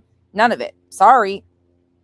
The subscriber count, most of us thought it was in reference to Truth, who has a little over 8,000 subs. So, But if the Sorry, standard Julie. is you have to say somebody's name, that's fucked up in my opinion. Yeah, it is. Because that means gonna a be protection Legato. order is literally a worthless piece of paper. It pretty much is, anyways. I've had them before because of an ex, and it's not going to. Did you catch that? Did you fucking catch that right there? Let's rewind. Sorry, this is important. And I don't know what the standard is what I'm saying. But if the standard is you have to say somebody's name, that's fucked up in my opinion. Yeah, it is. Because that means a protection order is literally a worthless piece of paper. It pretty much is, anyways. I've had them before because of an ex, and it's not going to stop anyone. Just so you know, there's a comment under Julie's post from a day ago that says, her post says, hey, nonsense, don't hurt yourself with that reach, talking about my husband. There's an account by the name of Get Off My Lawn Beach that made a comment, just for transparency. I'm telling you guys, I'm blasting everything. You want to continue to play? I'll put it right here. The comment is made about to land themselves in the position that Britney chick is in. Oh, really? Is that so? Just protect yourself. Julie's little friends are butthurt. Are you booty tickled? Oh. Get your own protection and document everything through the courts, through the legal system, however you have to. Yeah. Yeah. I think there's a time there needs to, I've been meditating on this and She should have been medicating on this instead of meditating. I'm changing course a little bit. Fuck no. I'm changing course, not Nope. in a legal way. I'm changing course a little bit. Agent? Yeah. Because I need to make sure that my interests are truly represented, and my rights to protect myself and my family are understood, by everybody involved. And I think, Sorry. March safe from getting knocked up. Carry on. so Have fun. I got to do. Wolf, right? I'm the kind of person who, like, if something's I see. Her and her friends are barking up the wrong motherfucking tree. There might be more of them than there is of me, but I don't fight dirty at all. I don't need to do the dirty games of the fucking slick ones. See something not working, I try something else. Like with genealogy, you go down one thing, it does. You're coming to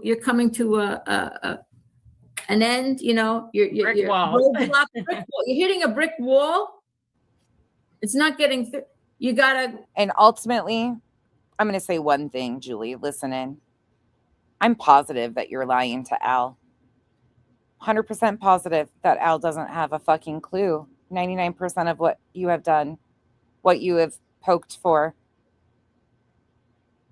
what you are up to. Well, Revival, I know that, but I'm just saying, like, I'm not afraid of these people. Whatever threat they're making, we're going to end ourselves up in. I'm not fucking, none of this shit bothers me. I'm using Julie's words. They want to play dirty. I'm not letting any of it, like, we don't need an army in this situation. They're just acting fucking foolish. But I appreciate you, of course. I know you guys are there, but we don't even need to play their games. Not at all. Julie's going to fall flat on her face on her own. But Al, I guarantee, doesn't have a fucking clue what's going on. And I bet if he did understand what was going on, Julie's little performances on YouTube would probably come to an end. Because Julie's putting them in the position that if a smart person, granted we know BJ and Craig aren't, paid attention, Julie's put Al in a lot of fucking messes. And I said what the fuck I said. Because this shit could backfire and should. You don't get to do these things. And Julie handed BJ and Craig this fucking card. Don't let them fool you. I don't think they will pursue anything. But Julie's out here pretending that they have all this money. I don't know about that. Julie, I think you're, once again, trying to misrepresent what's actually going on. But I don't think Al's probably particularly a fan of courthouses, is he, Julie? Or court proceedings, even with his attorney friends. I think Al and his attorney friend that you have put in your shit would probably be mortified. Absolutely fucking mortified. Considering you have put many people in the middle of your fuckery that you supposedly care about. Like I said, you and your buddies continue to fuck around.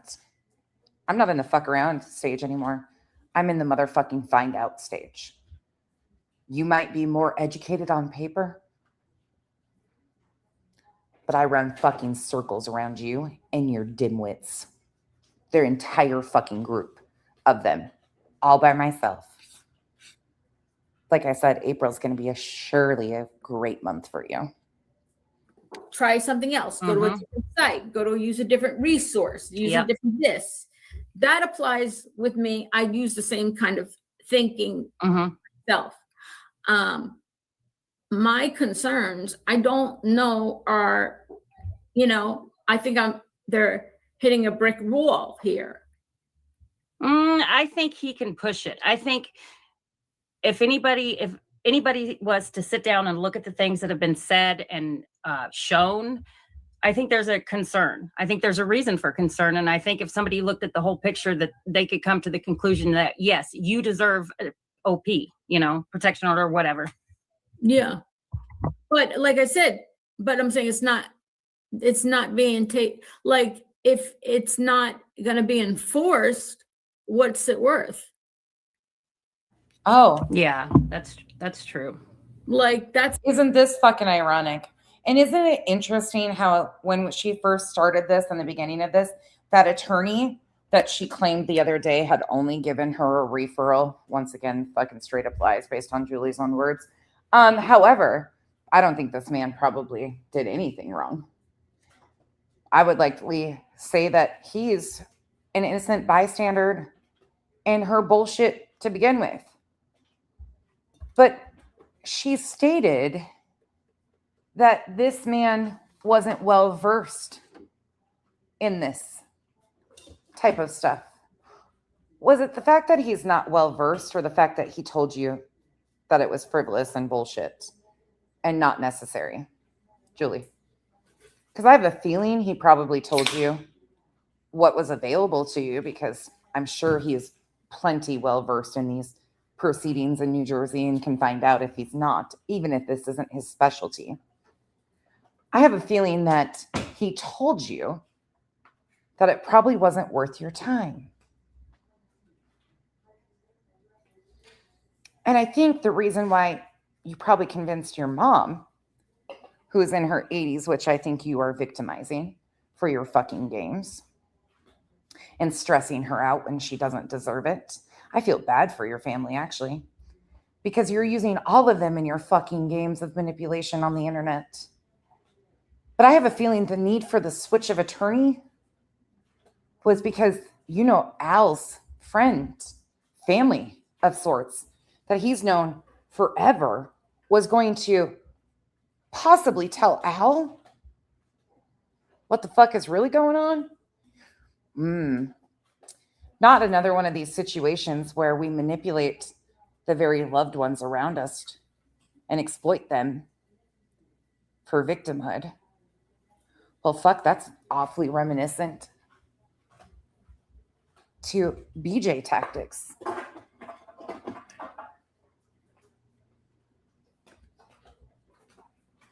That's what my question is now. And that's what I need to find answers to.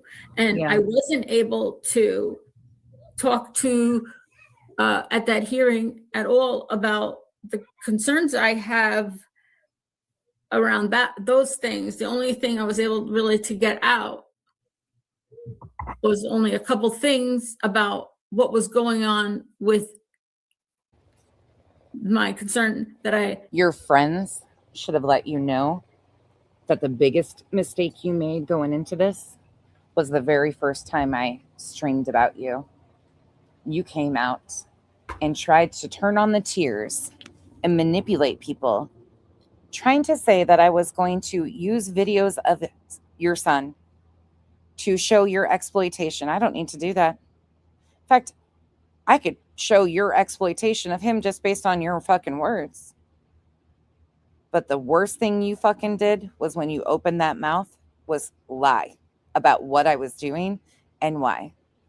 And you've continued to do it. And some of your friends have even condoned your bullshit. Yeah, see, I don't fuck with people like you. All I have to do is play your own words. That's the worst thing for people like you. You asked for it. Don't cry now, bitch. wasn't supposed to have this Zoom thing. And I didn't literally know. I wouldn't have even have stepped to that desk. Because unfortunately, Julie has used her mother in this. Supposedly, according to Julie, something via the internet happened in regards to her mother. She couldn't tie it to this. Didn't have any proof that it had anything to do with Brittany and Craig. But she had her mother file a police report because it was concerning. This is Julie's claims again.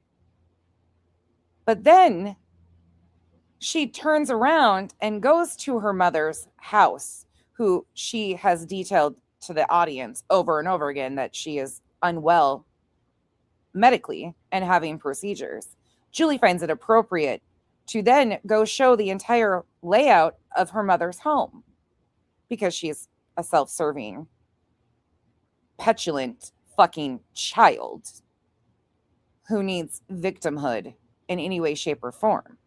So she threw her mom into her little fucking fodder. Then when that didn't pan out and there was no way that they could twist and turn some magical threat, then it became, well, I'm going to be taking care of my mother as she's recovering from a procedure. So she needs to be added to the RO. Her mom deserves better. In view of the camera, if I was warned even 30 seconds before I stepped up when they called my name, even 30 seconds before, I would have said, I literally had no idea till I was at the desk where you are in view of the camera. JS, I think that's a good comment for me to say this to. I don't know why the dark side accepts these people. Most of us aren't dark sides. We're not. We care about the truth, and the truth is never going to fall in being light or dark. The truth is the truth. I've been lumped into, many of you have been lumped into the dark side because we criticize people that lack telling the truth. But even for myself over the last couple of weeks, it hasn't offended me being called the dark side. I'm a demon. I'm the devil. That doesn't bother me. But the people who are truly the dark side, and I mean, they support this type of fuckery in our courts because they don't give a fuck about victims. They don't give a shit about the truth. Those people accept Julie. I care about the truth, and that's it. But the people who are supporting her shit are not far from her same type of mentality, in my opinion. And the microphone. And that's victimhood at all cost. And I was there for a second before the screen popped on. Yeah. And I was like, That's right. We have. the fuck is going on? And shockingly, We've been rebuked a whole lot, Kathy. what do I see on the screen? The first thing I see is not the defendant. Wow. It's his domestic partner. Uh-uh. I'm like, what's happening? Yeah, Amber, I don't get offended by being called the dark side or whatever. Like, I get that that's just a dividing tactic of any of it, but I care about the fucking truth. I don't care about a side. That's one thing for me that's never going to happen, is being loyal to strangers on the internet and going along with shit like this over the facts. I will never agree with Julie doing this or BJ doing this just to get along with strangers on the internet. Their fucking actions hurt people that I care about, real victims. And they set a terrible precedence going forward. Happening here? I'm starting to believe she is his mother. She like he doesn't know anything. You understand what I was like? My heart was like, Yeah. boom, boom, boom. What There is you are, going Essa. on? Mhm. And then there was a series. SS has it named perfectly. That's sleeper cell stupidity talk. Fuck sides. Exactly. Cooper. Of it wasn't funny at all. Nope. I was gonna say a comedy of errors, right? But it wasn't funny. It was not at all funny to me. And I was very upset, and I still am concerned that at this moment, as I'm here, there could be a video or audio of the proceedings being circulated among people. Yeah, and ultimately end up on the internet. Yeah, home. I'll remind you of something we watched the other day, and if you need me to, I can go pull the clip. When she made the statement that she was excited to see a video of the court proceedings with BJ because she couldn't wait to see her full body. You know why Julie doesn't want this recorded? Because she's scared of the truth.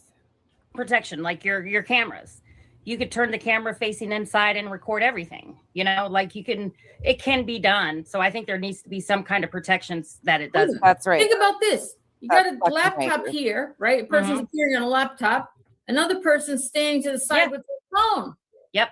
Out of view. Here, ready? I'm turning it on. Recording, video, audio. Yep. Go. Definitely. Yeah. Yep. How do I know that wasn't happening? I think if it does end up online, that's also another thing that needs to be, taken to court. These people that encourage this shit fucking blow my mind. For anybody that wants to know what I'm talking about with the full body comment, here you go. This is in her mock trial bullshit when she was doing the mock trial of BJ versus Clue and Cletus. Well, you'll get to see her full body, and we'll get to see your full body, right? Hope we do. Isn't that fucking a little cringe? Hope we do. So you were hopeful that those proceedings would be recorded and released so you could see BJ's full body. Well, you'll get to see her full body, and we'll get to see your full body, right? Hope we do.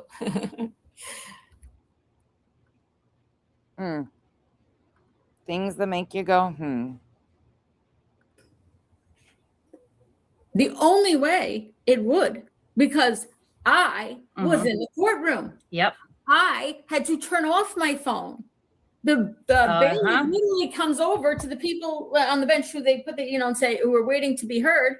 SS, people like you and so many in this chat give me hope that more and more are going to start waking up to what's really happening. And again, I'm thankful for all of you. Thank you guys.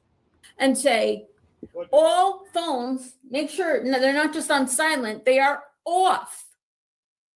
Make sure all your phones are off, or they could be taken. It should be the same rules apply. No phones in the courtroom, no phones around the computer if you're on a Zoom. Right, Granny H, it needs addressing. I have no idea. And it's, why do I have to follow certain rules? First That's of all, true. this is neither here nor there, but it was early in the morning. I had to get up. I had to get myself there. Parking's a bitch over there. I don't think he could. No. Al doesn't seem the type to be entertained by this, and especially in the position that, what my opinion is, what Julie has put them in, the constant threatening people with lawsuits. That puts, because she uses Al in all of it. I actually have a clip that I'm going to play during the Lauren Matthias stuff when we look at that, where she states that she goes and talks to Al about the people she intends on suing. Like, she's proud of this. But I think she just uses him as a character to, like, try and intimidate people. I don't think he has any clue the extent of her bullshit. And I don't think he cares to some degree because it keeps her busy. It's, it was raining. I didn't get to sleep in and appear on. Why did I have to go to court even? Nobody informed me that was even an option then, because end of business day, the day before, end of business, there was no attorney of record. Yeah, I don't know. There was no attorney of record at end of business. And the forms that came through to make it a Zoom were dated February 20th. That means they were filed after midnight, the same day as court. Not surprising seeing how they live their life. But it's like, this is, I'm sick of fucking being shocked. I really am. I'm getting fucking tired of it. Well, if she talks to Al the way she talks to people out here, a contentious woman, I can give you some of that. He's tuned her out just like many of us did within the first 3 minutes because she circle talks and he's lost. So he just, he nods. He plays the role of a compassionate spouse and just appeases her, very likely. That could be. But chances are he has no fucking clue the extent of it. There's no way he does, because he's already suggested when her feelings were so hurt that she shut it off. I'm getting tired of people playing games. I'm getting tired of worrying about. No, I get what you're saying, Joe. I get what you're saying. This bullshit. Right, Sharms? Just like I was on Christmas Day on a live stream that's now been deleted. She didn't have an attorney representing her. She had an attorney advising her, their friend, she claimed. But he was not an attorney as in representing her. I don't even think she has an attorney currently. There's no proof that she does. There's no notice of appearance or anything that anybody has seen, or all anybody has heard is Julie's statements and her stories. Was deleted right after of people being directed to Amber, where they could find a video I deleted 3 years ago off of my public TikTok from an autistic young man who said he didn't want to be. See how easily she lies about this situation? She continually lies. When she has already told the internet she is locked out of that account. She cannot. It is not removed. And she fucking knows this. She knows that it was brought to YouTube by a different party too. I'm getting tired of people playing games. I'm getting tired of worrying about you know, this bullshit. Oh, Craig had You an know, attorney. Julie didn't. Craig did. just like I was on Christmas Day on a live stream that's now been deleted, was deleted right after, Which we have a copy of and we've watched. of people being directed to where they could find a video I deleted 3 years ago off of my public TikTok from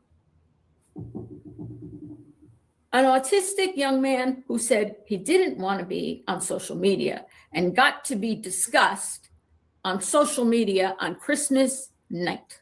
He was discussed on social media in that video shown a year previous. Not shaming White Boy, but it's from White Boy's channel and it's still publicly available. Notice she refuses to admit that. She They're omits that. disgusting. And I'm beside myself about this stuff, and my heart's racing right now on Wisdom. It just happened in the RICO case that the court has to get permission from you or attorney to use Zoom. Yes, exactly. Because thank you, Wisdom 0726, because there was the same concerns. Completely different situation. No comparison at all. Hey, Julie, I'm going to have to drop Yeah, real it's quick. okay. That's Okay, all right. talk to you later.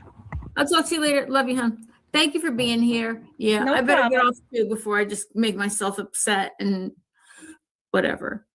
Yeah, you're right. But in this RICO, it was the same concerns about recording people, you know? In fact, I think that's what they were attempting to Hey, Oprah hold gal. Granny in contempt for, right? They were alleging she took a picture or recorded something that she Yeah, it was horseshit. Complete fucking horseshit what they did. Don't compare them. There's no comparison. None.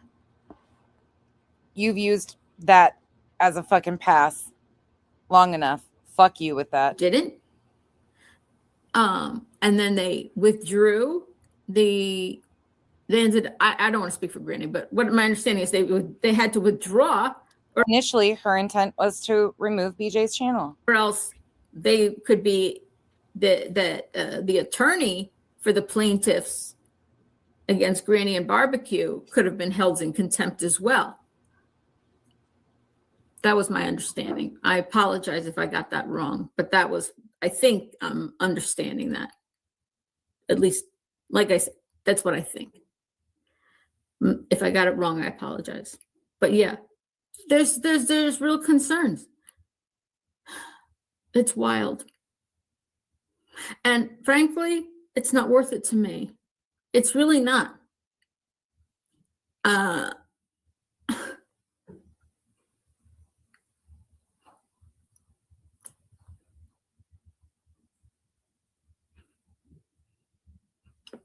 One of the only things keeping me here at this moment on YouTube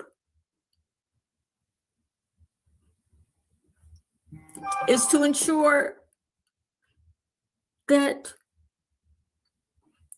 somebody who's trying to get me off this app through threats and intimidation or bullying or harassment or whatever else isn't going to do that until I make sure they're held accountable for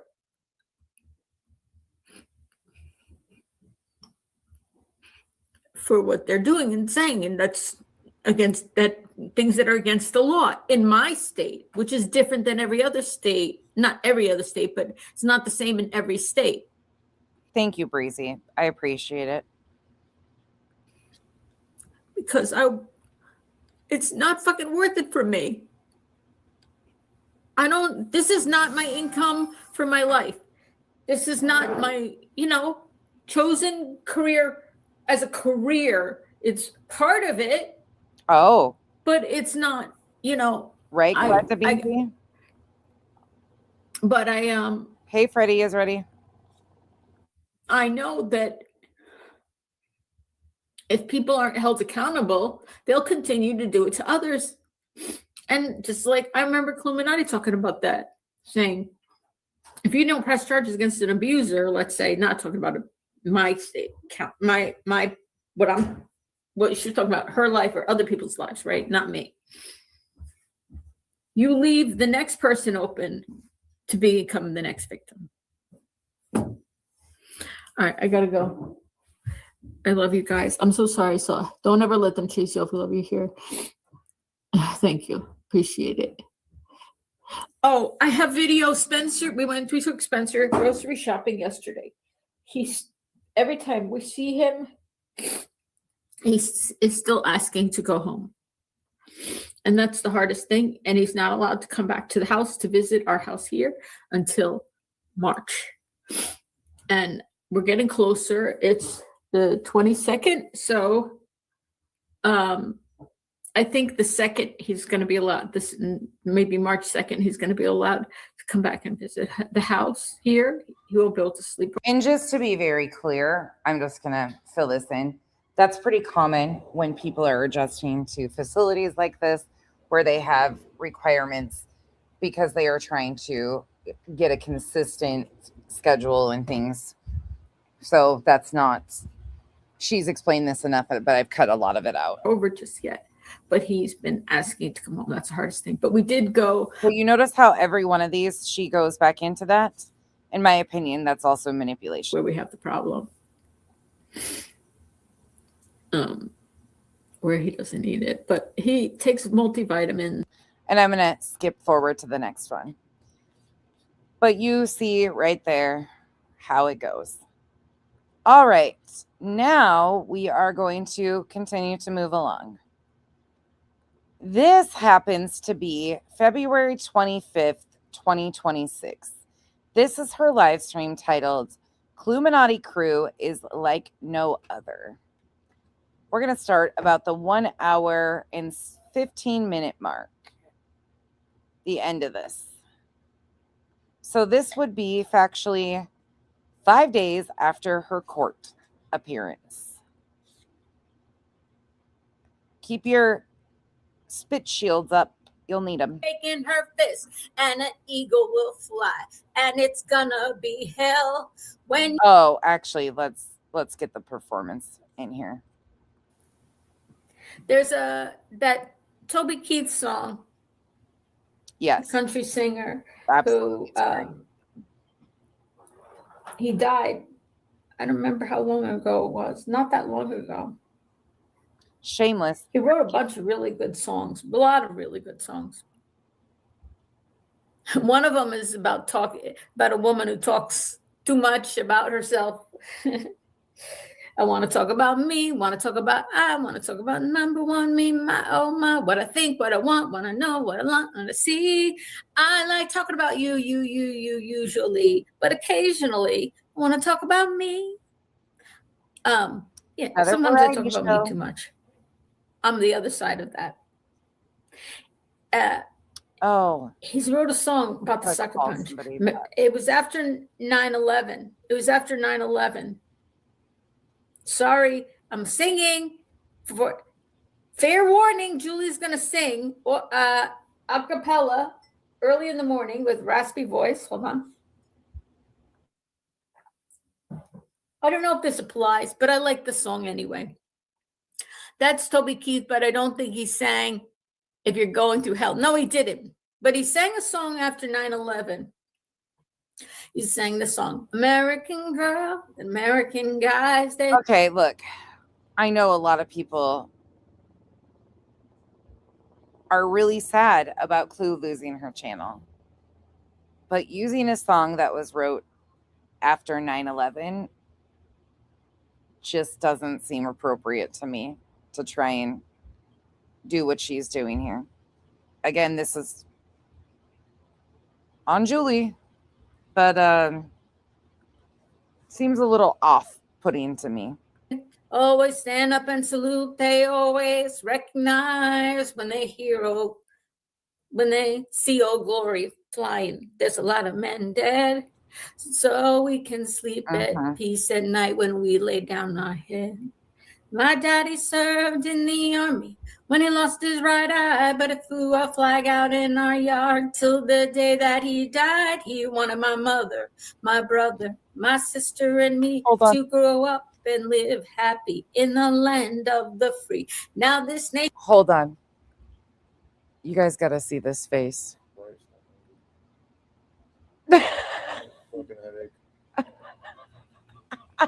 Stop singing that song. I looked over at Kyle and he's got his joint hanging out of his mouth and he's like, what the fuck is happening? Oh, this was her dedication in her song because Clue lost her YouTube channel, babe. Think about that. That I love. That's what she's singing this song for because Clue lost her YouTube channel. This song. Does she know what the fuck this song's about? Yeah, she was just explaining that it was after 9/11. So Clue losing her channel is just like 9/11? I don't know what she's trying to do here. Grossa. I mean, Love has come in under attack. A mighty sucker punch came flying in from somewhere in the back. Soon as we could see clearly through our big black eye, so they can see the smoke. man, we lit up your world like the 4th of July. Gold Star dancing. Hey, Uncle Sam put that name at the top of his list, and the Statue of Liberty started shaking her fist, and an eagle will fly, and it's gonna be hell when you see Mother Freedom start ringing her bell, and it'll feel like the whole wide world is raining down on you, all brought to you courtesy of the red, white, and Clue. stop. See how I changed that at the end? Red, white, and Clue. A sucker punch came flying in from somewhere in the back. As soon as she could see clearly through her big black eye, man, she'll light up your world like the 4th of July. Whoever took her channel down, she's going to light up your world like the 4th of July. It is. It's a disgrace to our soldiers. Whoever did this. This is so disrespectful. Clue's going to put your name at the top of her list. I mean, it's incredibly insensitive and so displaced. Hank, come here. Come here, buddy. They want to say hi. Well, that's too close. Hold on. Hank's on this side and Cooper's on the other. Okay, he says, I got shit to do. Are you done? Okay, hold on. Oh, Cooper. No, I can't. Okay, I can't do it from that angle. Now Cooper's in my lap. Sorry. Now I can't hardly move. I want to go listen to Nails on a Chalkboard to cleanse my palate. They want me to show you the dancing. So I will torture you with that in a minute. Dancing? Yeah, she's a solid gold dancer. What is that? Oh, God. Hold on. Let's just get this done in the middle of it. Okay. Kyle doesn't know. Fuck. But I'll put him on camera for you guys so you guys can see his facial expression to this. All right. I'll take a break from work for this. Okay, I'm coming over to sit next to you. Here we go. The reaction that nobody needs, but we're going to get. Okay, boys, move. All right. You're going on camera for this. Hey, Coop, hang out. All right. Are you ready? Mm-hmm. Watch the screen. Let me get on the floor. You guys can see me? Okay, wait. Let me turn up to this side because this shoulder's not so good. Okay, wait. First they crawl. Okay, they crawl. They're going to have the leg out, and they're going to do a crawl like this. Richard Simmons. And it's going to be like real, like, sexy. Oh, my God, Cooper, stop. Men or women, doesn't matter who. Man or woman, same outfit. Unitard, going like this, right? Like this. I'm being attacked. They would put their leg out like this. Hold on. Like this. Not voguing, but like more flowy, you know? Like solid gold. Da-na-na-na-na-na-na. Solid gold. Here, wait, hold on. Solid gold. Do-do-do. I know where you sleep. Solid. And then they would always like end with da-na-na-na-na. Oh shit, that was a bad move. Solid gold, you know, like with some stupid showy thing at the end. But or like that lady with her leg out like this and her neck out. Oh yeah. Clip this shit. Much better. Clip this. Right? Oh my God. Look at how I had to get up. That's pathetic. My muscles hurt. Is that good? My first concert was Rod Stewart. That's a great concert. Oh. My muscles hurt from moving on the floor. Oh, you guys asked for it. There you go. I mean, that's the looks he gives. You know what that was? What? Actually, if I set up a camera at work, That's you trying to get off the floor? that's me setting time. Oh, on the right. floor. All right. Now, did you hear what he said? Because of you guys, he said, I know where you sleep at night. She's already on the third and fourth can. No. Oh, Mama Freddie, Kitty. No, I would definitely not pay for that dance. I would ask for a refund. Oh. Okay. Back to this Last night- bullshit. Kyle, What? And Auntie Julie's out here shaking her fist. Oh, he's got a joint. He's good. And He'll be elevated truth will fly. And it's gonna be hell. Did we catch this right quick? We all catching this right quick? Hold on. Let's take it back. We had to interrupt our regular scheduled programming with a Kyle facial reaction to the solid gold dancing. Clue's gonna put And you notice, once again, you notice he wasn't even fucking nasty. Kyle didn't say anything terribly mean or anything. He didn't, because he doesn't. He probably thought a few things. He did say he knows where I sleep at night. So, I mean,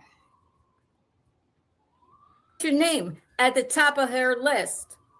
listen, here we go. And Auntie Julie's out here shaking her fist.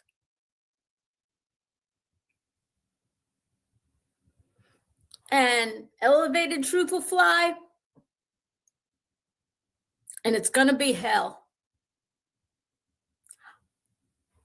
And all the subscribers who support her and love her, and her mods and her friends.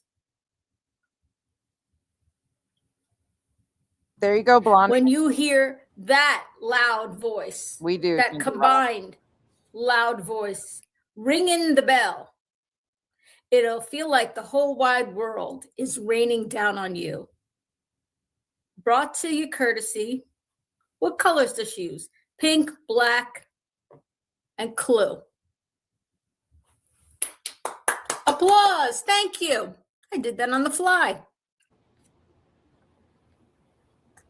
Kyle is currently headed upstairs to get me a gummy out of my drawer. Yeah, that's where we have hit that time of the live stream where we're going downhill.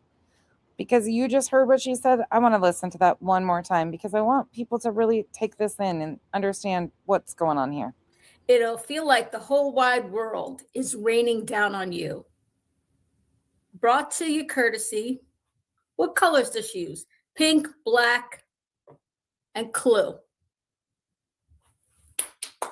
Applause. Thank you. I did that on the fly.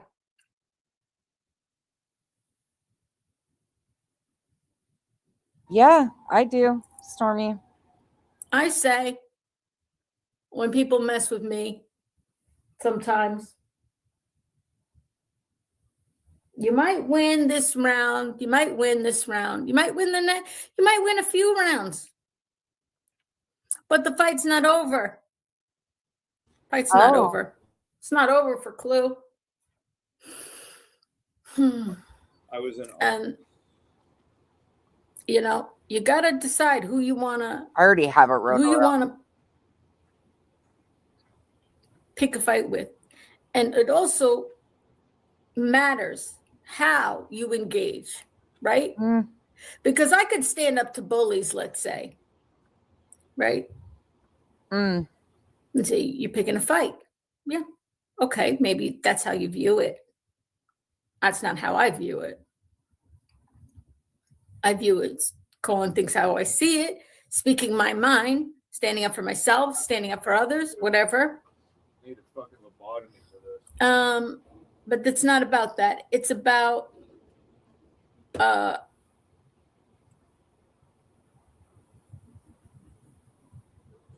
when I do engage with other people, I Oh, try as best I can to always do things as ethically as possible, as open as possible, as out front as possible.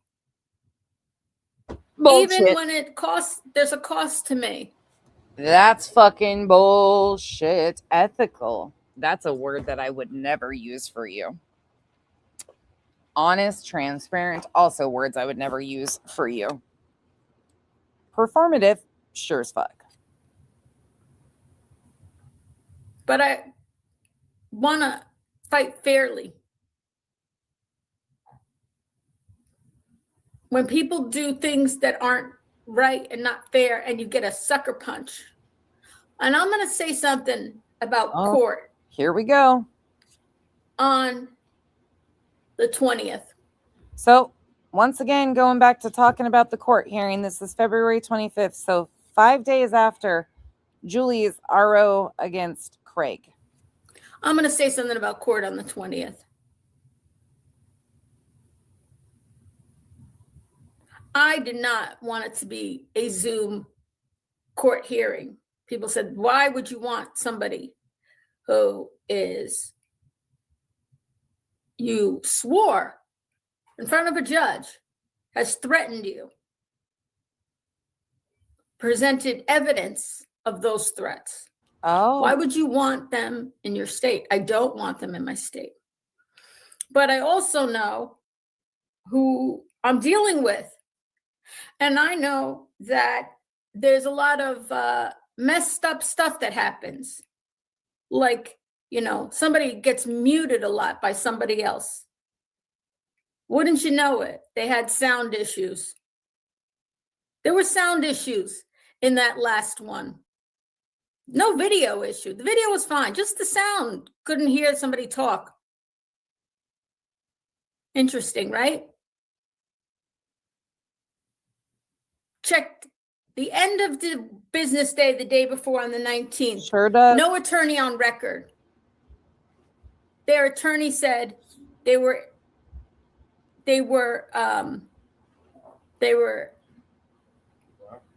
became counsel late at night, late last night. Right. Glad to Binky.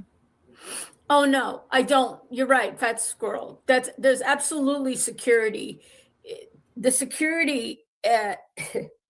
This is not a tiny, little country courtroom. This is a huge building. This is. I live in a county with between 500,000 and 1 million people.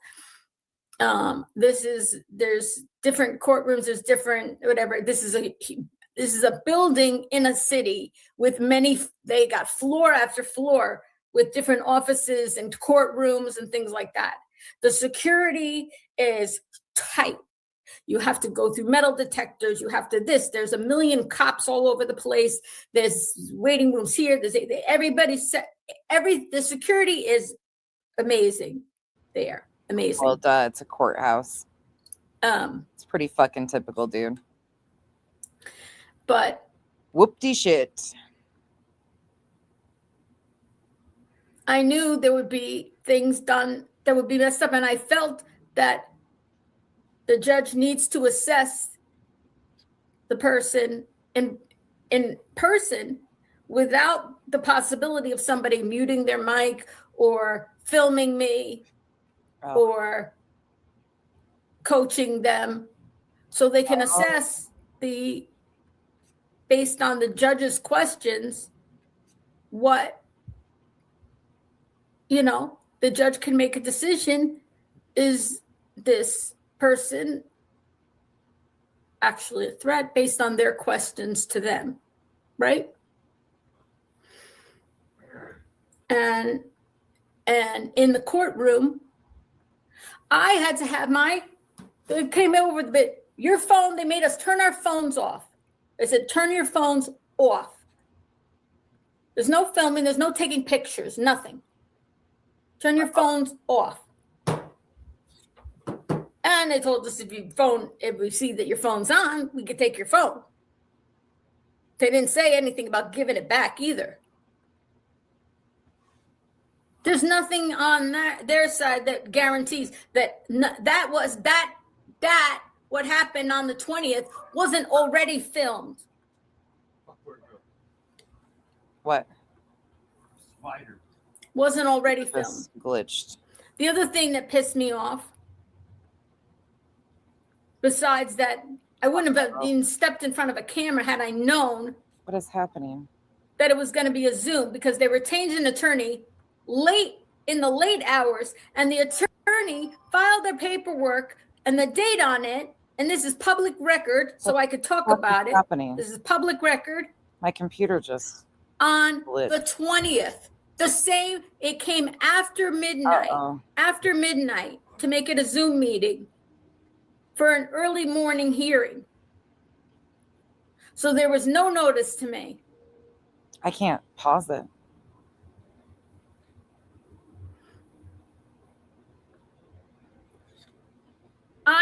When I went in there, this is what really is making me mad. Oh, where the fuck is it going? When I went into that courtroom,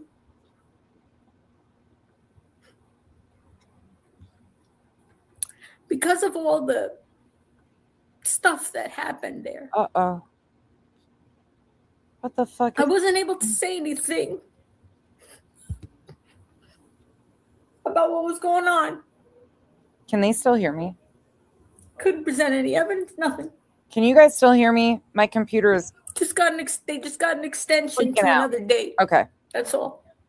Give me a second. So I can't pause it. my guess is, a lawyer who's hired, I got a force quit you know, thing going on. in the late after court and in the late evening, late last night, I believe was what was said. Look at it, I got the spinning. Paperwork.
Sorry, guys. My computer decided to do a force quit application right when I was going.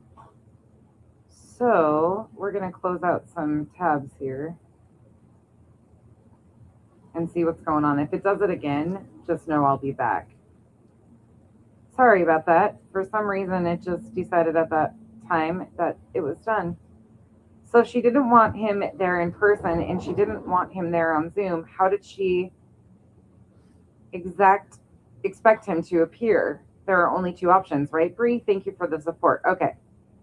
No, it's my own computer. I've been having issues. And just a minute, give me 1 second.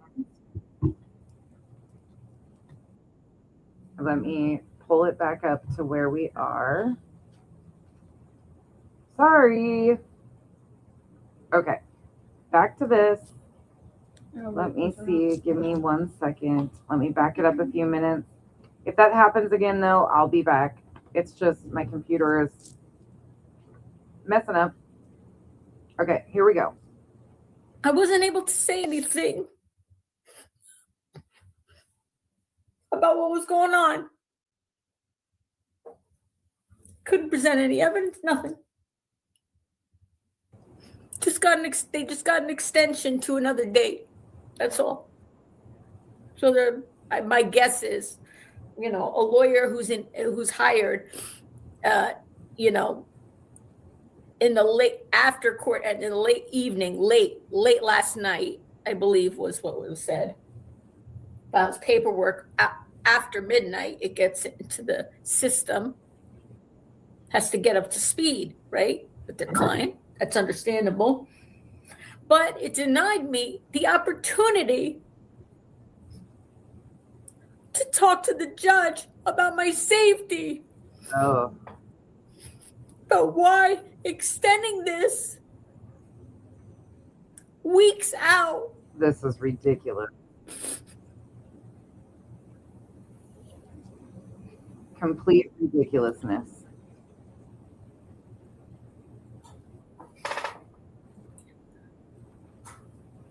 The performance here. And I wanted to tell the judge, hang on.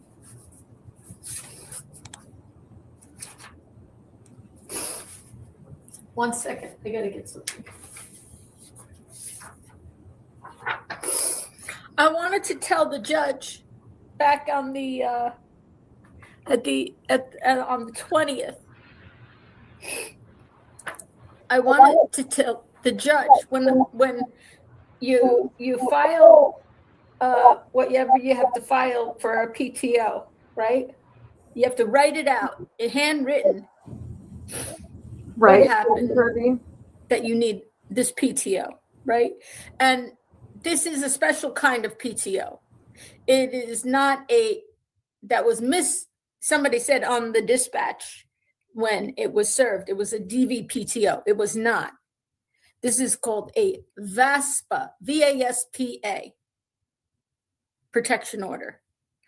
VASPA, it's specifically for New Jersey, okay?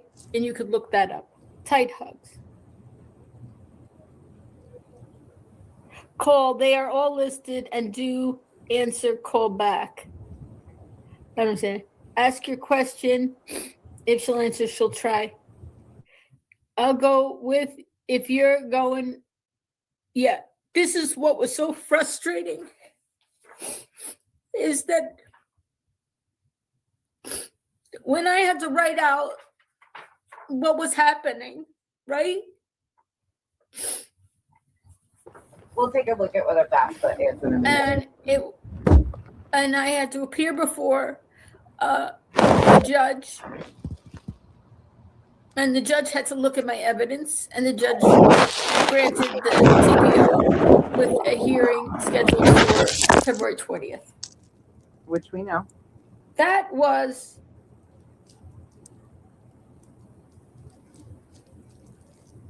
in that interim time between me filling out that form and the 20th, in that interim period, things happened, including, things.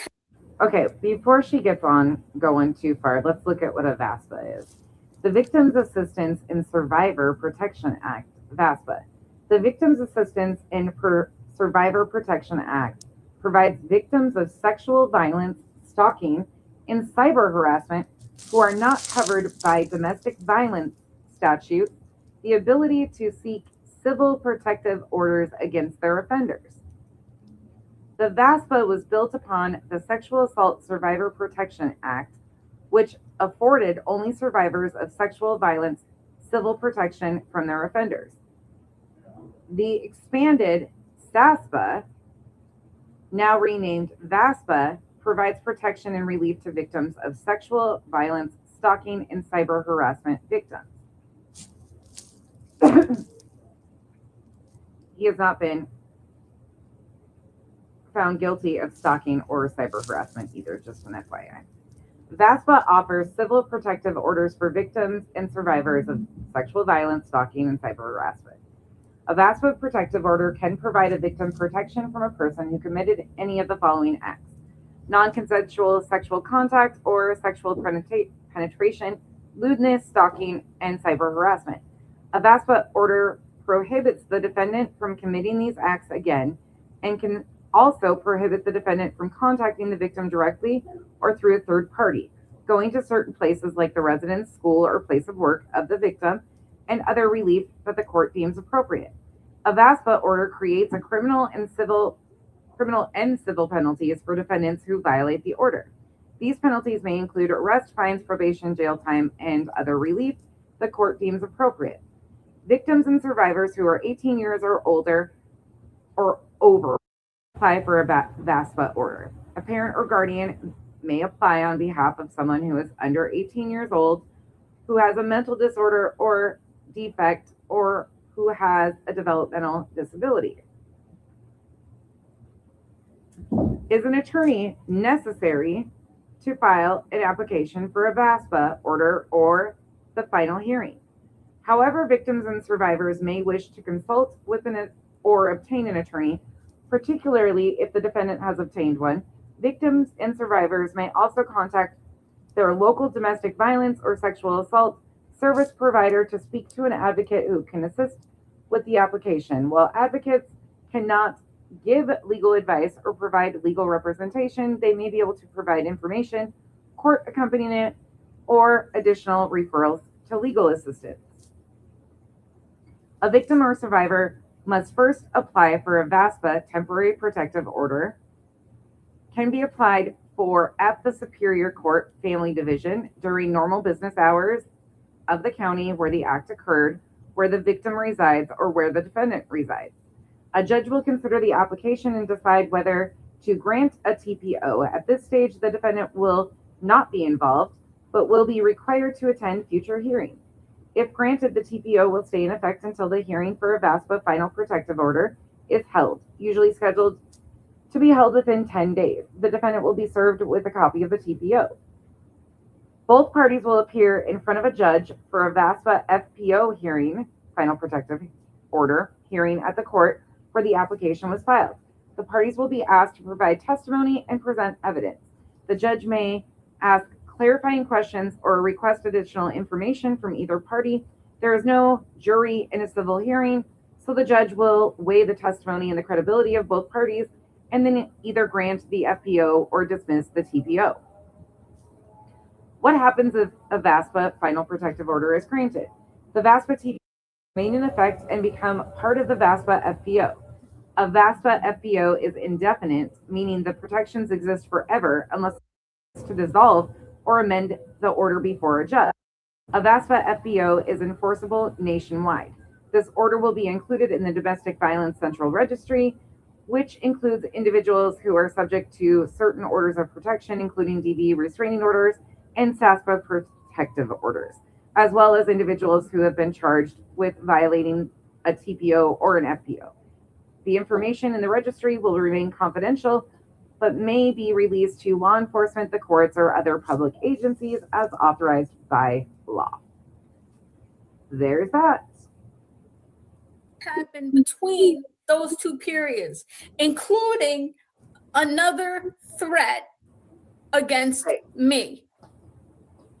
Another threat against me. And I know it was against me, even though reality says they don't say your name. You're wrong, reality. You forget. You forget that sometimes they have. Call me Frenchie. Thank you for stopping by. If you allow me, I would like to congratulate you for the objectivity and impartial thinking that you are able to show. In my opinion, she's very deplorable. I agree with you, Frenchie. Nice to see you. Thank you for stopping by, and thank you for the super chat. I hope you're doing well.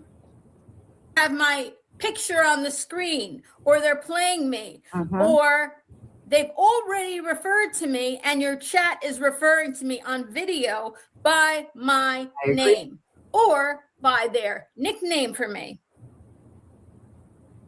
Their disgusting nickname. I agree.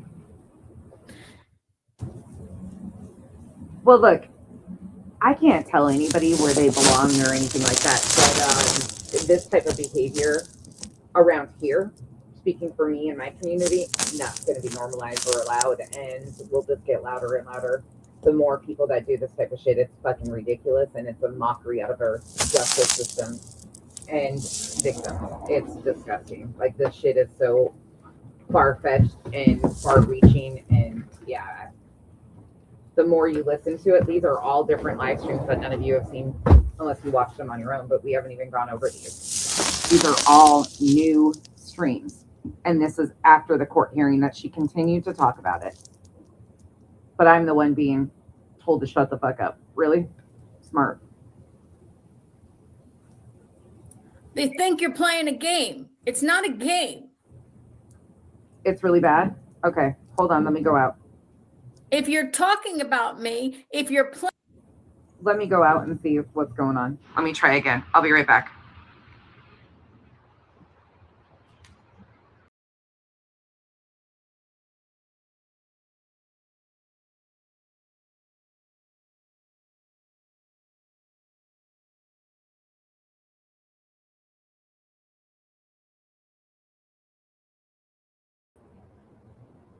Okay, how is it now?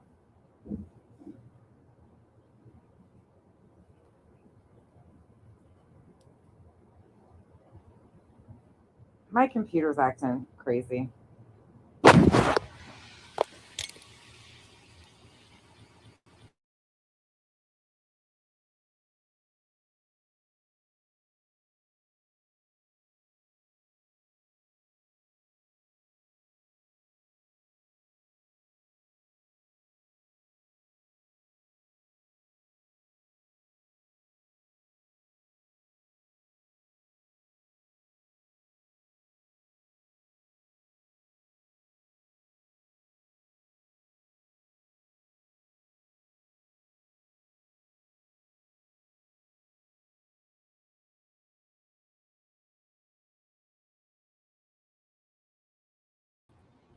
Okay, let's see what happens now. Is that better?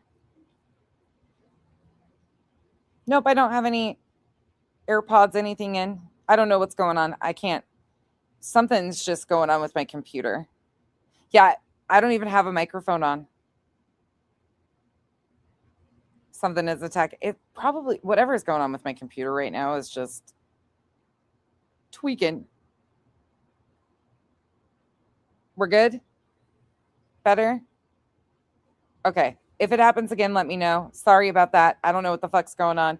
It did a force quit, and then now we're having audio issues. So I probably just need to update my computer or clean it out again. Who knows? Sorry about that. We'll try again. Try again. Okay. I backed it up. It's fine now? Okay. Let me know if it happens again. I'm sorry about that, guys. including,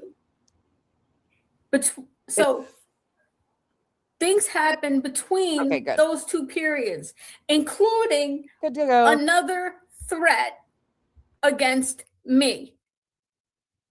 Another threat against me. Nope. I took the gummy. And I know it was against me, even though reality says they don't say your name. You're wrong, reality. You forget. You forget that sometimes they have my picture on the screen, or they're playing me, or they've already referred to me and your chat is referring to me on video by my name or by. Isn't this interesting? She's telling you once again, this is such an important piece that people need to pay attention to, because she's telling you once again that her name is not directly stated.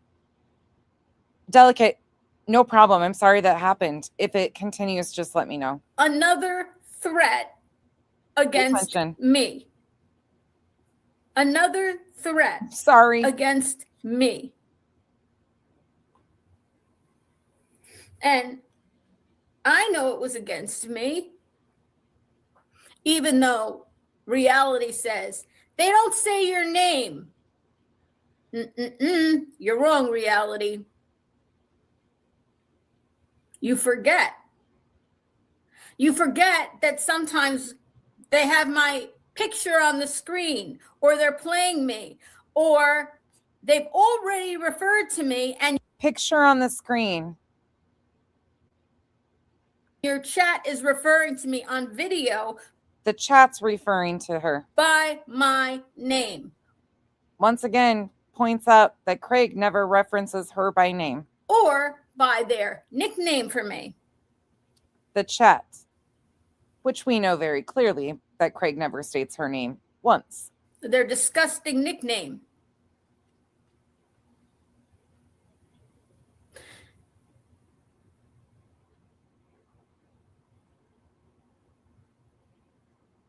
They think you're playing a game. It's not a game. If you're talking about me, if you're playing me, if you're referring to me, if you're using the same descriptors, physical descriptors that you've used in the past, the same ones, that way, that's how everybody else knows. The judge, and I have recordings of all of it, the judge will know you're talking about me. But Really? Is that so? this threat that happened in this interim period, there was no doubt it was me. They were playing my video. They were playing my video when the threat was made. They were reviewing my video. You can hear my voice when the threat's made. Are you trying to convince yourself or your chat? They're making fun of my looks at the same time. Whoop-de shit. I wanted the judge to know that another threat was made.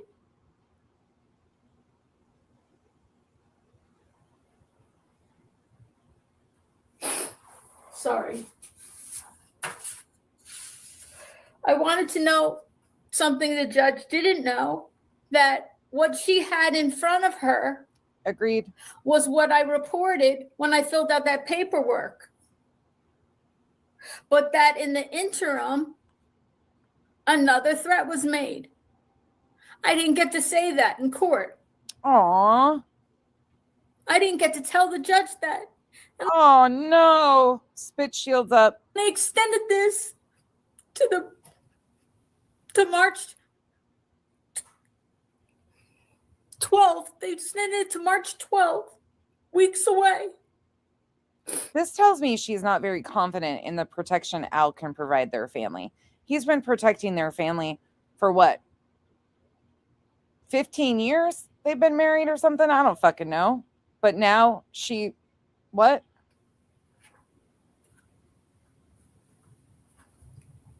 I didn't get to tell him that this man said something mean about my looks.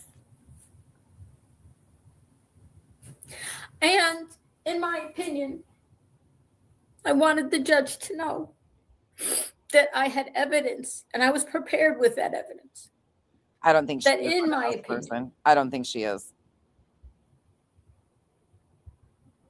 Right. Log the fuck off. There's been Nothing, Bonnie. violations. Here we go with the violations again. And I didn't get to tell the judge any of that. Because And she's that's scared. really hard to take. This is such fucking bullshit, and this is where I'm going to try not to lose my shit. It's so hard to take. In my opinion, somebody who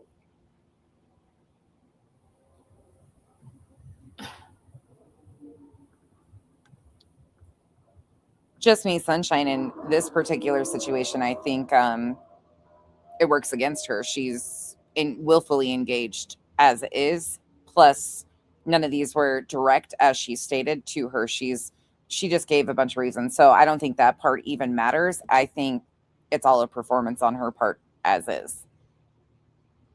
She's trying to make something exist that doesn't, and she's stated as such. There are people in this world who think. Yep.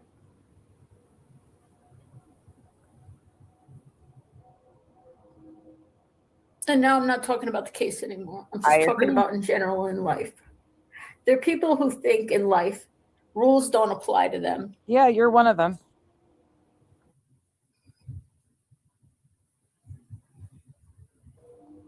Fuck yeah, it does, vibrator. Yeah, it does. Your Honor, as a mother. All I need is a chance to be heard. Oh, That's it. A chance to have a judge consider not just what I have to say.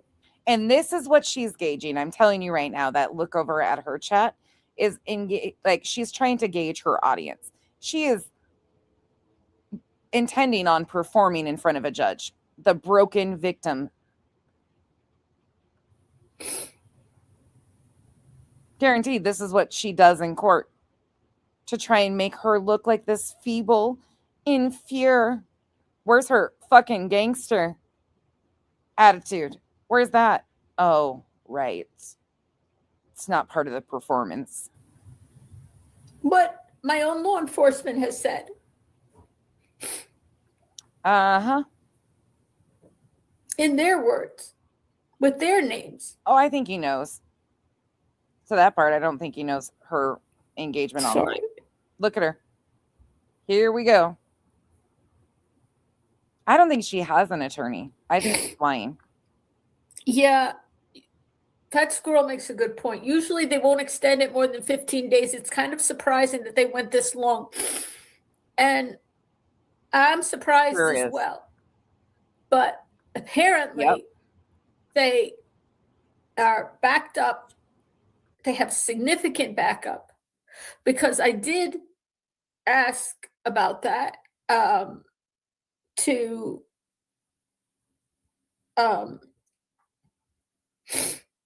my attorney about, And right there, she says, my attorney.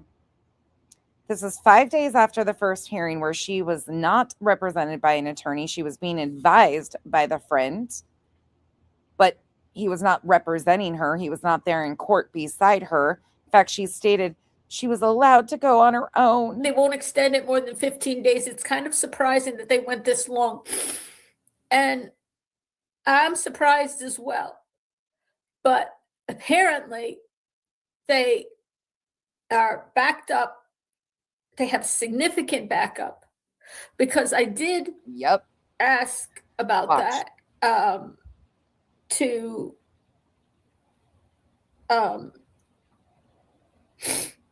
my attorney about, how long it's going to be till the next hearing. I agree too. And he's aware of the backup, 2 smoking barrels.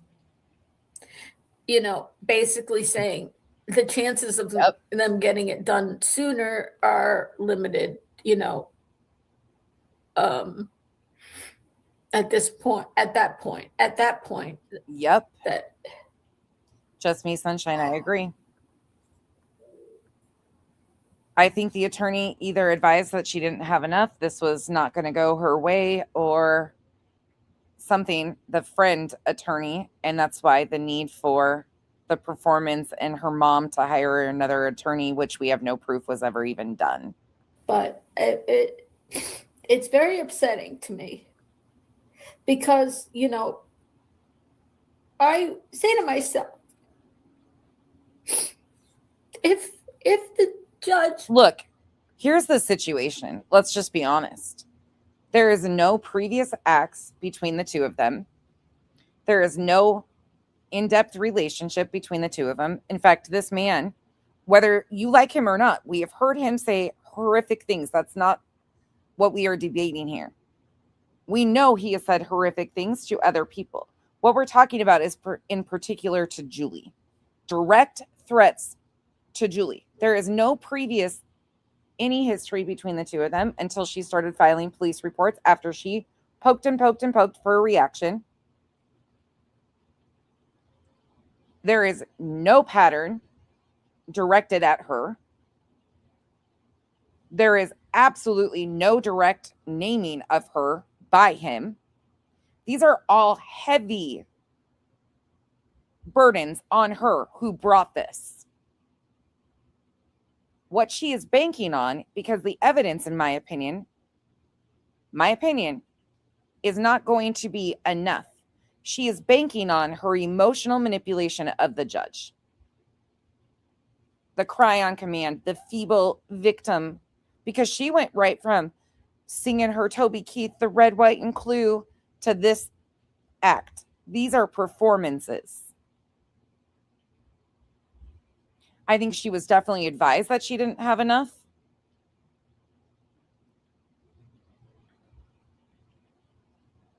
And she was banking on him not appearing and not being able to retain legal counsel to defend himself, so she would win by default. Because in my opinion, she fucking knows that she does not have enough, because it's a high standard, a high bar to reach. Even in North Carolina. These are things that are taken very seriously. These are serious allegations, and there is no previous history. They are both willful participants. She has not tried to tune it out. She is willfully engaged in a back and forth. She's done 25 plus live streams since she started filing police reports. If you are trying to protect your family, you are not continuing to provoke and poke. And if they're not allowed to talk about the court hearing, whether it's saying a name or not, then bitch, you're in violation. Because how many streams now have we watched since that first court date that you are out here talking about this? But yet, if Craig's talking about it or Brittany are talking about it, oh my God, it's a violation. Bitch, what? This bitch has been violating all along then too. You don't get to have it one way here, people. This isn't how our courts work as is. Can we get real here? I don't know why and how people are being manipulated by this. It's astonishing to me. And ultimately, let's pretend here for a minute. Let's pretend that the RO is granted. Let's pretend that this private citizen's complaint is held up. BJ gets a misdemeanor under a petty disorderly persons, like a traffic ticket, like a seatbelt fucking ticket. Whoop-de-doo. Craig gets an RO against a woman that he doesn't even fucking have a relationship with as is. The intent on Julie is to continue to provoke and have others provoke on her behalf, in my opinion, to try and get him violated, to try and get him locked up and his weapons removed. He has made 0 threats with any firearm to Julie. To others, yes. Flashing them around, yes. But you don't get to use what has happened to other people. Plus, she continues to put out here that he has a pattern of violence. He has a history of violence. Ma'am, you and your friends might need to learn what a charge versus a conviction actually is. He was charged with those things, but he was not convicted. See, situational truth doesn't work in situations like this. And what the expectation was all of us just to fall in line, shut up, and hate Brittany and Craig to the point where we're going to agree with somebody making false allegations. Well, that's not how the fucking world works. Thank God that some of us are not okay with seeking revenge based on false allegations to police or to courts. It's pretty fucked up. It's one of the grimiest things I think I've seen is people even attempting to justify this behavior or what Brittany has done. There is no justification for making false allegations to police or our courts when there are real people that deserve protections. And all this does is clog up our court systems even more. Can you imagine, though? Put yourselves in these shoes. I don't give a fuck if you like Britney. Some people need to learn to separate some shit out here. If you were accused of false allegations, do you think you deserve the right to defend yourself? Do you think you deserve the right to speak the truth?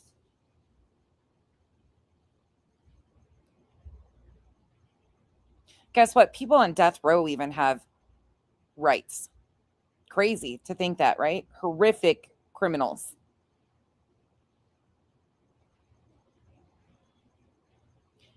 It is a really scary situation when people are willfully ignoring the fact that the basis for her police reports were skewed to begin with, in my opinion. Now, we haven't even seen them yet, but we will. And based on what she has detailed, her reasoning for filing them, her and Britney just on the 12th, we've watched that, the engagement between the two of them. She finds out that Britney says in a comment section that her police department, Britney's police department, which is another fucking frivolous waste of our resources and disgusting by Britney too. Neither one of them are above the other. She hears and sees a comment. One of her people sends her a comment from Britney from Sinner's chat that says her police department is waiting for Julie's false police reports. Julie freaks the fuck out. That's intimidation. That's interference in a, what are you doing? What are you doing? She hadn't even filed charges yet. Her own words. Interfering with what? She wasn't going to go to the police station on the 11th. She didn't have enough. They weren't to her. They were inaudible. The 12th, when she gets that comment, she screams, I'm going to the police. Sure shit does. She's so afraid.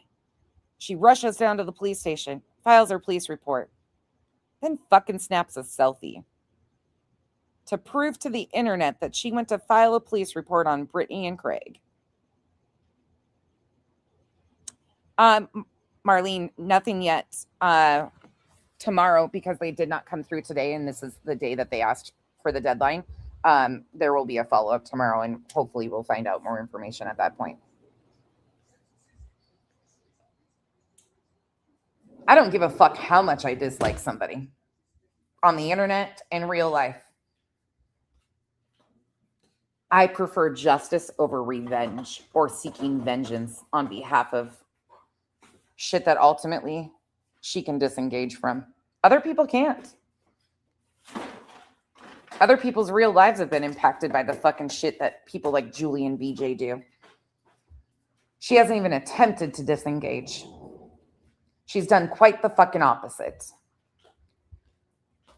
And people, whether they're willfully lying to you, intentionally, or they're being lied to and choosing to go along with it, there's a lot of lies fucking being told on this bitch's behalf. A lot of you are putting your credibility on the line for what? Hate a Britney? Cool. Be mad at Britney. Just be disgusted with her behavior and what she's done to the people that she's done it to. Risking your integrity and the truth for this fucking shit seems foreign to me. Seems comfortable to others. I'm glad I'm never going to be in that space. Had, let's say, the judge I was able to speak. The judge had known there was another threat. Would they have let it go this long?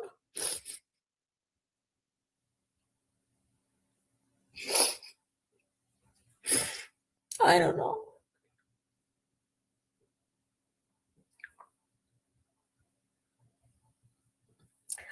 Their attorney is getting everything that has been submitted to the court, right? Because they're allowed to defend themselves, obviously, in a court. Their attorney has access to all of this.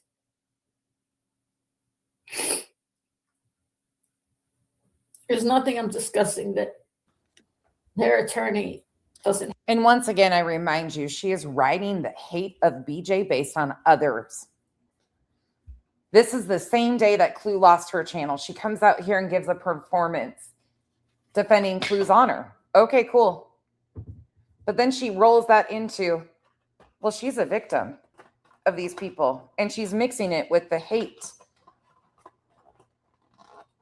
And Belinda, I would hope you'd smack the shit out of me.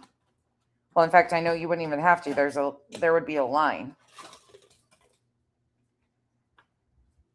She has live streams calling it a tit for tat. These performances are disgusting. And both parties should be ashamed of themselves for doing this and wasting resources of actual victims. Have access to.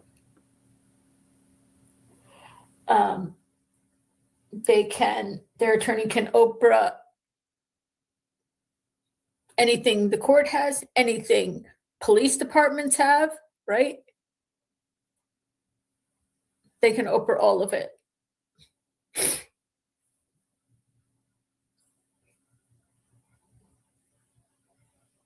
So that's all I have to say for today. I have a lot to do. My mom is sick again.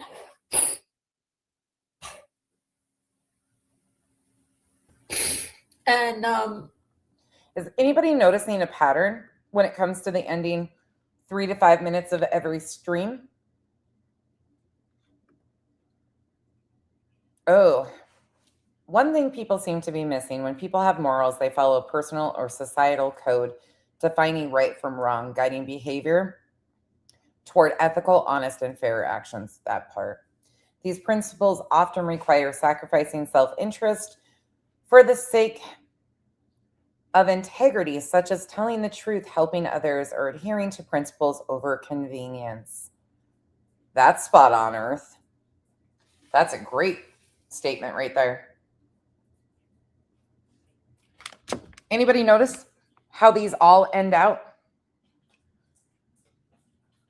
Her family. Something about her adult disabled child, her mother who is sick. What does that do? It's once again throwing serious situations that people can sympathize with up in your face. So people are hesitant to criticize the rest of the shit that's going on. It's a true form of manipulation right in your face. It's pretty disgusting if you ask me.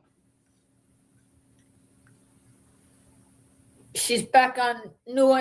Yesterday we had to go to her house and get her new antibiotics. She's on new antibiotics because they think the lung infection is still there or came back.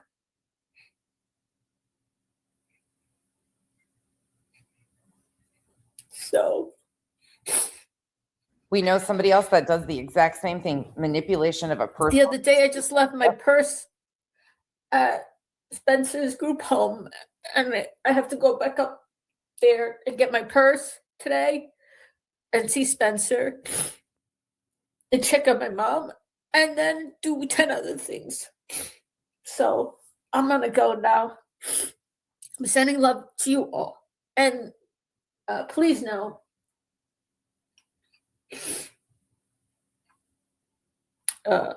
I'm here to support Cluminati and Cletus. They are my friends. Listen, anyone that's saying that, Dina, is full of shit. They're trying to use their hatred of Brittany and trying to push that off on me. I don't hate Julie. I hate her behavior. I hate people like BJ and Julie's behavior.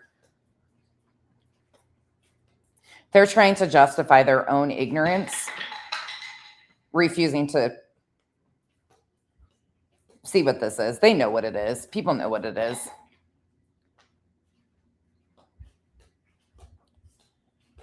People know I don't hate Julie. I hate behaviors like this. It's not personal. It wasn't personal with BJ for me either. I see them both the same fucking way. And I'm gonna get I'm going to do what I have to do to help them. Whatever they need, I will help them to fight for them and to promote them Yep. and to make sure that we all stick together, right? Because, you know, you're stronger as a crew. Everybody knows that. As opposed to being alone. I mean, it's you can do things alone, but it's stronger as a crew, right, Auntie Maddie? No, Auntie Maddie, her operation is because of the lung infection. They rescheduled it for the end of March. I think it's March 30th. Is it roboting for anybody? For some reason, my end just glitched. I don't like them enough to hate them. Yeah, I'm not personally invested in this like that. But encouraging her behavior to continue to do the fucking shit she has been when people have been really silent is a quick way for me to dislike a whole lot more people. And but now she's got the lung infection is back again. But God willing, she'll get better. She's on a new antibiotic we got yesterday. I don't know. So they rescheduled it because they could not perform surgery on her with a lung infection. She's seeing a pulmonologist now. She has a follow-up appointment with the pulmonologist. I think she needs oxygen at home. They gave her an inhaler that's ridiculous. She needs oxygen at home.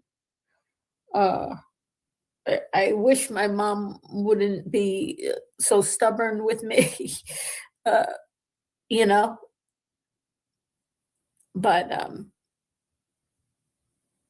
my mom is sharp. You know, she's frail and she's sick, but mentally she's sharp as a tack. So that makes her hard to deal with because she's still my mom, you know, and she lets me know all the time she's in charge, not me. She lets me know she's in charge. So anyway, love you guys. I'll talk to you later. United we stand, divided we fall. Our moms are very similar. United we stand, divided we fall. Yikes. People out here calling this shit a war and shit. Julie and BJ. Clown fucking behavior. Clown fucking behavior. Guess what?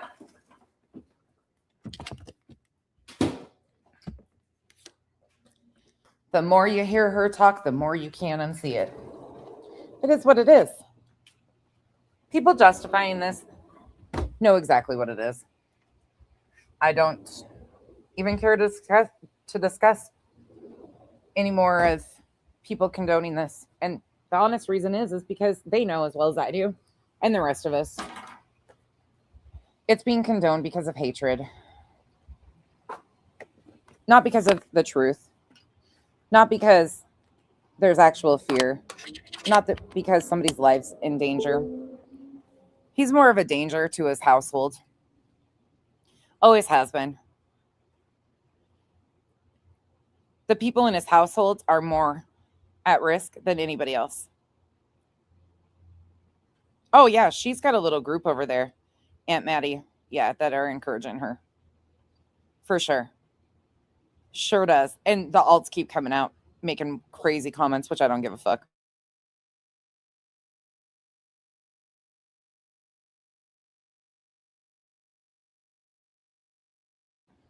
A lot of misdirected emotions. There should be a new online syndrome called the Pick Me Syndrome, starring Julie. Well, her and BJ both are very similar in that. Yeah, nobody wishes ill on her mom, but she's also choosing to put her mom in the middle of this at the time when it sounds like her mom's not needing any more bullshit.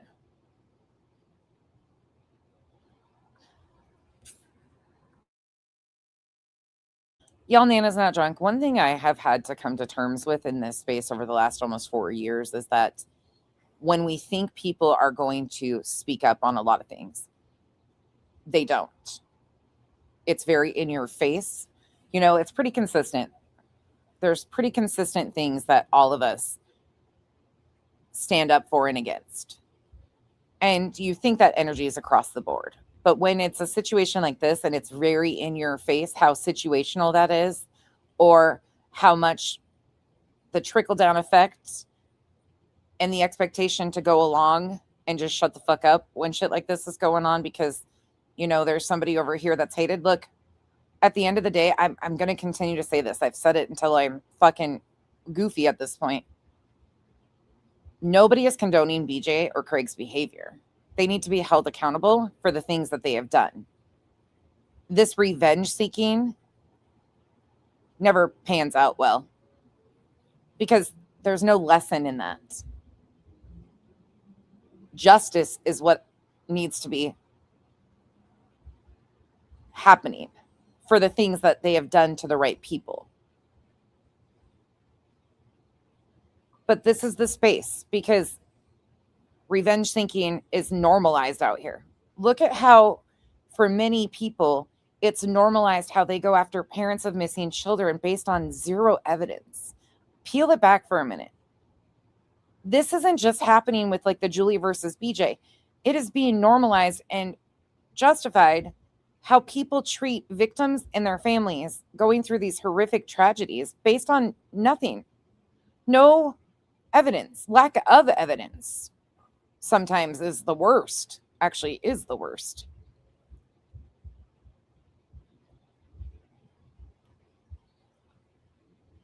If you really sit back and pay attention, so many people speak up when it benefits them. They're not willing to risk going against the grain. They're not willing to state that the truth matters across the board. That's something that's hard to rationalize. I had a hard time with it 4 years ago when I realized that. It's still something that catches me off guard at times. But I'm not here to change how they behave. That's on them. That's on their integrity. That's on them having and showing the lack of morals, the lack of integrity, the lack of give a shit about the fucking truth. They have to deal with that in the end of it. I don't want to be on the karma end of ever condoning false allegations to courts or police. Nah, thanks. I'm good. I don't want to sit here and fucking condone that for fucking internet strangers and have that karma come back around to me. Hell no. And this is not karma. This will never be karma. Karma isn't forced. Karma isn't performances. Karma is the slap when you least expect it because of the fuck shit you've done.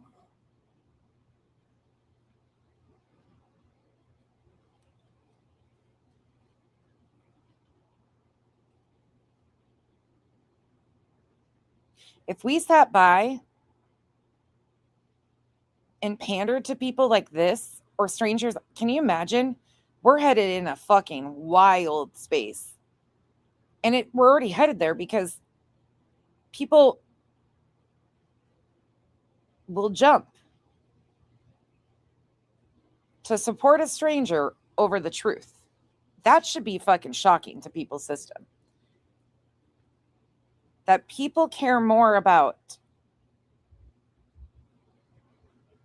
supporting a bullshit liar on either end, Julie or BJ's people, this applies to both,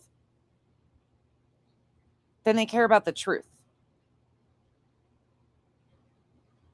That's fucking concerning. BJ's people supported her doing this exact same thing, made excuses for it, condoned it. Then look what happened. Months later, majority of them that stood by and condoned that left her. Julie's going to be no different.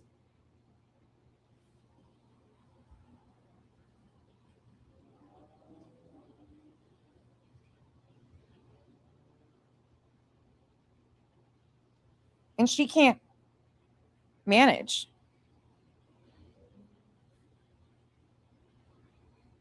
I'm not wired that way, Dina, and I'm not going to apologize to the internet for it.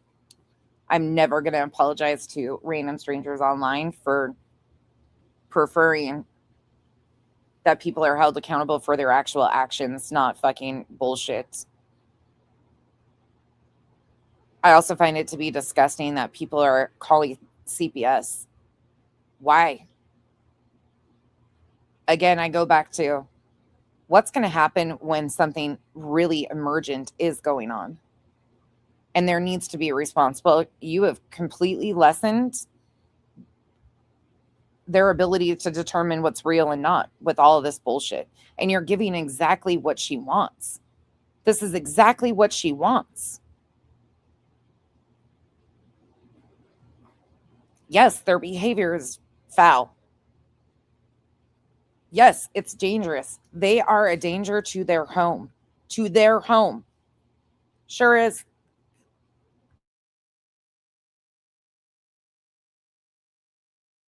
Yeah, I've heard that too, Lazy Wolf. I heard one person admitted to it, but I heard that's being claimed that there was numerous.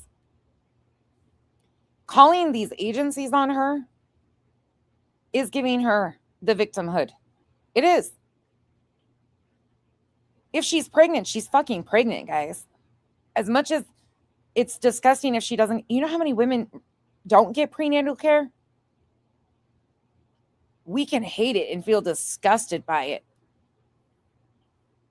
I agree. It's something I can't fucking, and I'm not giving any goddamn passes, but religious exemption allows for a lot of that, and people use it for all sorts of things that would blow your fucking mind, but you wouldn't even understand how many groups, due to religious beliefs, do not seek prenatal care. It's gross. It's risky. It's negligent. It's all the things.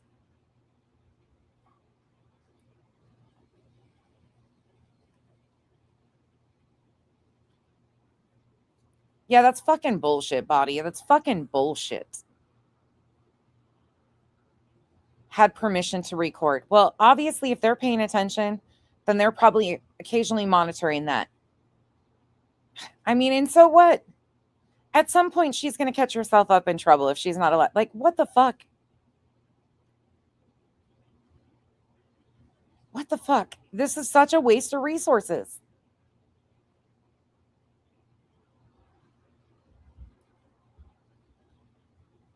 Right. Whether we like it or not, and it's extremely risky. It's something that I can't even talk about anymore because it drives me fucking batty. But there are entire groups in our population that, due to religious beliefs, do not seek medical care. And I'm highly against it. However, that's not my fucking choice. And calling CPS for shit like this, or to ask if it was okay to record, what? People are so desperate to see her get hemmed up. Yeah, she's done shit to Granny and Barbecue. Absolutely, this has been horrible with the injection. Guess what? There's 9 other motherfuckers involved in that. Yes, BJ absolutely was a huge portion, and the portion of why Granny got pulled in, because she was there to provide a pattern of behavior, and she took out a personal vendetta. Nobody's arguing that. But there are 9 other fucking plaintiffs.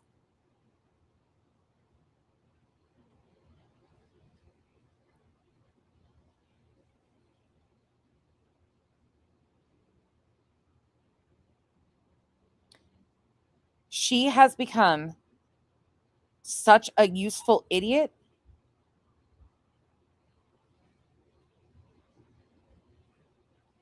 that there's so many other things going on outside of her and her behavior by other plaintiffs. Betty, look what fucking we listened to Betty do the other day.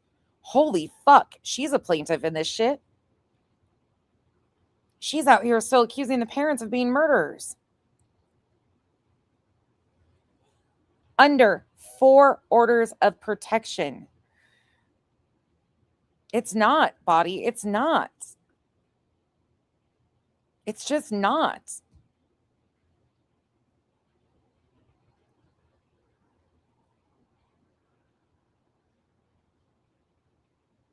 I can't even listen to the pregnancy shit anymore.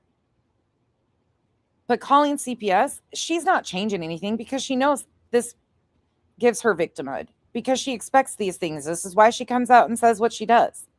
This is what she's done for 4 fucking years. And every time people make movements with this is what she is doing to people, these are the facts, the victimhood shit comes right back around, and it completely is counterproductive to standing against the fucking actual harm she does.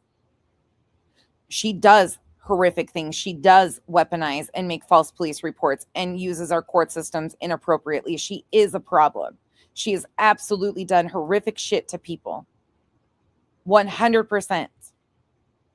But when people come out here and do those things like taking and filing allegations off of shit that's a fucking reach, a goddamn reach, how is that helping anybody? It's not. It's giving her victimhood.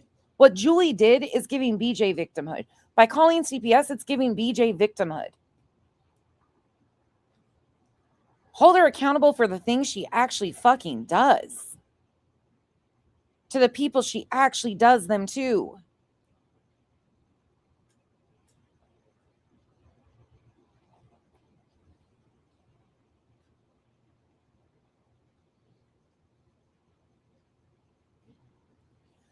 Right? Crispy treat. You know what? And they're going to have to catch up with it. They're going to have to fucking, at some point in time, do something about it. Obviously, she's getting away with it. She's been getting away with it. This has been going on. But there's enough people playing fucking games that she has excuses. Let her fucking back herself in a corner and let them see what she's actually like. Because every time we make movement on debunking her actual fucking lies, it's upended by shit like this. And then we all get blamed for calling. I've never agreed with CPS being called. I also understand that some people feel there was emergent situations too. I'm not fucking sitting here fighting with people. This type of shit with the CPS calls is ridiculous.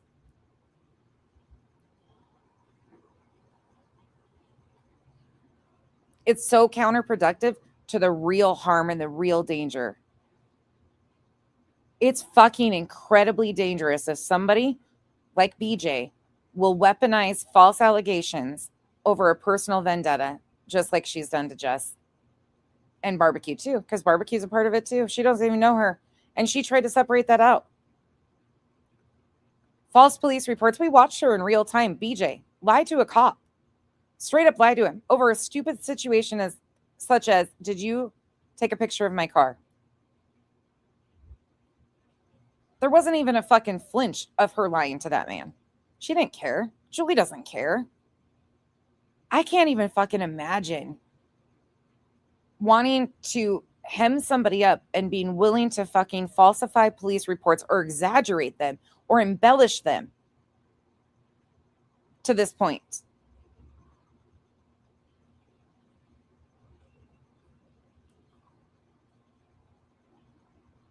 I don't understand it.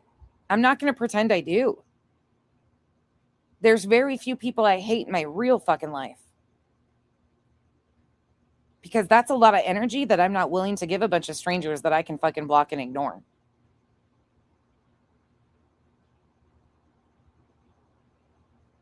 She's choosing. They're both choosing to do these things. And unfortunately, in BJ's situation, there's 10 more just in that, or 9 more in just that injunction that were willing to do the exact same thing. Scum. Complete scum. They didn't give a fuck. And that was my biggest issue with that, is they didn't give a shit about the real world implications, the long-term fucking implications that shit like this could have on people. I get why certain people fucking hate her. This could have had real long-term, lifelong effects on people's employment, anything that they chose to do from here on out. I can understand why some people fucking hate her because they have been impacted in ways that are completely out of sorts. But where's the energy for the 9 others who did the same exact thing? Where's the energy for the exact same shit that we stood against Brittany doing that we're watching Julie do? It's not different. No matter how many times, no matter how many ways they try to justify this and tell you what you're hearing and seeing is not what you're hearing and seeing. I'll be the first to tell you if I fucking hated this bitch. At this point, she's working on trying to get me to hate her just like BJ did. I did the exact same thing going into this with Julie. I was extremely kind, hands-off approach because I didn't know what we were walking into. And I admitted I had a bias. We listened to her words. I haven't been taking a bunch of fucking low blow fucking insults. We went and listened to her words, her story, her reasons, her justifications. I hate the behavior of people like this.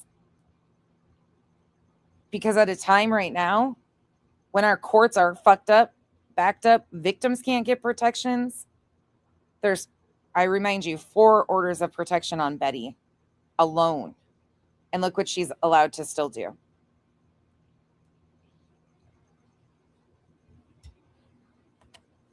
Shit like this needs redone, not misused. They're letting fucking habitual offenders, reoccurring offenders all over, not just in one state, multiple states.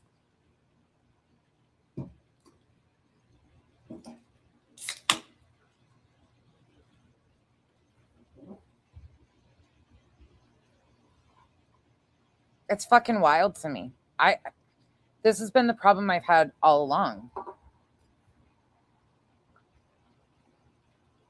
When people make up exaggerated shit, it's so harmful for those of us that stick to their words. There is problematic behavior. We went back and watched it. That's how we learned how in-depth her patterns are and the harm and the true danger of people like this is. Because there is no low that they won't go to. But that energy is being matched. And in this space, it's celebrated when that energy is matched. At the cost of actual victims.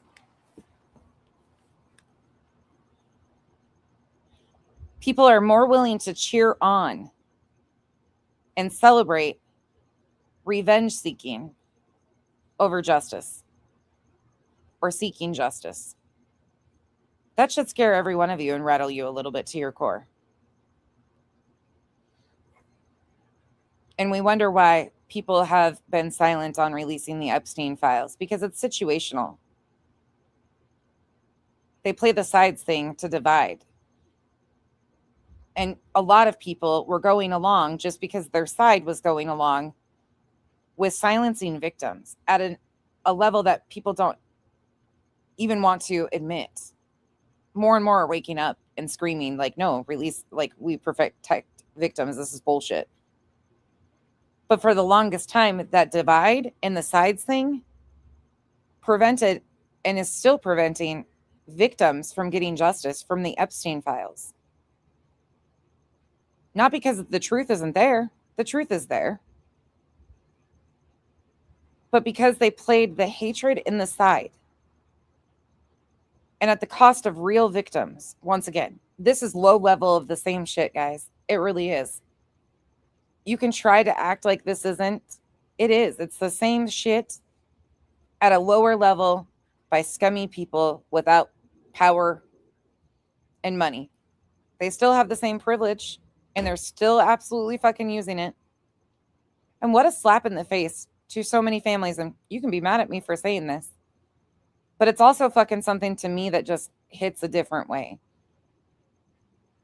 Maybe it's because of the area I live in and we're a border state. But there's kids that go to school with my kids whose parents, grandparents, aunts, uncles, they don't even know where they're at right now. They can't get a hold of their legal representation. They don't know where they were taken because they came here for a better life. They're not just taking hardened criminals. Shit, even American citizens have been taken. And they've fought to clear their names and prove that they were born here and shit. This is really happening. And at a time when people can't even contact their legal representations and their families are just, we're talking about kids. There's children that don't know where their loved ones are. It seems so fucking privileged to me to put on the tears and go say you're afraid for your safety when you have not even attempted to disengage. It just seems so fucking displaced. There are some real major things going on in this world, and this just isn't even remotely important.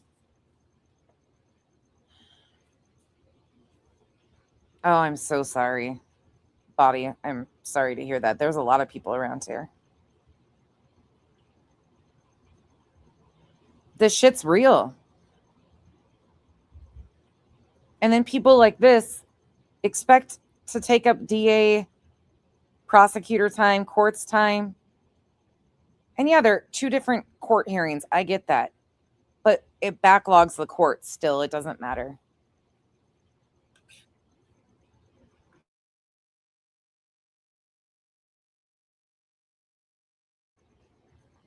And for somebody such as Julie, now it's a little different for me with BJ and Craig because they kind of pretend that they're sovereign citizens.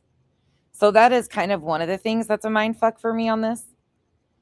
Is BJ and Craig kind of go with the extremist sovereign citizens. The government can't tell them what to do. They have religious freedoms. You know, they kind of play that role. So their disrespect of the courts and police doesn't shock me.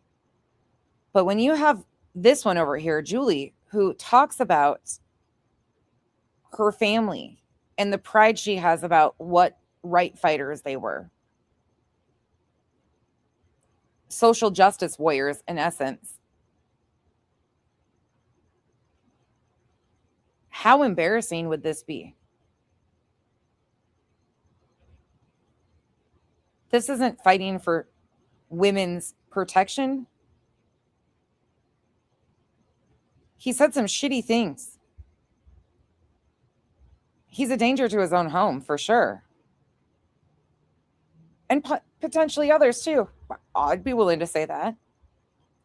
But she hasn't even attempted to disengage or take any other routes to protect her family. And it's the same exact thing that we criticize BJ for doing.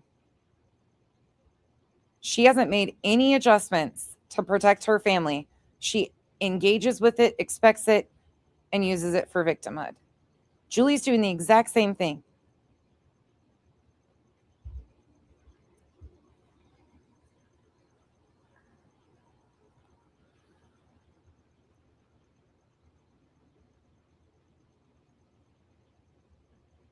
Yeah, I agree, Joe. I would agree with that. And it said it all to me the other day, who somebody claims, Julie claims by the story she tells, that she would be, sorry, social justice warriors are usually more liberal leaning. You don't have to be, especially now, but that is kind of the old school situation. Liberals are typically more of your social justice warriors. Julie called me a liberal as if it was a fucking insult. Julie doesn't even fucking know what she's fighting for anymore because she's not taking up her own fucking fight. She's doing it for ass pats and attention because she's lacking something in her life. That's between her and whatever it is. Good night, KB. I'm not trying to make this political. She did that by calling me a liberal as if it's an insult. Look, you can call me anything. You can call me whichever party. This is insanity versus humanity. But that's not a fucking insult, especially from somebody who claims that they are women's right advocate. Like, you claim you're all these things. In fact, you minored or majored, whichever it is, in women's studies. And you're sitting here when it's anybody but you, she's willing to admit that what this type of behavior does is harm victims and weaponize the courts. She was willing to admit it when Lauren Mathias did it. When BJ's done it. It's weaponizing the courts. But when it comes to her, there's excuses. I will never be anti-woman. I'm anti-lunacy. And this is where we're at. It's the same fucking playbook they all use. They're antagonists.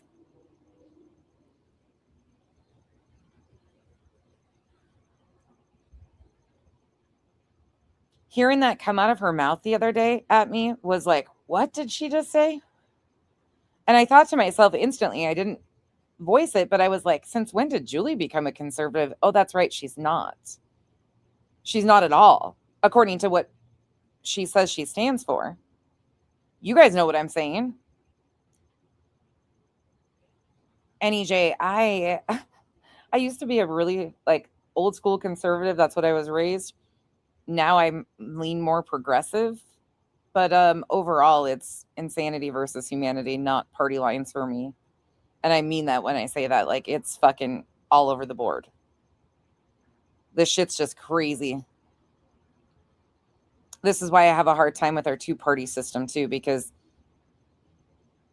everything is done on hate. Like when people, I mean, I could really go deep with this whole situation of how political seats are won. It's based on hate of one or the other. Like this is the same thing we're watching at this level. It's just a different playbook, masked a different way, but it's the same thing. This is why political candidates come out and smear their other candidates in election season. The same fucking thing, dude. Sorry, I said dude. The gummy kicked in.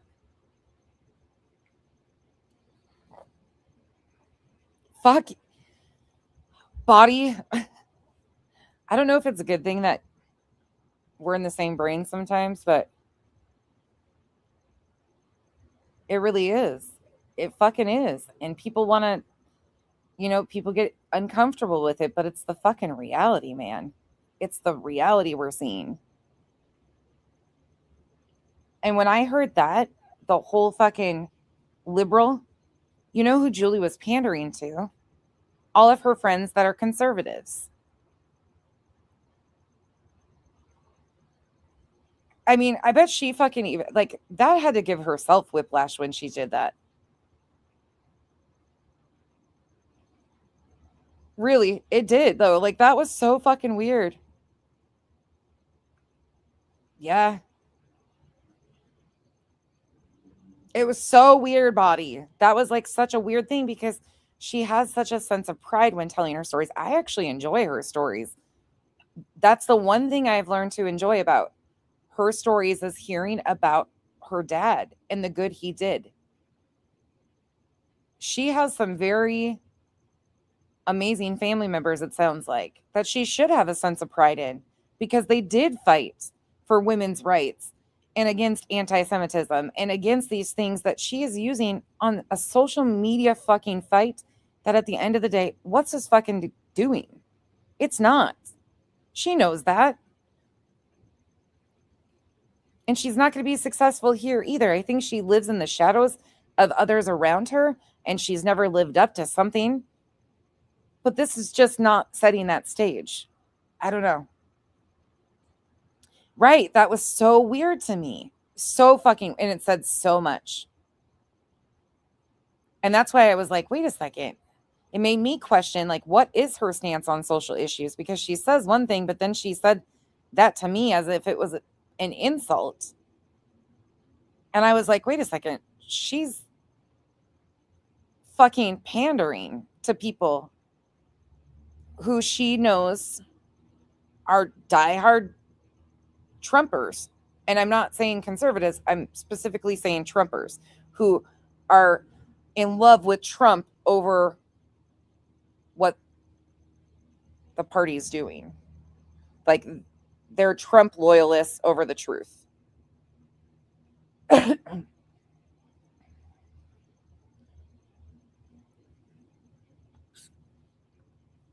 And I know a lot of you get knee jerky when I talk politics, but this is what we've been, or many of us have been screaming because we recognize the lower level playbook.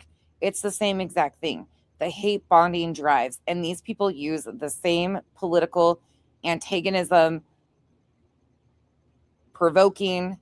Nick, JLR, Betty, they all proudly tell you that they were political antagonists before using true crime. I'm not making this up. And I know they don't speak for my conservative friends. They just use whatever they can at the time. Same thing Julie's doing.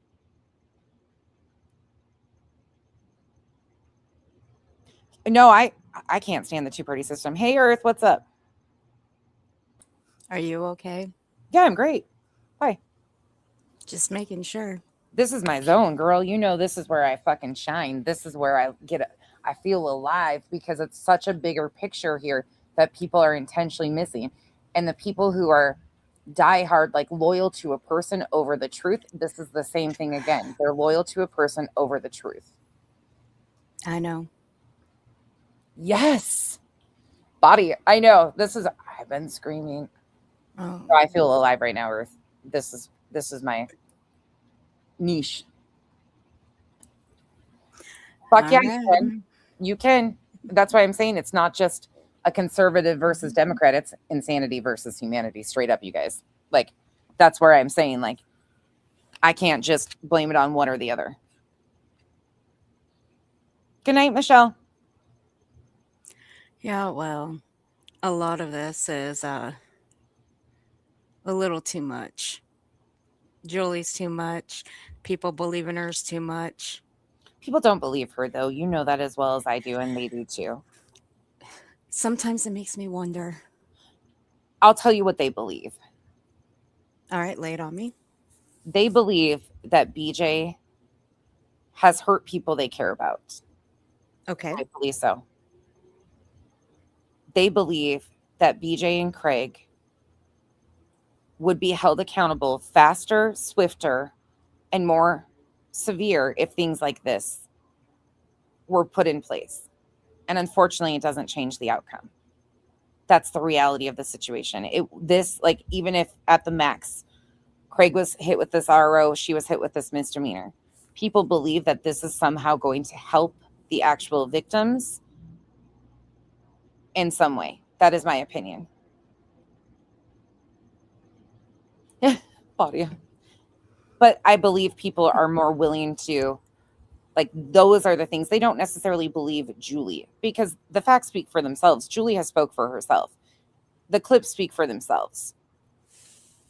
If those same things were said by somebody else that they liked, they would absolutely say, nope, that's not a direct threat. Nope, that wasn't talking, because we've seen that happen already. Fair enough. You see what I'm saying? No, I do.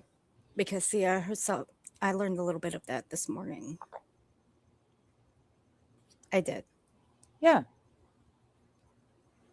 And I don't fault people for being angry with her. I'm not going to start that because in those shoes, I don't know how I would feel about certain situations. But I know me well enough to know that I would feel that I deserve justice to the fullest capacity over some bitch fucking trying to come in and hem people up that have done. That's just how I would feel about it, I think. But I can't fucking fault certain people either for hating her and the others for turning up their lives upside down. See, I can't do that either. I can't just blame people for whatever reason. Yep. I can't. But I can also stand for the side of the truth. Mm-hmm. But even doing that just makes it all the more difficult as well. Doing both. I want to give you an example I thought about earlier today. I don't ever, because I've had so many direct threats, you know that, like Yeah. you've had them too. We come from a world, and maybe that's part of it too, is we're a little bit desensitized. But then I look at some of the stories these other people tell about what they've experienced, and I'm like, no, they've seen valid threats before too. It's not just not understanding what a valid threat via the internet is. But for instance, when Betty called me, called my phone. I know. I And watched. left that message. And inside that is a veiled threat. 100%. Even the police confirmed it. I did document it, of course, just because it was weird. I was getting a lot of emails, direct threats with names. Direct fucking threats, like to Kenzie, my mom, Kyle, crazy shit. So and I've said this all along, I am not against people documenting for their safety if there's things escalating and coming from around, like, not at all. That's what police are there for. But not once did I go to them and beg them to press charges. And when they wouldn't press charges, take it into my own hands and go start filing restraining orders and shit like that against people. No. All I did was document it, and that was it. Yep, that's all I did. But what would it have people like if I would have went and tried to seek an RO on Betty at that time? What would people have thought? What do you think? Good night, oh my Lanta. Well, I do too, Revival. I can't vote primaries. well, they would have thought differently about you. Or do you They think it would've- would have been condoned because the hatred of Betty at the time?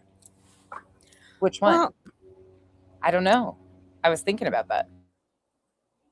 yeah. I mean, it would be tough to say now because it was so long ago. I think it would be different back then compared to what it would be now. Yeah, I thought about that the other day and I was like, that's a weird thing to actually sit back and think about. What would the reaction have been if I would have went and tried to take an RO on Betty at that time? Granted, she was in the middle of doing like her typical shit. But that didn't even, I don't know. I mean, could it be the same reaction that you got when you called Brittany's police department? Oh, and Just people give were them their pissed? name. Yeah. Yeah. Mhm. People, I mean, that could be a same reaction too. Right. Maybe a little bit more. And I can However, what understand. you're not doing is not filing an RO against Brittany Right. for something somebody else said.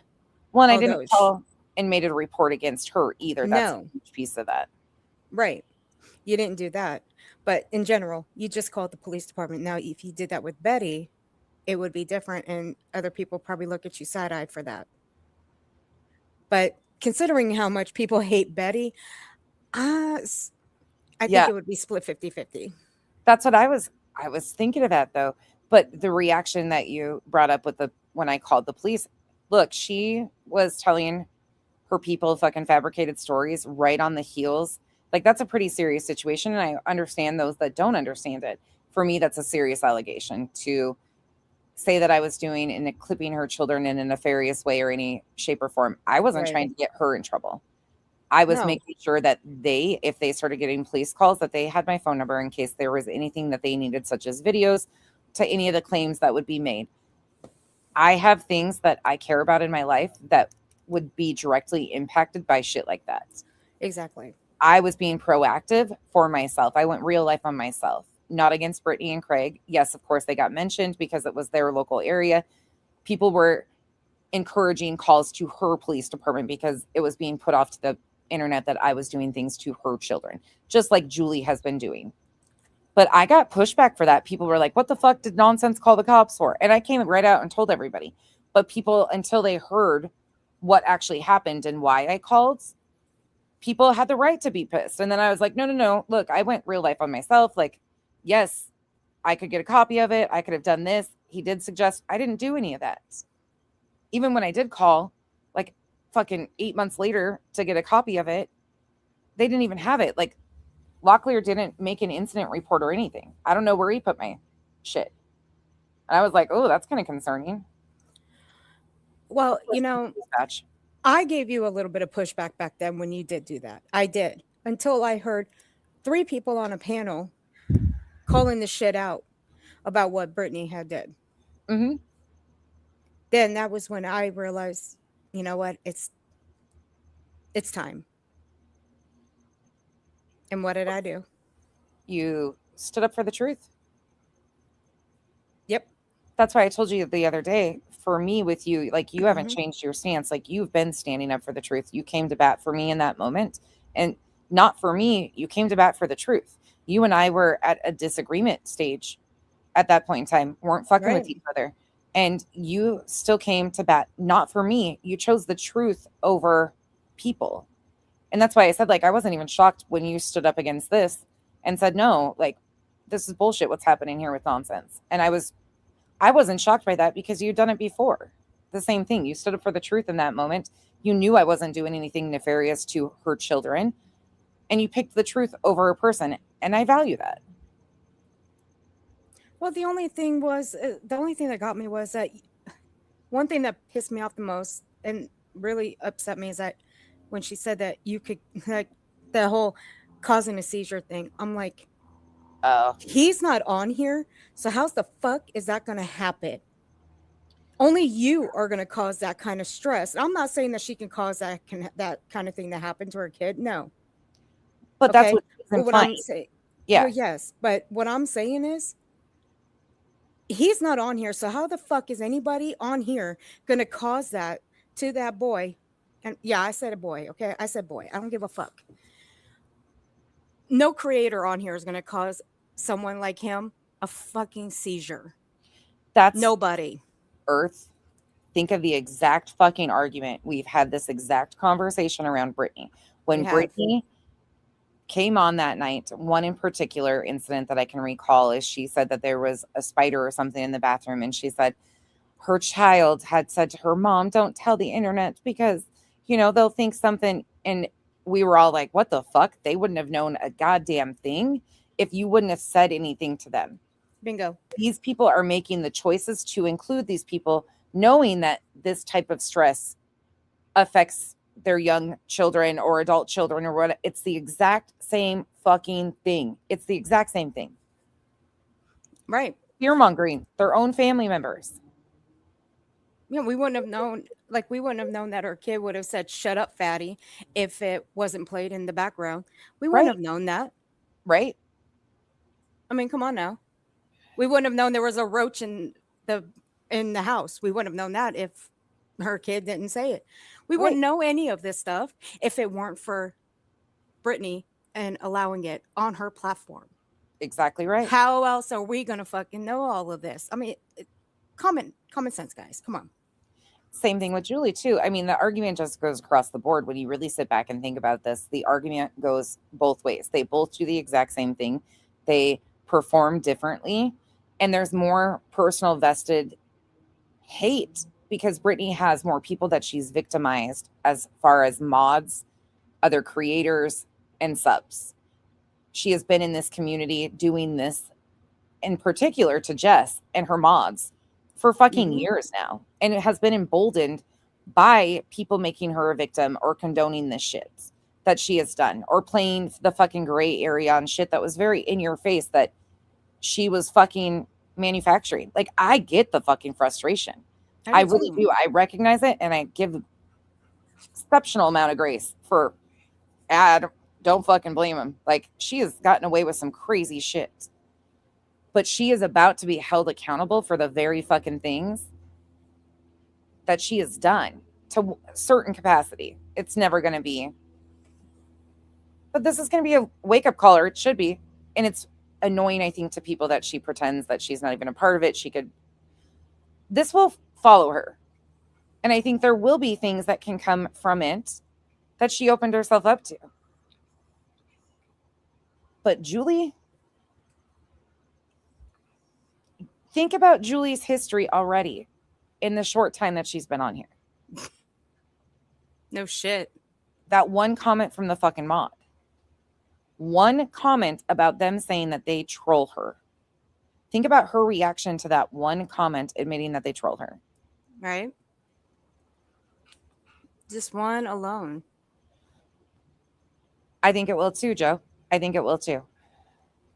Unfortunately, I do, because I don't think she's learned anything from it. And I understand the frustration, because no matter what is handed down in the court, she still has gotten away with a lot. But at this point, we are being counterproductive with people calling CPS and shit like that, because it's not holding her accountable for the things she's doing, and it's giving her victimhood to pander to her audience and come off as a victim.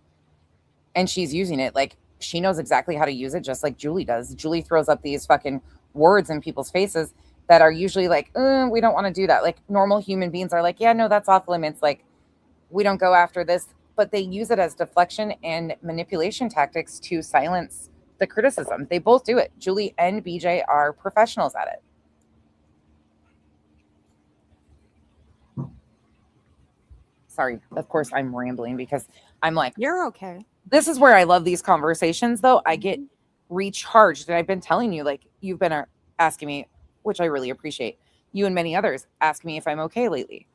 A lot of you have been like, are you okay? Are you sure you're okay? Because you guys have recognized it's been an attack on my character, not on the facts, not on what we're talking about, because you guys have been here with me going through this and hearing, like, we all talk about it. We're like, what the fuck? Did you hear that? Like, we're recognizing how similar the two of them are and how the outcome of this for Julie is a bad situation. Like, it will do the same exact thing with Brittany. It's only going to get worse as the years go on. See, if I were to bring out 2 years ago when I was threatened, if I were to show the community posts, the emails, the insanity of it all, you guys would be blown away because it was insanity. But see, I wouldn't want to bring that up anymore.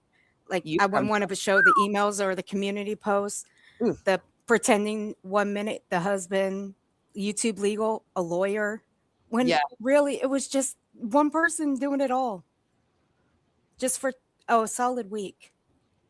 And then poof, she disappeared and then came back 3 months later. And it was a quiet 3 months. Then when she came back, who was the one person she blocked out of her chat after saying that I'm one of the nastiest bitches? Me. Because I was the one that fought over a measly clip, just one clip, and all of this spiraled. Mm, But did it bother me? No. Was I affected by it? Was I scared? No. yeah. Why should I be? Even back then, why should I have been? You came from a rough neck of the woods. Like, that shit No was shit. wild. Really quick, Body, I completely acknowledge that and have stated such multiple times. She has not gone after me legally. She has not cost me money. She's made horrific allegations against Kyle and I, but it's stuff that whatever. Okay. I've had worse said about me. But she has not. So that is why I'm so willing to go there and say, like, I don't blame them for fucking hating her. They've been cost money and emotional space. And, like, I can be completely, and I get it. Like, I don't know how I would feel either, but I still think from a bigger perspective on both of them.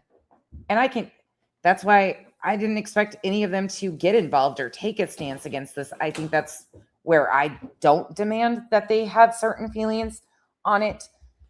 What's really the rabid subs, the people around Julie, I think, are the most frustrating to me right now. I did all along, Body. That's why I was able to pick up so many lies. That's why with Brittany, we were able to kind of make some headway with her because I'm not an ex-mod of hers.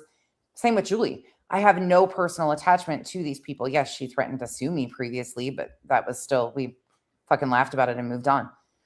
I have a clean perspective from both of them. BJ did the same exact type of threats, threatened to go legal. She was going to people behind the scenes in April of 2024, asking people to get together and go legal on Granny and I. Same shit Julie's doing. They're one and the same for me, and my experience has been very similar with both of them. As soon as I started reviewing them, they used their children as shields. I was causing things to happen to their children. Blatant lies, zooming in on audio, just the same fucking shit. This time it was just zooming in on a shirt. Like the exact same allegation on both of them that I've experienced. So I do have a different perspective, of course, rightfully so. But I think because I'm not caught up in that, we're able to see so many other moving pieces. I recognize that fully and that's why I'm not willing to fight with people I've gotten along with,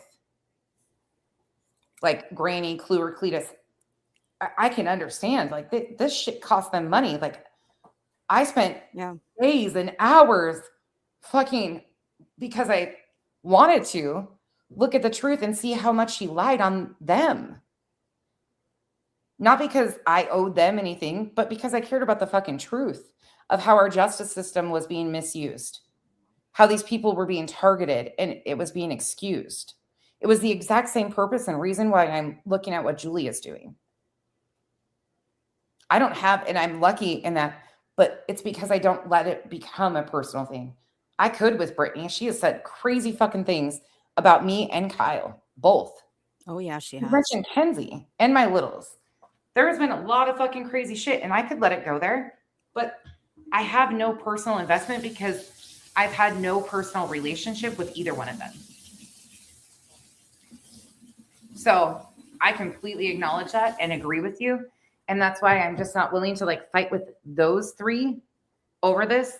They're entitled to fucking whatever, burn it down if you want. Like, I can't tell grown adults how to feel. That would be irrational for me to expect. However, the condoning of it, the silence that we're hearing, well, the silence is deafening about the things Julie is doing.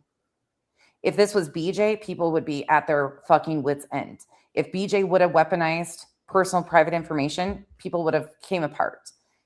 If BJ would have accused me of doing the things just like she did exactly the same thing that Julie has, people would be having a fit.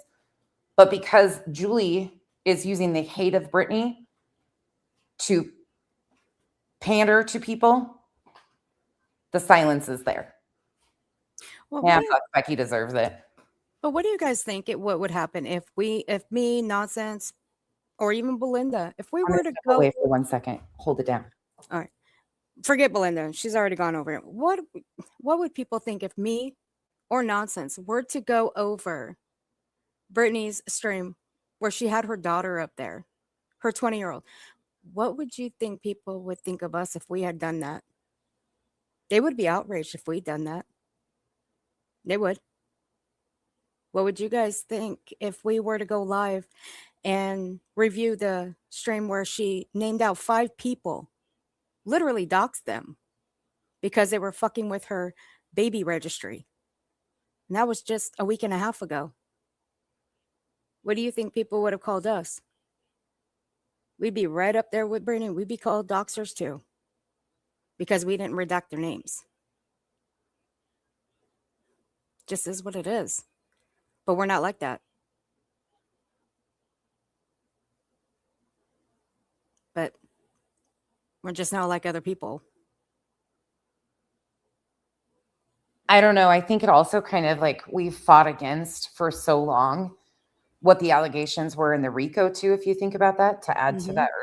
We fought so hard because the fucking allegations in that injunction were bullshit against Granny and Barbecue, like straight up fucking bullshit.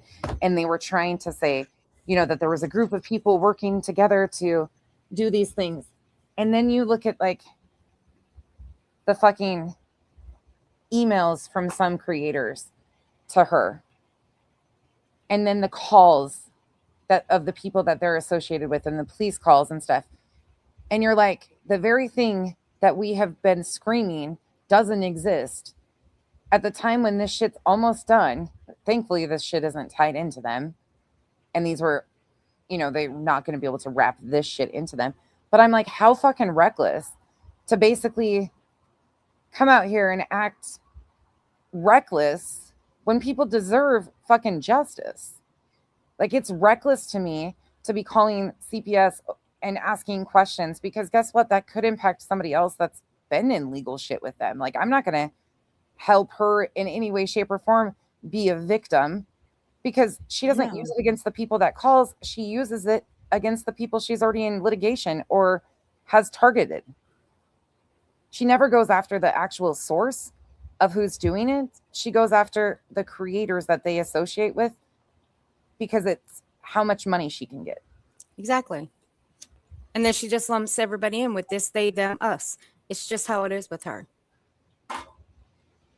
But then she always reverts back to, oh, well, my lawyer is already taking care of this. He's already put forth with everything. No, if that was the truth, then you would have put that shit out like there was no tomorrow. You would have been on your platform just raising hell at the person that actually did it.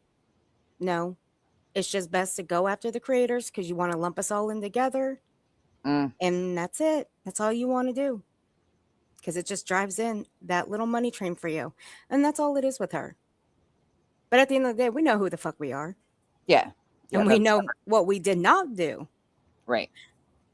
We did not call no police. We did not call no CPS or any other agency she has accused everybody of. And I'll use the Dark Horse thing as an example. She didn't go after Dark Horse knowing it was Dark Horse. No. She tried to attach that to the creators who have the biggest platforms, who she has vendettas against because it was profitable for her. It would have never been profitable for her to go after Dark Horse and handle it Right. that way. She went and attached that to creators because that was profitable for her. Casual art, I agree to an extent. I think they do recognize more than people are saying, which is fine. I don't expect them to. But I just believe that they're more aware and rational than that, I guess. But I can see what you're saying too.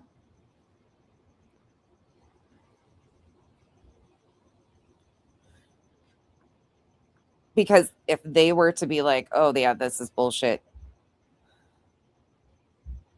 that anybody files against her. And here's the other thing, nobody can control random adults. That was why, like in the injunction, they expected these creators to tell their subs to fall in line.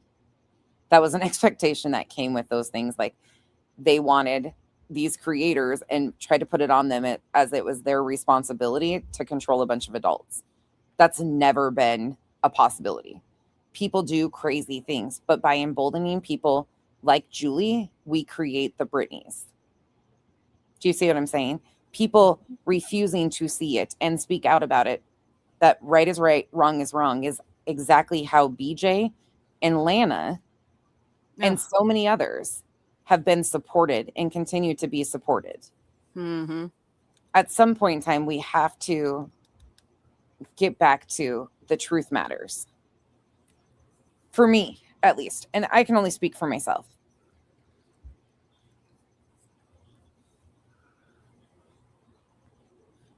They're not true crime, though, PJ. In my opinion, I think maybe that's why I see it differently. I've never seen them as true crime. They're true crime. They use whatever they can to exploit, whether it's their own family tragedies and the downfall of their families, their own situations, other people's situations. They are emotional vampires, manipulators, and true grime. They are really grimy. Whether it's somebody else's worst day or their own, they're going to exploit it for money or sympathy or fucking attention. This is just these personalities.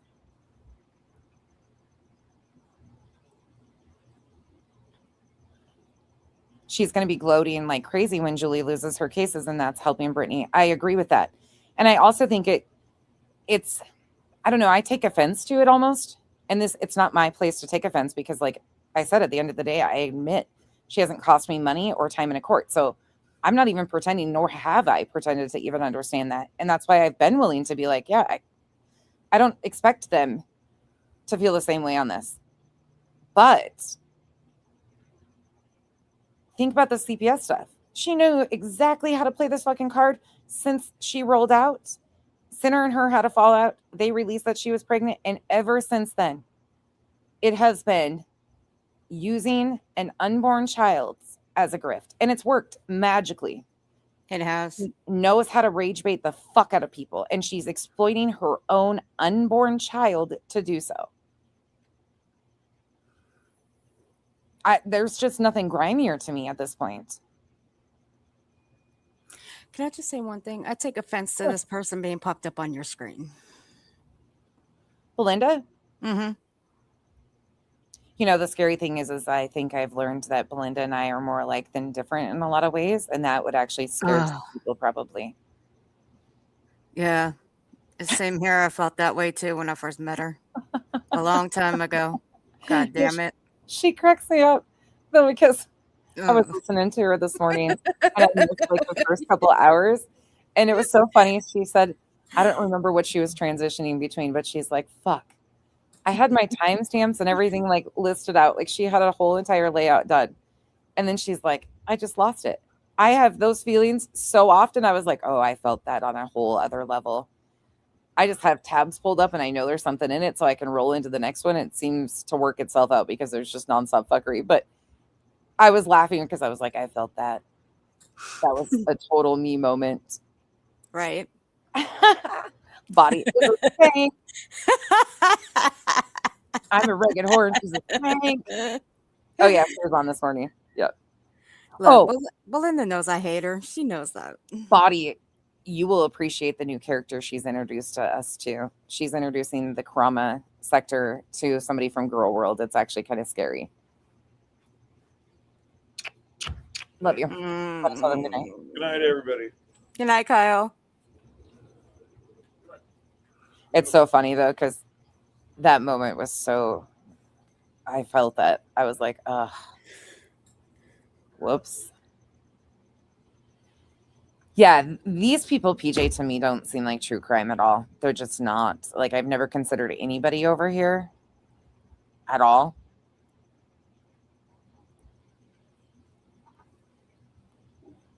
Right. That's exactly it. That moment, though, that was like, oh, yep, she felt that too. You just get discombobulated sometimes listening to this shit. Or like, we're polar opposites. But and I think that we have advantage to that because we are completely different. And that, for some times, that makes the best fucking conversations, because when you see things from two polar opposite perspectives and you can make it make sense, it's a great conversation. Same with you.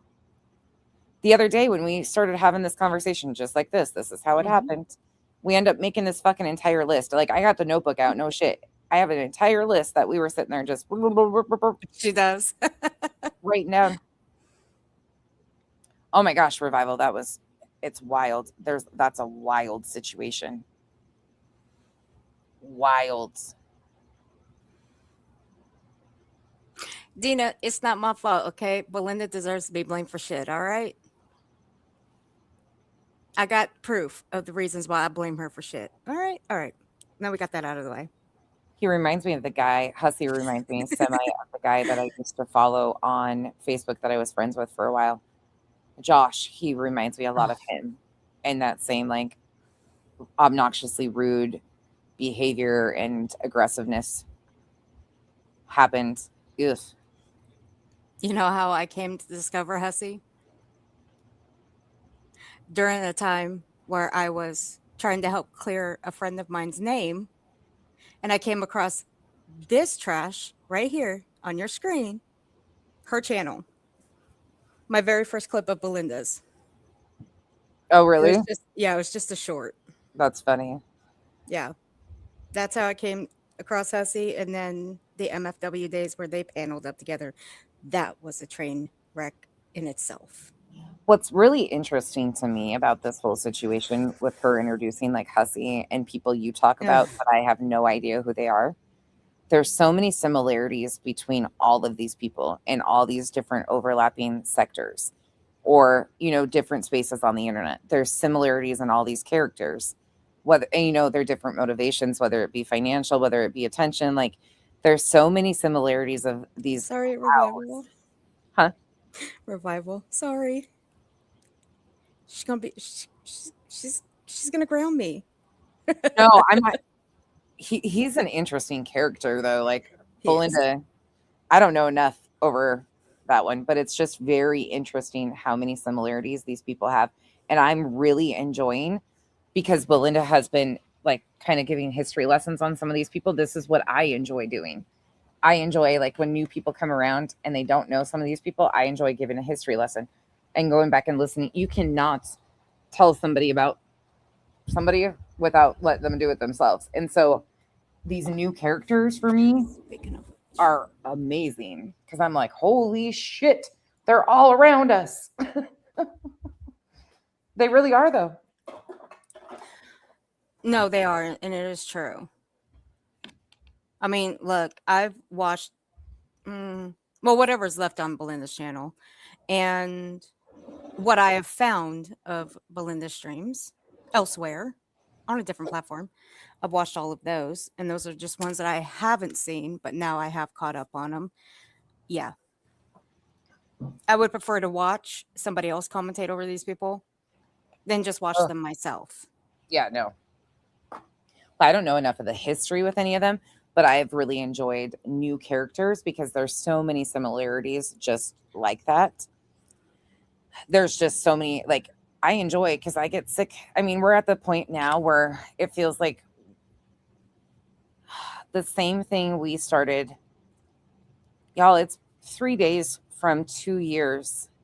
March 28th, 2024 is when I first started addressing BJ.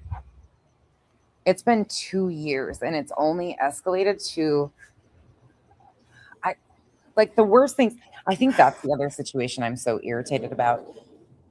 She's only become more problematic in those 2 years. Never in my wildest dreams did I think that bitch would sign an injunction alongside Dog the fucking bounty hunter of all people, one of the plaintiffs, a fucking, in my opinion, fake media agency. Like, just to think, and all of that surrounding a missing child, like, never in my wildest dreams when I first started reviewing her did I think this would be what she was doing. Right. Ever. Why? I mean, why even do that? It's a legit question. Why even fucking do that? And she's regurgitating it. We're starting all over. And now she's got an unborn child. Now we've gone from her exploiting victims and their families to her own. She's became a family vlogger. She don't even do content anymore. She is the content. Do you understand? Like, when I've been telling her, look, you are the content, I mean it in a way of her own family has become the means of which she exploits. She went from tragedy victims to creating tragedies within her own home to exploit.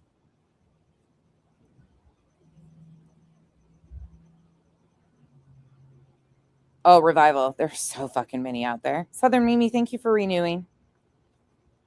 She is the content, yeah. Oh my God. Fuck.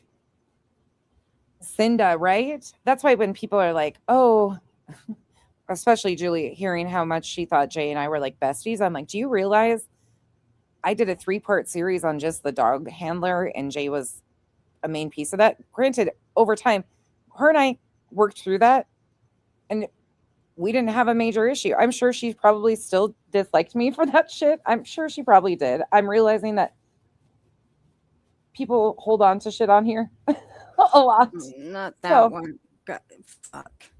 That was fun. I'm sorry, Earth. That was some of my best content. I laughed motherfucking hard for those 3 episodes. It's not that it wasn't funny. Oh my. I can't handle crybabies. That no, bitch that was the best. Look, I sat back and I watched that bitch's 2 streams that she had. No, okay, look, I'll admit the dogs were cute, okay? Look. But God damn it, the bitch cannot stop fucking crying. I wanted to put my fist through the computer screen. We fucking had, oh my God, I don't even know why I did it.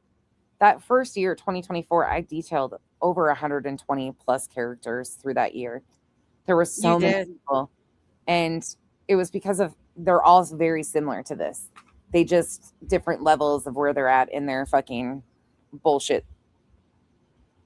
But that fucking particular situation with the dog handler was so fucking funny to me because that woman, wherever they found her, I will never understand who brought her in, how she was found, how she was promoted. Like, I went directly to Julia. No, you fucking didn't, Body. You didn't see that shit? Oh, Body. Be glad, Body. Be glad. No. Belinda, do you know what we're talking about? Belinda wasn't with the here dog for handler. that. She wasn't, was she? No. Steph, were you paying attention if you were still in here? Okay, hold on. Let's just pull the chat. Put a 1 in the chat if you know about the dog handler situation. Put a 2 in the chat if you missed it.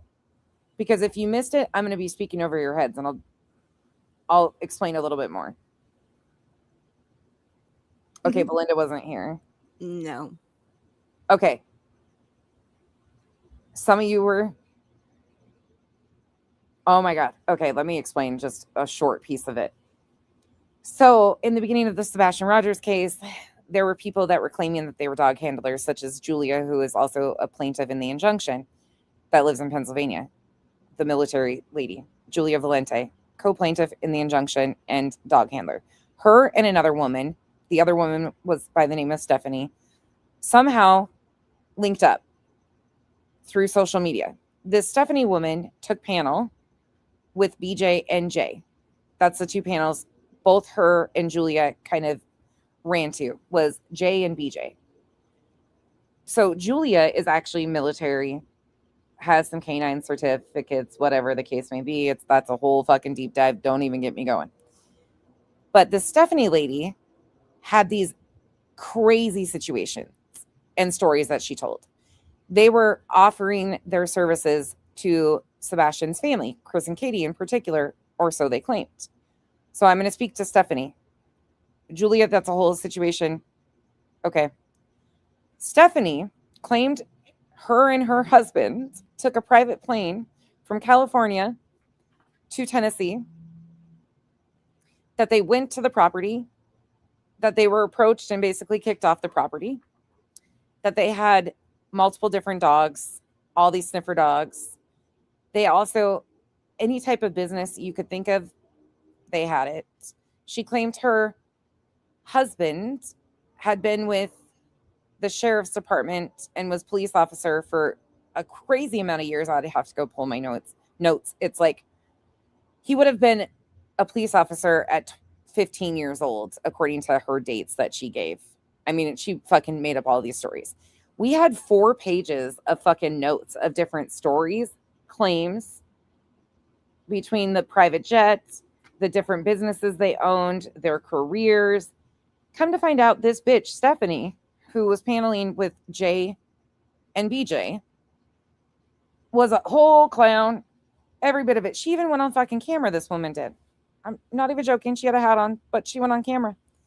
She used photos of Chewy ad dogs. Like the Chewy ads, dogs from the Chewy board. From the Chewy ads. I remember that. I remember that. She called them 4 different variations of alcohol: whiskey, brandy, tequila. What was the last one? Whiskey, brandy, tequila. There was a 4th. She also showed pictures of her supposed husband, which I ended up, me and others, at the same time I was unraveling it, other people were digging into it, and we all came to the conclusion that she was lying. Because we found the pictures on a police website, and they weren't her husband. They were somebody else's husband. She told the age wrong, but she showed these pictures to the internet through Jay. Jay platformed these people and showed all these pictures of the Chewy dogs, of the husband that wasn't hers. She was on camera over there. BJ was so fucking offended that I was calling this out as fucking bullshit. I actually went to Julia when I found out that they were going to be doing a co-panel and she was going to be lending her fucking military credentials in part to this woman's credibility and like taking up for her. I went to Julia and tried to tell her, like, look, you need to look into this for yourself. This is bullshit. I tried to give her the heads up. She actually came in my live stream and I told her that day, please check into this, look into this. This is bullshit. Like, this woman's a fraud. She didn't listen to me. She went on Jay's anyways. People were super chatting, probably like 20 minutes. People were super chatting Jay during her live stream and telling her, look, this is bullshit. Please stop. This woman's full of shit. She's lying to you. They were deleting them and carrying on with the show. Finally, at the very end of her show, she went and researched and people had gotten a hold of her and been like, this is bullshit. And she ended up taking it out, that portion where Stephanie was on. But we had pages of fucking notes, and I'm not even joking, of the different story changes. And BJ was fucking livid because that was her claim to fame. She was having one of the dog handlers that had had this horrible experience with the parents. Come to find out it was all fucking fabrications. But BJ was fucking livid that I debunked her claim to fame. Oh, the Ruckus video. Yeah, good point, Casual Art. That started a whole fucking thing. And Mob Crew still 2 years later is fucking using that. That was Jay's video where they zoomed into this. Yeah. Oh my God. But we fucking turned that into a multi-part series, Belinda. You won't even, I'm not even joking. We should revisit that someday just for a fucking laugh because I still have my notes in my office and we had the whole whiteboard out. That was fucking hysterical. I couldn't even keep anything straight. That's why we had to have notes about this shit. Hank, you do not jump on the table. But Hank. the ruckus video is a zoomed in video. So it was released the corner of, so it would be the upper body. Are you still in here? The upper right quadrant, isn't that right? Of a Ring camera that Nick Barris released from their neighborhood the night that he went missing. And they zoomed in on the camera, but it's like a select portion of the video. So it's a much bigger video, but they took what was released was just a segment of that upper right corner of it anyways, not the full video. And then they zoomed in and like added shit to it, and they called it the ruckus video. Jay did that and released it, and that's what Mob Crew and so many others have been using still to see people in the neighborhood and shit. There you go.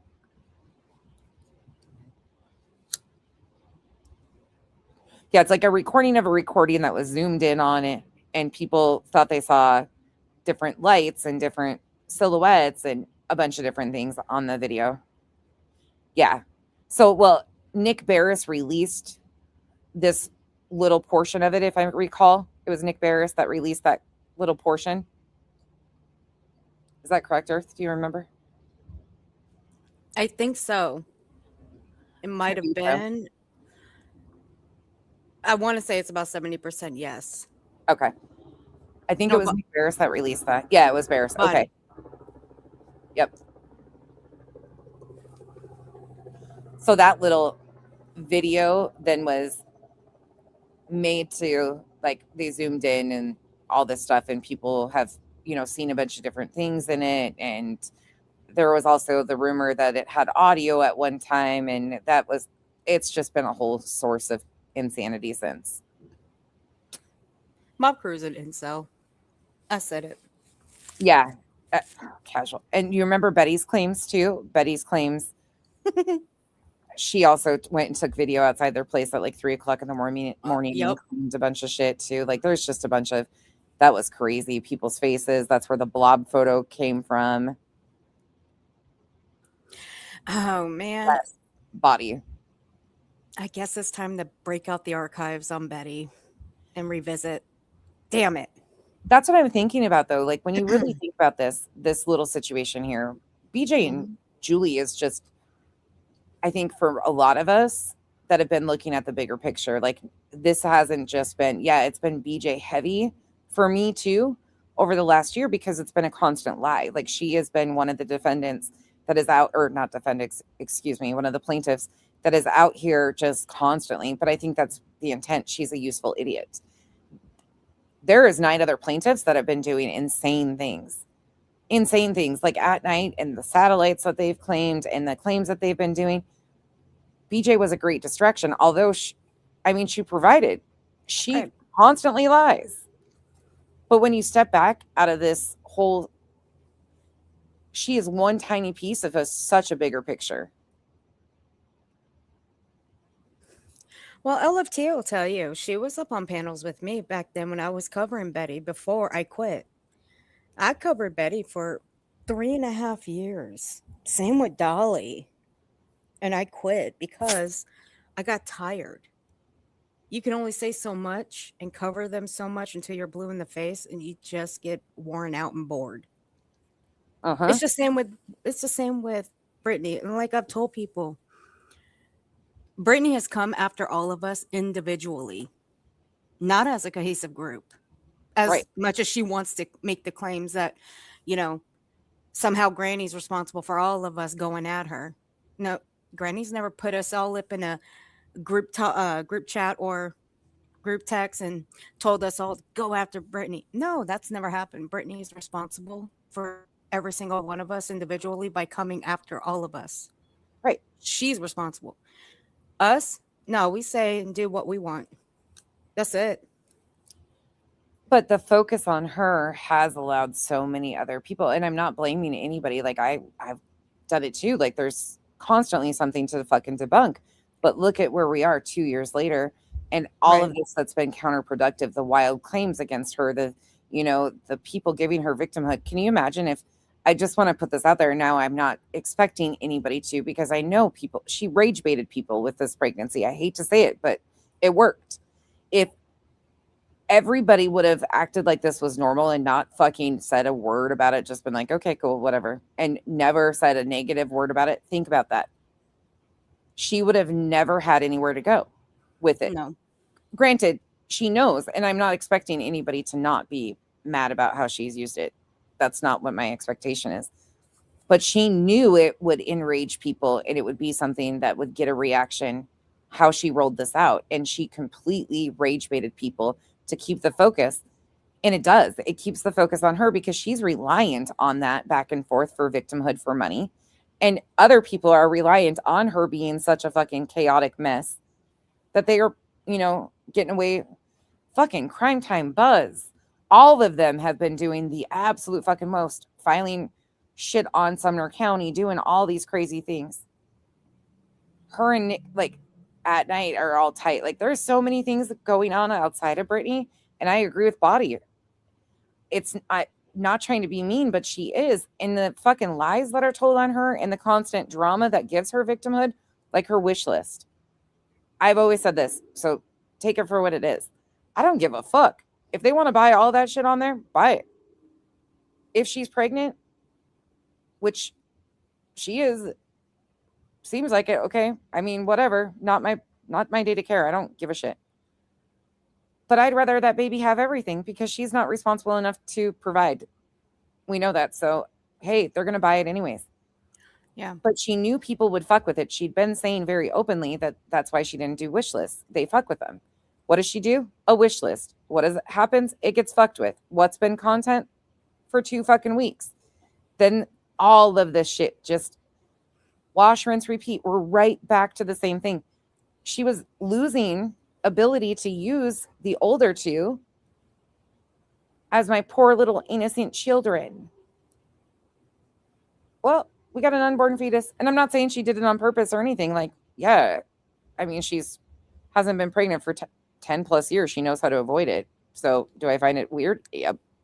But whatever. Not my life. Hers. But she knows exactly how to keep people fucking in this little... She's got 18... Well, not. The poor little children. She's been using it. And it's been nonstop since February 15th when she confirmed that she was pregnant. Bite your tongue, Belinda.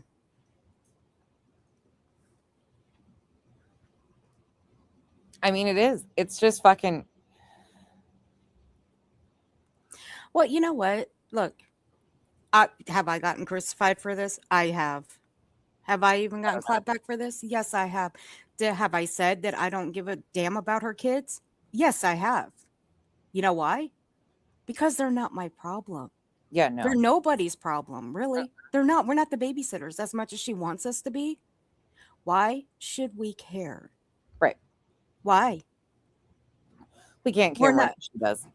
Yeah, we can't. We're not their parents either. And we can only care about what she does on this platform and how she affects people. That's the only thing we can care about. But her kids, they are innocent. That's it. She's turned into a family vlogger. That's exactly where we're at. Like, people like this, there's just no accountability. We're watching it with Julie. Like, she's already tried to build in a failsafe and people are trying to help her. It's like, what the fuck? That's how BJ got to this point where she was willing to sign an injunction. People like Julie and BJ, when they're used and condoned because of others bad, like, that's what they used against Jess for the longest time. They tried to act like she was so much more aggressive than BJ and she was this and she was that. People condoned what BJ was doing to her because they saw Jess as this mean person, right? Because she has a different mannerism about her. BJ plays the poor Southern sweet girl. She knew how to fucking rage bait people there too. And people refused to look at what BJ was really doing. They just full fuck Jess, to the point where a lot of people, not a lot, well, actually, no, a lot in the beginning instantly went into justifying what BJ was doing in this injunction. And then as we peeled it back and went through line by line, and we realized the claims that were being made about everybody, because they were going to put 50 does in there. They were trying to fucking, I mean, they were trying to fearmonger the entire fucking community. No, it was like they were just randomly picking people out of the fucking chats. Oh yeah, we're gonna take this one and put that one in there. We're gonna take this one. We're gonna put that one. Yeah, let's take that one too. Oh yeah, that one looks threatening. Let's put that one in there. That's what it looked like they were fucking doing. And that's how we learned like how fucked up this was, by going and peeling that back and asking the questions like, what the fuck? Did you ever figure out where she had that scale and bag when arrested pantless? Betty? Are you talking? If you're talking about Betty, I don't fucking know. Huh? Locked and loaded. I think she's talking about Betty. She might be, because I don't know. Betty is the only one that's been arrested pantless that I recall. Yeah. I don't know. Yeah, exactly. They put Amy in it. That's why I'm saying, like, there is such a bigger piece of this at work. They tried fear mongering over this. BJ was, look at how fast Nick and those guys know that the appeal is gonna not work. Like I mean, here's a concerning piece of it for me too. Like, outside of just the impact on Jess and Barbecue is huge. But what the fuck is going on that we have attorneys willing to put themselves in the position to do this?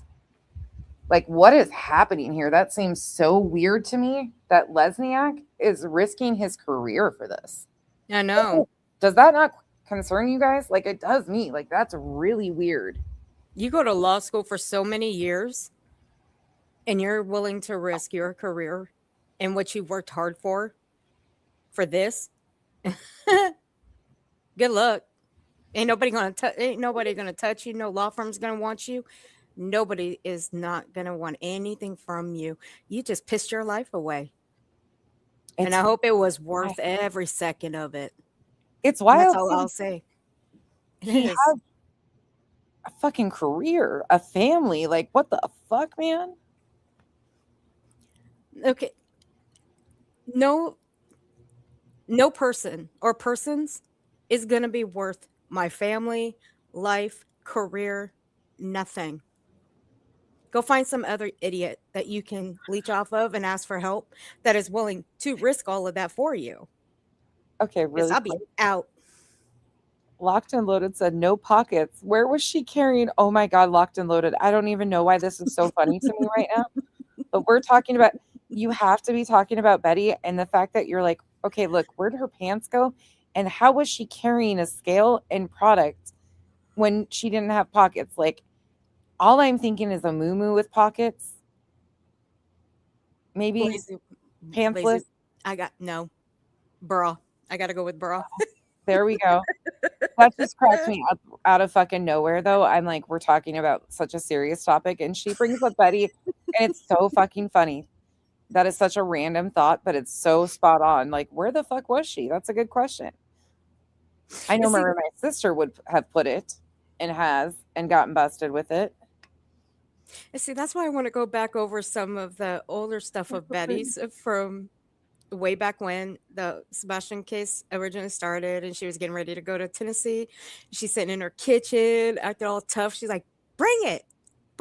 I'm like, bitch, like, what the fuck? Like, right. She pissed me off back then, but now it's funny to me.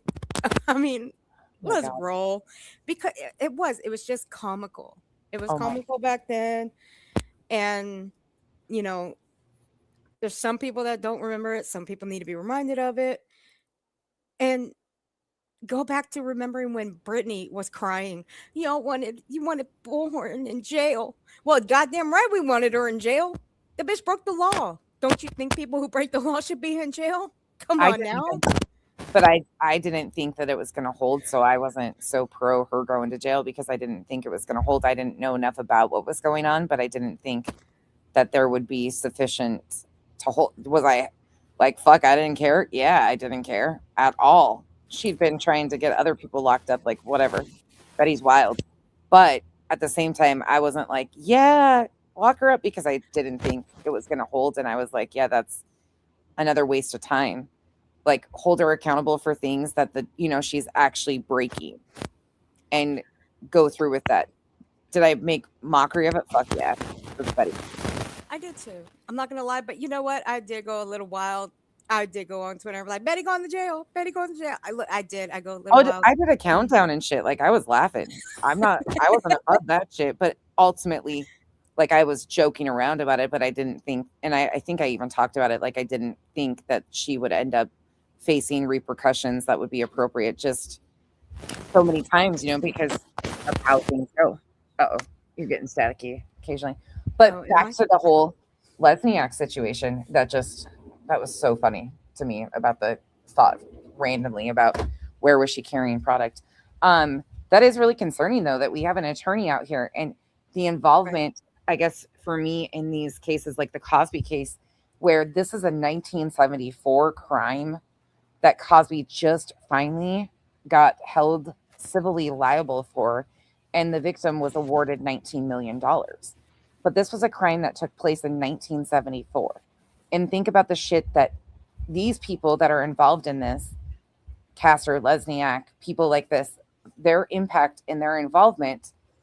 Castor was Trump's appellate attorney. Like, these people have been involved in some high profile sexual assault cases, political appeals, like some really wild shit. And I'm not trying to go political. This is just the facts. It's concerning. And then to think that he has signed off to do this to 2 single moms. What the fuck does Nick have on this guy? Yep. Maybe nothing. But somebody that is willing to risk their career, fucking a long-term education. He's got a family. And he's been representing Nick since, his first cases. Nick isn't litigious as much as JLR, but JLR and him were side by side. Buddies for a long time.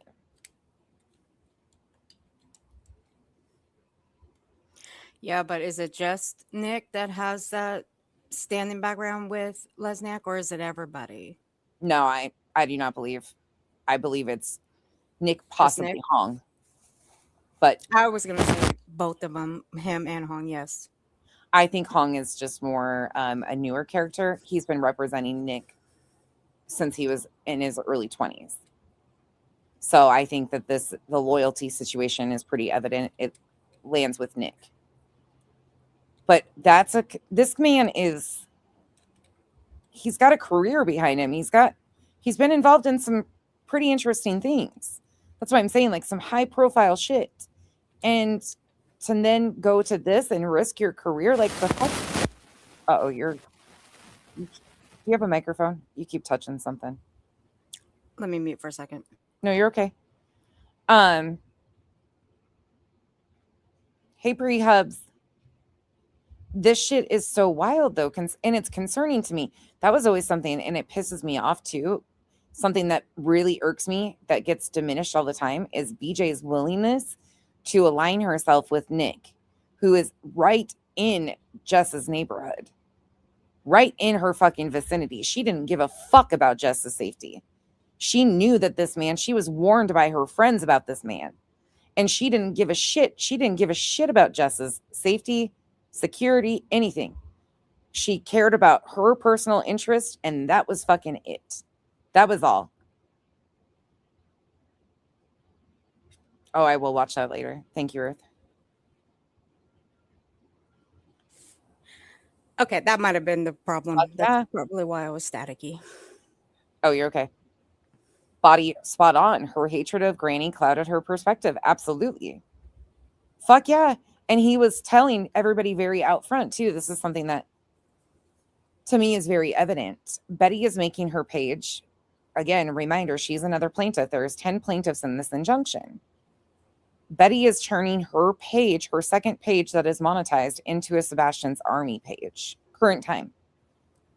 She has other videos on there, but she is rolling this out. And the first video she did was trying to attach Arctic Fox, who was just recently caught up in that sting with OPP. She's trying to attach Arctic Fox to Duchess, to attach Duchess to this parent and this grooming group, her words, not mine, that Betty is trying to claim that exists off of Chris and Katie. Like there's a whole little world that's going on again. She's still under 4 ROs and doing this shit. Monetizing a page into Sebastian's army. What the fuck are they up to? And you take it back to Nick said he was going to keep people in litigation until 2030.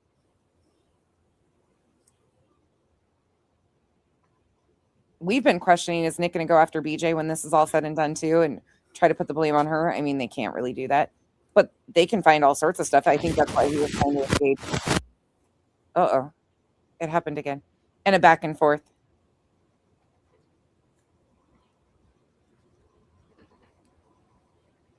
Bitch, not Bishop. Autocorrect. She's asked Betty in the comment section about where her pants went. I don't know. There's just some really concerning things. And then you think about like Dog the Bounty Hunter. Dog the Bounty Hunter, when he came into this, had political aspirations. I'm, again, not trying to be political, just being factual. He wanted to be the border czar. Dog the Bounty Hunter wanted to be the border czar. Dog the Bounty Hunter's fucking buddy and fucking Dr. Oz.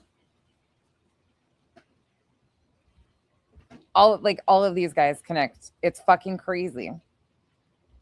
But Dog the Bounty Hunter was out here on a book tour and going to these extreme Christian nationalist movement talks and shit. We've seen the fucking, again, not trying to be political, just being honest.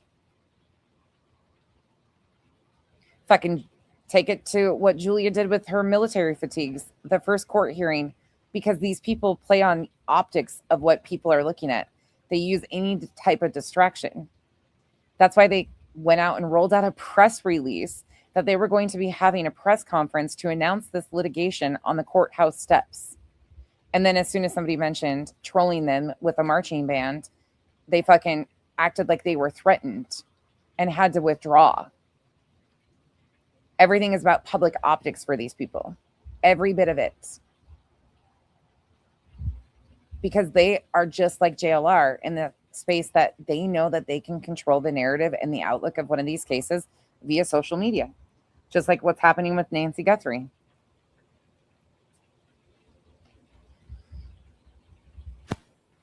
These tragedy pimps have no boundaries when it comes to victims and their families. None. These motherfuckers are making an agency. Yeah. But you know, and that's why police departments in every state, they need to put rules down for these types of people. They do. I mean, fuck, they did one with Betty. I mean, you think after with Quentin Simon, they would make a rule for people like Betty in Georgia. No.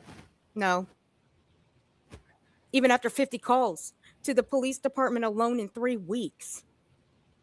A woman in hospice care had to go to the hospital because of them. Couldn't pass away peacefully in her own home back then because of them. Yeah. Because of the ruckus. Think about the families in that neighborhood. They had work. Kids had school. They didn't give a damn. None of them did. No, they didn't care. It was because they know how to change the narrative up on this. Yep. And here's the crazy thing about this. It's because our justice system is so bogged down that seeking actual justice is losing footholds. Because of our justice system being broken and needing overhauled, as is, people are more concerned about the court of public opinion. And they can switch that. I mean, and they're starting to have impact on the outcomes of actual cases. Look at the Delphi trial, for instance. The fact that they wouldn't allow transparency in the court still bothers me. Right. Majorly, with all of the fucking shit that was happening around that case in general and the lack of transparency, then you have straightforward, what I see as very straightforward corruption cases like Scott Spivey that Duchess has talked about. Oh God, yeah. That people don't even pay attention to. And it's such a clear form of exploitation and like misuse, corruption, like so many different things. Yeah, that's one case that should be highlighted to people is Scott Spivey. Yeah. And what we are seeing at the base of most of these things are people are loyal to a person over the truth and the facts. People are willing to throw logic out the window on all of these cases. This man that shot Scott Spivey, one of them, Weldon Boyd, owned a restaurant. His family was connected. He knew a lot of law enforcement. I mean, the list goes on. He had political ties. Things were brushed under the rug, in my opinion, because of those connections, which is often happening. And people like At Night Media, JLR, Betty, I mean, BJ and Craig think they're above the law, so them hooking up with people like this is not shocking to me at all. In fact, Craig probably at one time worshipped Nick because he's like the fucking the perfect person that Craig would idolize. Sorry, I'm going in to grab something right quick. But there's such a bigger piece of the puzzle here that people don't recognize because it's so surface level when we look at it from the perspective of what we see most of the time every day, which is Brittany. And I understand it. Like, to catch people lying to the extent she does is shocking to the system. I get why people are interested in it. I was too, because there's always fucking lies to debunk. It's a constant. If there's one thing consistent, it's a lie. Their behavior is crazy. There's always a performance, but she's performing because it's profitable for her. And she's such a distraction to such a bigger situation going on. And it's starting to become a trending situation. Look at, I mean, I mentioned Karen Reed the other day. People know Karen Reed's name, but can't remember John O'Keefe's name. People know Turtle Boy, but forget John O'Keefe. Think about all the things that happened in that case that has lingered on. Those are the things that people remember. And what do?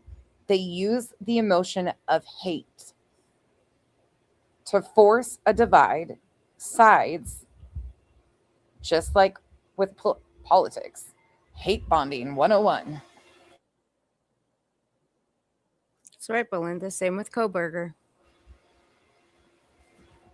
This is why I continue to say, and people get really like gun shy about it. They get knee jerky about it. This is not, for me, just a party line. This is insanity versus humanity. And it's becoming a normalized situation. It's the playbook. It's the political playbook. It's the playbook of these true crime cases of how they sell them. Our government has been profiting off of people's pains for decades. And what is Brittany doing? She's doing the same exact thing. What do most of these politicians attach themselves when they're running to office? A lot of them. Somebody that they've helped, the good deeds that they've done, their humanitarian purposes, what they stand for, what happens when they get in office. Oftentimes the corruption, in my opinion, just one part of it, becomes more important than what they once stood for. They use victims' pain and suffering. And they forget about them after that. Yeah. Yes, identity politics. Yep. That part too. That's another major piece of it. And you're right, Belinda. It should be about the victims. It always should be about the victims. But you know what? Even the people on this platform, I can name a few that give fuck all about them. They don't have Jolie being, well, like the other night, Jolie being one of them. Yep. Well, Linda will tell you, I sent her three screenshots of Mhm. backlogs of what happens in the state, in 3 different states. And these are the 3 people that have used and abused the court systems. And it's, I don't want to say shocking, because it's just how it is in these states. And it's not just these states, it's everywhere. But Mm. what's more important though? BJ, Craig, and like Julie Bullhorn using and abusing the court system because of hurt feelings and words on the internet? Or is it the people who are waiting for justice from our court systems and the backlogs of untested kits from Oh, SA? What's more important? I like option 2 better. That's more important. These 3 people, fuck them. Mhm. Sorry, not sorry. I don't give a damn. No, it's true though.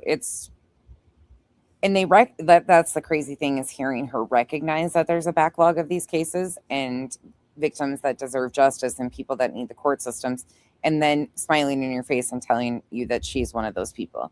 Well, she is willfully engaging. Like, she has not taken any mitigating factors to try and stop this. Ooh.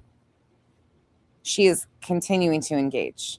She has not done anything to try and mitigate any of this situation without instantly using our police and the courts, because she had intent of removing her channel, because that's the simple solution. Instead of being factual, she was like, oh, no. She was so willing. Think about how fast and willing she was to do exactly BJ's playbook. Most people didn't do that because they would never stoop to BJ's level. Julie said, hold my beer and watch this shit. I know her playbook by heart. Oh, yeah. She was basically just taking her jacket off, taking her purse off and her earrings off and say, hold my shit. Here we go. It's game time. Right. That's what she did. I mean, it's crazy to think about, if you really think about the Cosby attachment in particular to this situation. And oh my gosh, have you guys been seeing Olap's videos that Olap's been releasing? Oh yeah, I never missed one. Oh my gosh, but JLR and Jay interviewing JLR. Dude, don't get me started on that one. That's wild though.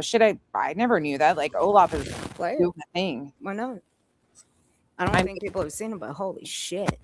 That's incredible though. Like, what Olap is, it's really interesting to hear JLR. Here's the thing for me. JLR has over 500,000 subs. He was platformed, celebrated, cheered on. JLR is a perfect example of how this goes wrong. People made excuses for what he did in Sandy Hook. People said he could change. No, he didn't.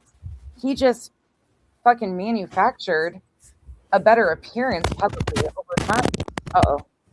What is happening to your mic? It's not me. Do you guys hear that? Hold on. Unmute. Okay, I don't know what it is.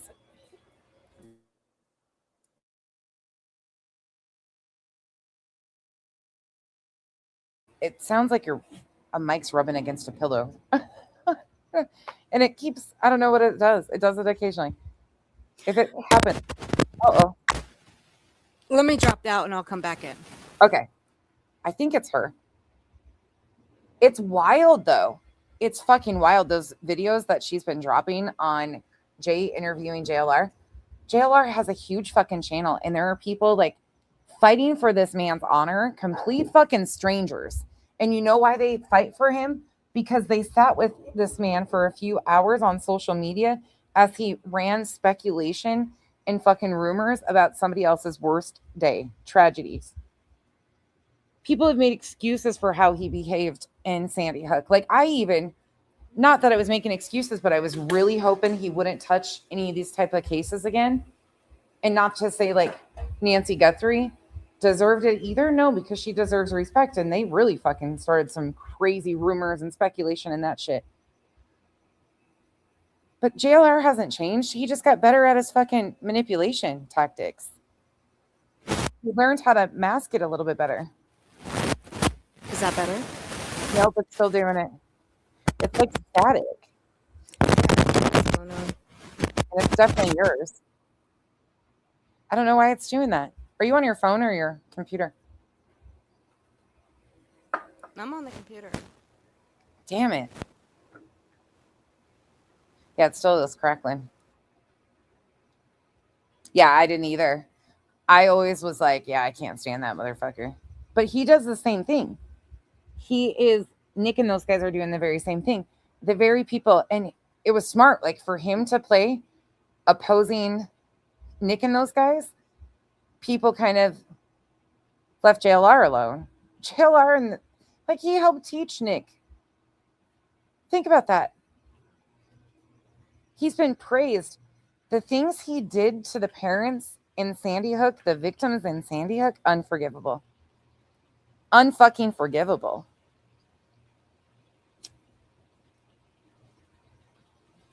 And people are like defending that man's fucking honor, which everybody has a past. There will never be a perfect victim.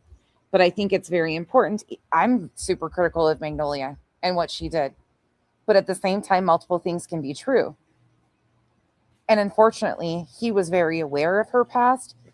And I think also probably tried to use that to his advantage to keep his victim silent. That type of person like that knows how to maneuver their victims and their past, which is really fucking sick. Belinda, it's hard though, because when we start talking like this, oh, yeah, Molly is back in business. Molly is not missing a beat with this shit because Molly knows how to play this optics too. Think of what Molly proudly talks about. Her man went to West Point. He's got all these connections. He's the most dangerous man in the world. He's a trained killer. Like Molly does the same bullshit. When Queen was getting sued by Betty, if you guys don't know this, when Betty was going after Queen, sorry, hold on.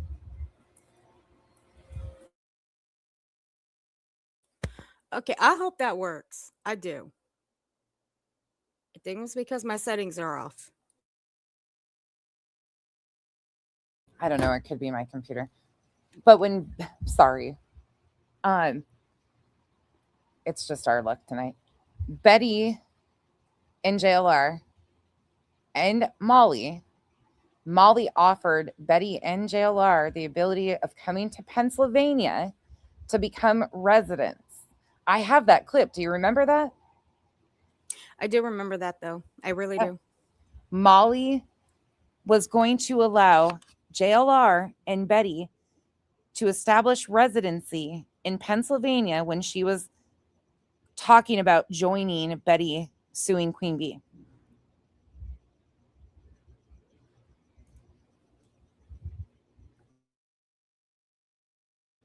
Wild, huh? Yep, Pennsylvania, because Molly knows the laws in Pennsylvania too. It's a Commonwealth. She used to talk about it, what she could get away with in Pennsylvania and other states couldn't, and shit like that. She's known when those guys were. Come on now, nonsense. Molly know everything. She knows everything. Don't you remember? No, they were planning on body. It was the same type of shit with Nick and those guys, a group of them together. That's the same type of shit that they were fucking wilds. They never did. It was just like the fear mongering of it too. Betty had to sue Queen in Illinois. But they were trying to like encourage everybody, the same type of shit, the same performative fucking shit that Nick does. Yeah. It was fucking, I'll play the clips of that someday. I have them. It was funny as shit because it was like, whatever. They all have been buddies since the Gabby Petito days. Molly and those guys. Oh God, please don't bring that up. That was another time for me. That was Perplexed, Belinda. That was Laura. Oops. That ain't the only. Look, Belinda, that ain't the only child she put on a candle. Yeah, that was Laura. Yep. Summer wasn't the only kid. Molly's fucking wild. But in comparison to some of these other people, like she's tame in comparison to some. But think about this. I want to remind you, who did Chris Proudfoot ask to come down when Betty was going to court? And who went to Tennessee to be in the courtroom when Betty was facing her 4 ROs? Molly. Chris Proudfoot asked Molly, which always stood out to me and always was a problem for me. I was like, you don't invite Molly if you're not pulling some fuckery. Chris asked Molly to come down and be there present when Betty was facing the RO. That always was a bothersome to me. Yep, it was Molly. Sure as fuck was.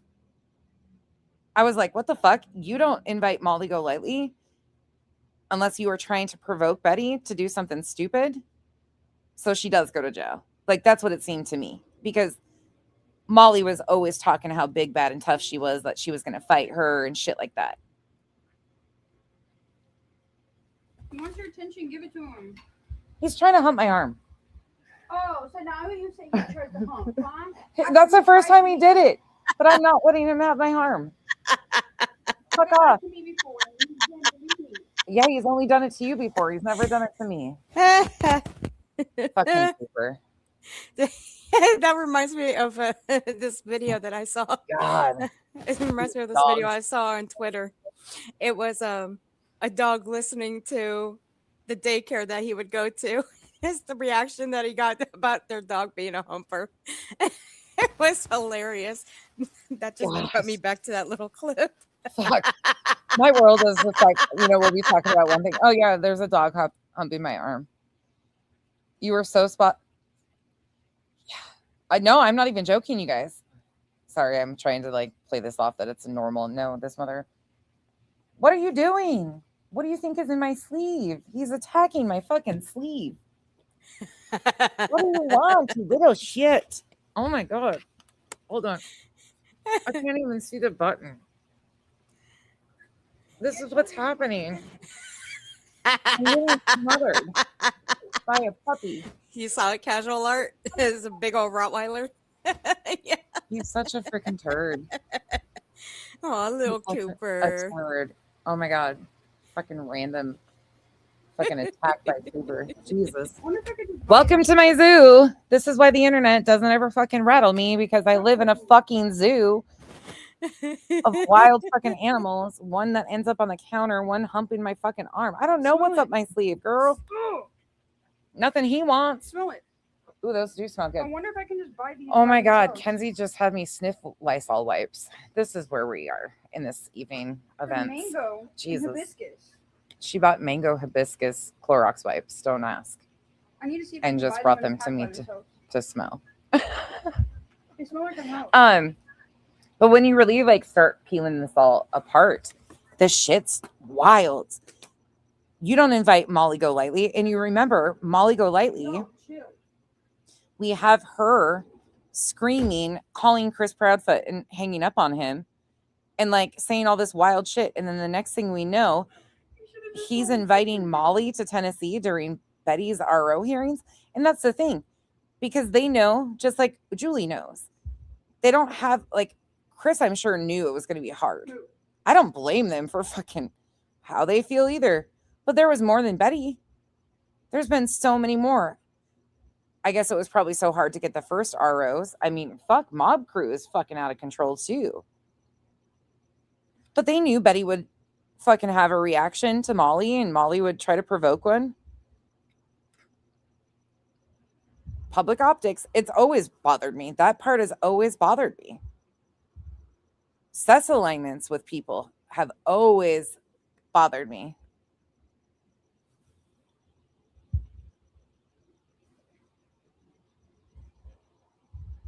Oh, okay. Gotcha. Thank you. Mm-hmm. There's just so many weird things. And now, JLR's handoff approach. Yeah, that is true. But they even had a hard time even with that body. That's what I guess what I'm, thank you for letting me, or saying that so I can complete my thought there. They even had a hard time with Betty going on their property to get those ROs. Seth got those C&Ds and then broke him like the very next fucking day. A lot of this to me has been for the public optics of the situations. I mean, think about when they rolled out the injunction. These motherfuckers were trying to sell it to TMZ. Think about TMZ's involvement with Nancy Guthrie. I could too, casual air. I mean, I'm being human in these moments too. Like, I would have been fucking in jail. I'm telling you, a lot of this shit, like, I can recognize and be human about. Like, I would have some fucking crazy thoughts too. Well, you know what? I don't give a fuck. This person's been harassing. Like, you know, I can be human in those moments and say, yeah, I don't know what I'd fucking do in these times. I know, body. And they tried to pretend to people that they were going to package it up and sell it to fucking TMZ. That was their big thing. So one of BJ's ex-mods, Kristen, sent it to Molly. Smart. Smart. I mean, seriously. But that's how the fucking plaintiffs, or not the plaintiffs, excuse me, the defendants had to find out that they were being sued. Through Molly. The fucking full circle of all these people and the connections and shit and how they've exploited these cases. They all, like, it's fucking wild to me. Thank God. Thank God for you, body. Seriously, thank God for you. That's why I can understand the human parts of people hating some of these characters, because this has had real life fucking impacts, and it's so fucking frustrating. For me, the Tony Mathis part of this and the Granny piece pisses me off in particular too, and I'll tell you why. That man came on as the spokesperson, and within days was going on with Justin on TikTok, just in the nick of time now, saying he was the most hated man in America, like proudly puffing his chest about that. And then somehow, some way, Granny became his fucking target out of all the people he had problems with.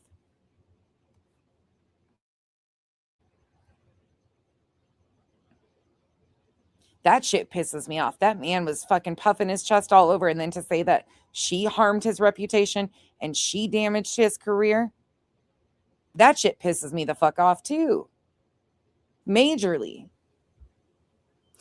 Yeah, I spent hours, and I mean hours and sleepless nights recording their TikToks. Now I'm talking everybody's TikToks, even the ones that are in the RICO. Little Miss Chasing Crime, who wishes everybody's kid goes missing. Yeah, that one. And I've got that clip. That little bitch. Don't get me started on her. That's the thing, is this shit is fucking wild. Like the pieces and the characters. I said it, and I've named live streams. The layers and the players in this are so much deeper than just the BJ. Julian BJ is just another piece of this, like BJ. The distraction is there. It's present. It is what it is. Julie's a useful fucking idiot. The hate of BJ is strong. Like, it's just a perfect opportunity for some sideline fucking bullshit and people doing the most. Using our court systems, lying, you know. But there's so much more that is going on, even outside of this little part. Yep. Tony fucking, think about this though. This is something that people don't think about either when it comes to the injunction. The injunction drops October 18th of 24. Then as this is ongoing, Tony sends a C&D to Granny, who he's already in litigation with. What does BJ do? She ends up sending a C&D to Granny, who she's already in litigation with months later. What did Tony do? He followed through and then filed suit on somebody he's already in litigation with in another state. And then literally legally dogpiling her. And then what does BJ do? Goes live and reads out a lawsuit that had fuck all to do with her, had no name attached to it regarding her, and goes live and just reads it. Yeah. And then the other day, fucking straight up lied to everybody and said that she'd never even seen the paperwork, and there's the whole fucking stream right there with her fucking reading it out. Like, just the blatant fucking lies. Oh, by the way, reality in her non-car wreck. What the fuck are you doing, dude? Like, why are you people lie about the dumbest fucking shit? Reality absolutely claims she was in a fucking car accident, and now she's claiming she wasn't. These people are just fucking stupid at this point with their lies. Yeah, see, reality ain't worth my time putting out a clip showing, or just blatantly showing that she did get in a car wreck, and then this one saying she didn't. She ain't worth my time. And plus, I'm sorry, there are times where you can help the stupid, and there are times where you can't. And sadly, reality is just that stupid. You can't help. Well, she's just another fucking distraction, too. She's a useful idiot to BJ. Every useful idiot has to have a useful idiot. Here's reality. Look what they did to me. Look what you did to me. Oh my God. Look what they did. So cute. They tore me up. Look, you saw me. They tore me up. I come to defend my Britney, and look what they did to me. Oh my God, look what they did. Ugh. She's just another distraction, but people, she's just one of many, and she is a useful idiot to a useful idiot. Oh, Casual art, they're not fucking done. That's what I'm saying. Like, the games are still being played, in my opinion. Nick's, in my opinion, and others are working on their next fucking bullshit. They proudly stated, you think if Lesniak has let this go by this far and continue to go along with the fucking shenanigans that they've been filing in court, I do not believe that they're done. I believe that they're going to try something next. Maybe not with the same group of people, but they're going to attach to another case. They didn't learn shit from this. He gets out of prison. This man gets out of fucking federal prison for fraud and jumps in doing this shit. The E said it best when they did the deep dive on him. You need a fixer? You call Nick the Hat. That's not exact quote, but something to that effect. He was involved with the Sylvester Stallone cover-ups. Another sexual assault from the 80s. 70s? 80s. One of the two. Ran optics on that shit. Bill Cosby. And I'm talking about Nick. And that's a huge problem for me too, is a lot of these things involve sexual assault and victims. I hate what they've done to Granny and Barbecue, but there are so many other more problematic people that I concern myself with outside of BJ. I worry about Granny's safety with fucking Nick. We've heard the stories. You can read the stories about what he did to his own neighbor. BJ didn't give a fuck. So when people are trying to tell you that I'm doing this to help BJ, no, I'm not. I just am never going to agree with any of this shit, because what BJ has done, I'm so fucking against. But I'm so against people like Julie at the same amount, because they're so self-serving that they're willing to put other people in danger. The courts are backed up in multiple states, every state, that victims can't get protection. What if Granny, something happened and she needed to go to the court for protection? And there's people like Julie and BJ wasting the court. I just can't get behind it. They tried to get ROs on Granny and fucking Barbecue, you guys. Nick and those guys, the 10 fucking plaintiffs tried to get ROs on these ladies. When they were fucking around with Barbecue's family, shit, Nick came out doxing Jess's dad.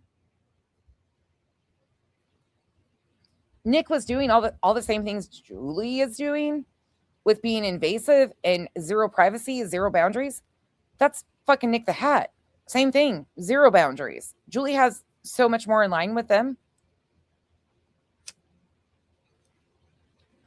If anybody needed protection, it was the girls from these guys. Look at Hong the entire fucking time, taunting these people. SF filed for an RO against Hong because of the fucking nonstop insanity that they were doing. When people are trying to tell you that I'm caught up in my hate of Julie, no, not far from it. Julie is one little cog in the machine. Julie is one useful fucking idiot of a much bigger fucking problem that we have on our hands that is growing and becoming a trending situation that people are getting caught up and missing the bigger picture here. Again, I'm not trying to make this political. They've made it political. They told you. They've been telling you. Betty, JLR, Nick, all of them. Whether it's their desire for political aspirations, whether it's their attachment and name dropping. At Night does the same thing Julie does. Julie does it at a lower level. Her relative, friend, family, who's an attorney, who's a judge, who was running for an assemblyman, same thing. Nick does it on, we're friends with the admin and the incoming AG, and the same exact fucking thing, you guys. Just different levels of it.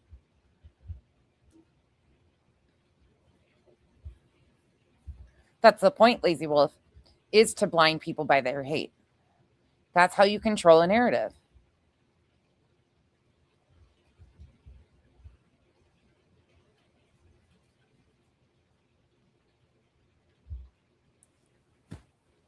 Betty ran on that too.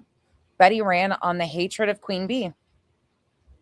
She painted Queen Bee not out what she was suing her for. That was never the thing that Betty did with Queen. Betty didn't come out and say, like, this was what she lied. We knew her allegations were lies.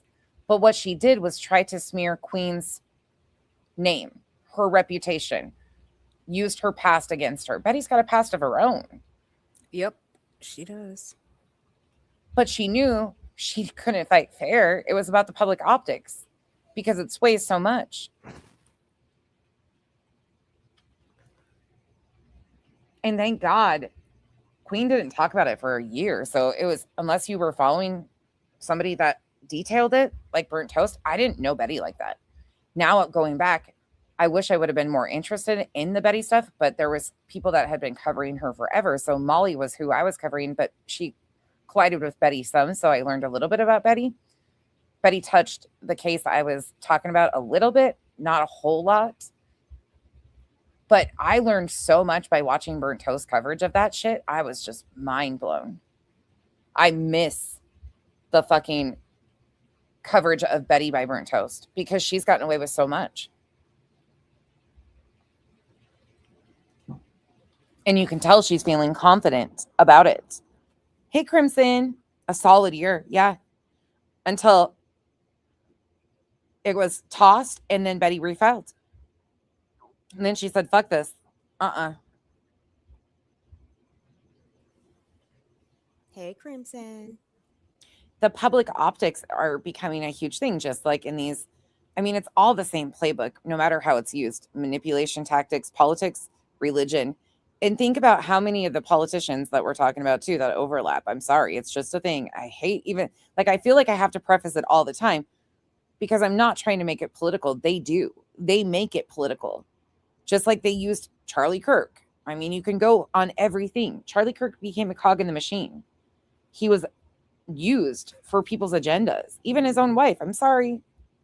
I can give grace that she lost her husband, but the shit that's happened,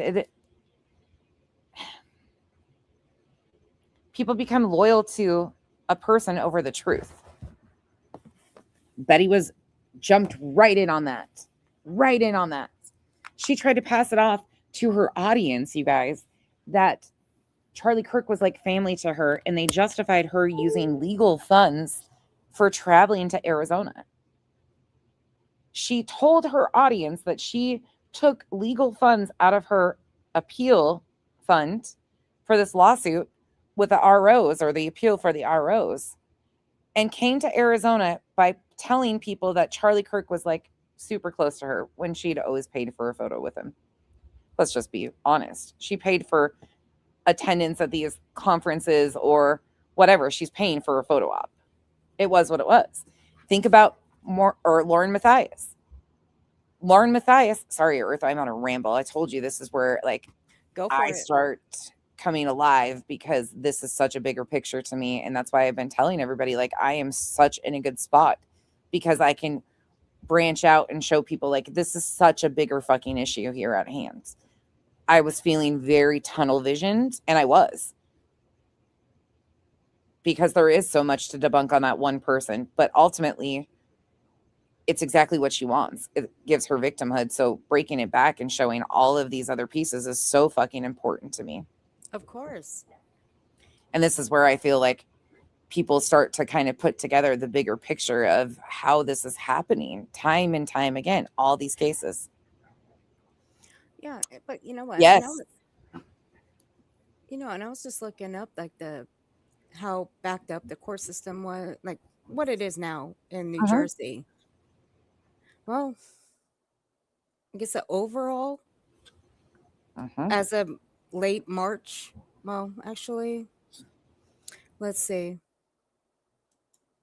Let's actually scale it back. As of early 2026, New Jersey's court system is experiencing a significant reduction in backlog cases. Okay, well, that's fine. That's fine and dandy. But by 2026, the station-wide backlog has significantly cut from a high of over 97,000 cases in late 2021. But that was during pre-pandemic. That's great. Yeah. They're finally catching up. Yeah, the pandemic with the courts being shut down and stuff really put a lot of things on backlog, which were already systems that were already struggling before the pandemic really took a hit during the pandemic with all the shutdowns and stuff. So I'm glad to hear that people are starting to catch up. But that brings me into another piece. Think about this. I'm going to wrap it around big picture. And you can tell me, Becky, you're fucking out of your mind anytime, Earth, because I'm going to really wrap it here. Betty said the other day, well, a couple months ago now, that she wanted to kiss Kash Patel. For those of you that might not be aware, Kash Patel is the director of the FBI. Dan Bongino is the deputy director of the FBI. Why do I mention this? Because Betty wants to kiss the men. She praises these men who have cut funding to investigating sexual assault claims, missing children. They've cut the budget so much significantly in areas that we scream are so important for funding. But Betty's over there praising them because she talks about statistics all the fucking time, and how she's for the children. She's such a victim's advocate, blah, blah, blah. The bitch doesn't even realize that the man she's claiming she wants to kiss is in active time cutting funding to super important programs in areas of law enforcement that protect children and victims. But hold on a second. Let's remind everybody, this is the very woman who claims that kids should be euthanized. Let that one sink in too. Yep. She also used the excuse, I think it was in 2023 or 24, that she was going to a CPAC convention to fight for our kids. She was going to Washington to take up advocacy for our children, and it was a CPAC convention that Tim Ballard spoke at. And let me wrap this back around. Really big circle here. Whoop. Tim Ballard, the hero in Sound of Freedom, which was a bullshit situation to begin with. It was a bunch of wealthy white men who got together and wanted to go shoot some B-roll footage of them going on these ops to third world countries where the sex trade, unfortunately, is legalized. It's unfortunate. But they were going down and hiring sex workers in part, not all of the time, but a lot of the trips were them hiring sex workers in these third world countries and then setting up these operations for B-roll footage because they wanted to shoot a documentary. The first $1 million of Tim Ballard's organization was funded by Glenn Beck of the Blaze. Glenn Beck of the Blaze has been super connected to a lot of different shit with the Christian nationalist movement. Again, this is just what it is. Tim Ballard thought he was going to be the next president of the Mormon Church and the president of the United States. Tim Ballard and Sean Reyes was the attorney general of Utah at the time he stepped down because of his fucking bullshit with Tim Ballard and being exposed for how corrupt. In fact, Utah has a long-standing history of the AGs being corrupt because of, my opinion, the Mormon Church and its influence. But then you wrap it back around even further outside of that. Tim Ballard was covered extensively by none other than Lauren Matthias. Lauren Matthias, in my opinion, is one of the PR arms of the Mormon Church, who is one of the most wealthy corporations, my opinion. They claim religious status and tax exemption, but they are one of the biggest corporations out there, one of the wealthiest. And people like Lauren Matthias are buffers between horrific Mormon crimes that are becoming normalized due to the belief systems and the normalization in these offshoot segments. And I'm not shitting on Mormons here, because I know some of the best and most amazing LDS people ever. Good humans are good humans. But they also recognize that there are offshoots off of their teachings, such as Joseph Smith, people don't want to admit, was involved with minors and multiple wives and so on and so forth. The Mormon Church has always needed a buffer zone between the crimes and the Mormon Church. But they've always had people in politics and in this PR space. They spend a huge amount of their budget on PR to soften the blows, such as the crimes. Lauren claims to be a devout Mormon. Well, she covers horrific Mormon crimes. And it's valid. Mormons and non-Mormons both alike ask themselves, how can you be or claim to be Mormon with the coverage you're doing? You listen to how Lauren tried to use the court system to silence her criticizers, and bring it all full circle and watch how many of these situations ultimately, and this might be wide for some of you, but if you've been paying attention to all of these things that we have talked about, these are all things that I have been talking about for years. If you've been with me on this journey, you know exactly what I'm talking about, because these are all situations that we have covered. We could even throw the Church of Scientology in there. There are so many connections in what I am saying in the different levels of the fuckery. There's just a lot of opportunists around us that see personal gain from tragedies like this. There's also people that get involved, get caught up. Not everybody has an intent or a motive, I don't think. I think some of it is very surface level drama. I'm not trying to act like there's this huge, massive conspiracy or anything. These are just factual things that are happening around us that connect in the weirdest places. But we're watching the same playbook with every one of those examples that I've given you. There's connecting factors, and a lot of it is surrounding manipulation, whether it be in the form of religious manipulation, the use of religion, because it shuts down conversations. People are uncomfortable with it. Most of us come from generations where you don't talk about what? Politics and religion.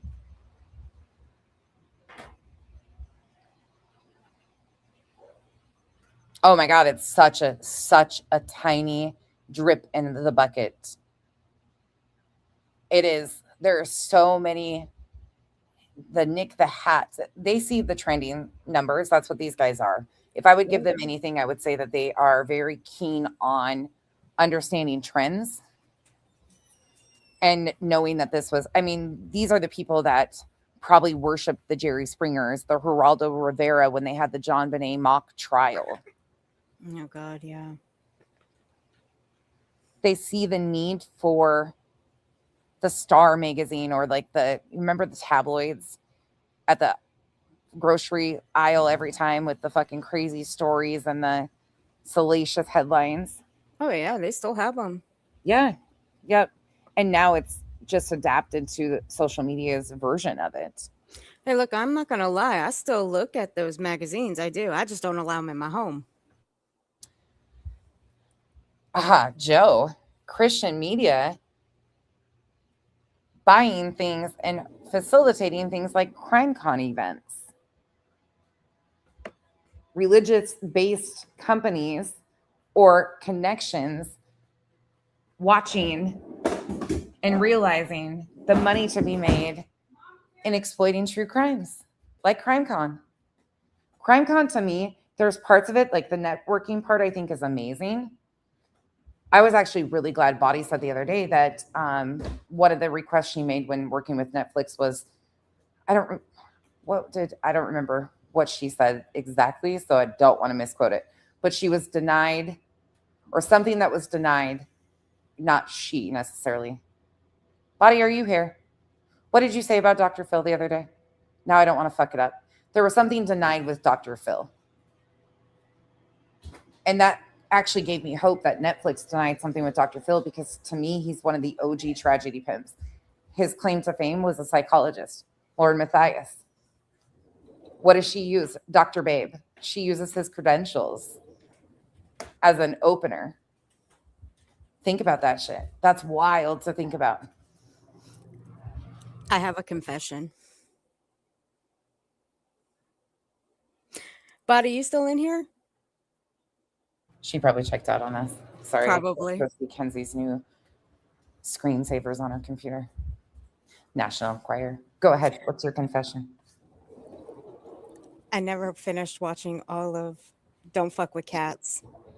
Oh my gosh, it's such a hard show to get through. And I didn't finish Oh, it. it's a hard one to get through. It's a hard watch. It's a real hard watch. Kenzie cried the entire time. Like, that's just, but thank God people like that. Right. I mean, I don't know. It's just, it's following it is what got me. I watched a couple. I'm like, I can't follow this. Good night, Dina, honey. I just couldn't follow it. I mean, there might come a day where I will finish it, but Yeah, it's hard. It's a hard watch. I think this is why I've never been an avid true crime connoisseur. I don't know how to put it. Like, that sounds grimy just saying it like that, but that's what it is. Like, I've never been heavily interested in true crime cases from the perspective of like digging into these things, or YouTube true crime for the most part doesn't really interest me. I love a good documentary, but I like the cases, the ones I'm interested in have the religion, the cults, the corruption pieces to them. If that makes sense. Like, I don't have a desire for the graphic details like some people do. Like, they want to know all the details. I'm only interested. Brittany does. No, because she don't. Well, hold on though. Brittany does she does like some of that stuff. That's why she replays it a few times. Well, I'm not saying she doesn't, but I'm saying I don't think she necessarily likes it as much as she knows how much it baits people and it's profitable for her. Good. Does that make sense? Yeah, it does. Okay, granted, it does. Okay, buddy, I hope you didn't hear what I had to say. Casual art now. Okay, look, I spent all of 4 months in true crime. That was it for me. I cut it after that. It was right after Kyla Rodney. I mean, don't think I didn't like clip or call out or go into these true crime channels chats and call out their misinformation. You bet your ass I did. I mean, when the Zab girl stuff happened, holy fuck. We were on her ass so hard. That part bothered me too. That bitch. I did the same thing with Zab girl that I did here. I did a deep dive and used her own words and did a series and left it there. Hottie. What did she say? All good. I don't give a fuck. About me saying I'd never finished watching Don't Fuck with Cats. Oh, yeah, she don't care. No, oof.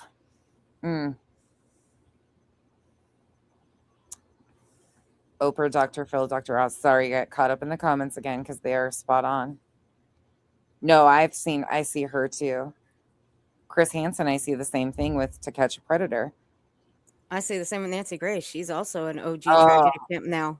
And I never thought at first she would be one, but it disappointed me to see that out of her now. Because many years ago, I didn't see that out of her. I do now. Just a few years ago, she started becoming an OG tragedy pimp, and that was disappointing. Look, to anybody in the comments, I'm not trying to encourage you who to like or who to dislike. I know there's people that will like Glenn Beck or think that Tim Ballard's a hero. All I say is please go search out the details for yourself about these things. I detailed the Tim Ballard lawsuits, the allegations against him. Yeah, there's a lot that hasn't. This is something I've always done. I've always talked about these type of cases and the weird shit. Just do yourself a favor. Like, I'm not trying to influence you to believe anything on these specific characters. If you like these people, but just know what you're supporting, because I'm not making any of this up. When I can connect all of these people or say this is this or this is that, it's because this is who they're connected to or what these groups are connected to or organizations. I'm not trying to take a shit on Mormon believers or anything. This is just facts of what the Mormon church is connected to, the characters that have been involved with it. Like, it is what it is. Body, that's exactly what I'm talking about. The Moscow shit. Yes. Oh, I can't fucking stand Nancy Grace. I've always been a fucking open hater about her. And she's another person that uses, think about how she gets a lot of her stuff to go by Earth. Mm-hmm. Her own tragedy. How does she open and lead so many of these segments? Her own Based tragedy. based on her own. And so what do people do? It deafens people to be willing to criticize her in some way, not all the way, but people are hesitant to criticize her because, well, she has her own trauma. She's speaking from a place of trauma, same thing. But we gotta hush. That's Body's girl. Shh. Yeah, right. I've never No, even I'm talked just to Body kidding. about her, but I guarantee that knowing Body's personality Right. a little bit, nah. There's and that's the thing is, this is so weird. This isn't just in this true crime sector, and I think that's another thing that people don't quite understand when I talk about stuff like this. I detailed, and again, when I talk about this, I feel like I'm like being pompous. I'm not. It's just that fucking mind-blowing to me. In one stream, I went through 75 plus psychics, mediums, and tarot card readers who use these tragedies that are trending on social media to do readings or show their gifts, that were making on average like 2 to 10 videos a piece, and the list grew. It's not just true crime, like the quote unquote true crime community that uses these tragedies. There are so many different communities, individuals that use these cases for profit. And as long as they can sell their product well, people will believe this shit. They can say we had one lady saying she was talking to a fucking robot, claiming it was Sebastian making the robot go off, claiming she was talking to the deceased sheriff of Sumner County, you guys.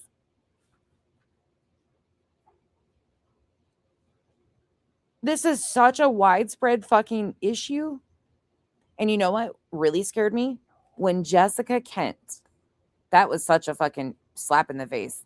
Jessica Kent came out. She's from the prison community. And she made the statement that somebody, like her management team, had suggested she got into true crime because it was profitable. That right there said everything I needed to know. When management teams on social media are encouraging their people to talk about true crime, they see the trend too.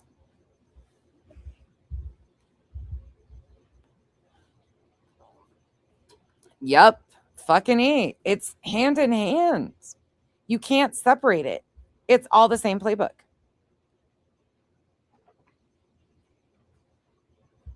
Julie and BJ. What do they weaponize? Religion, heritage. Fucking Craig's over here talking eugenics.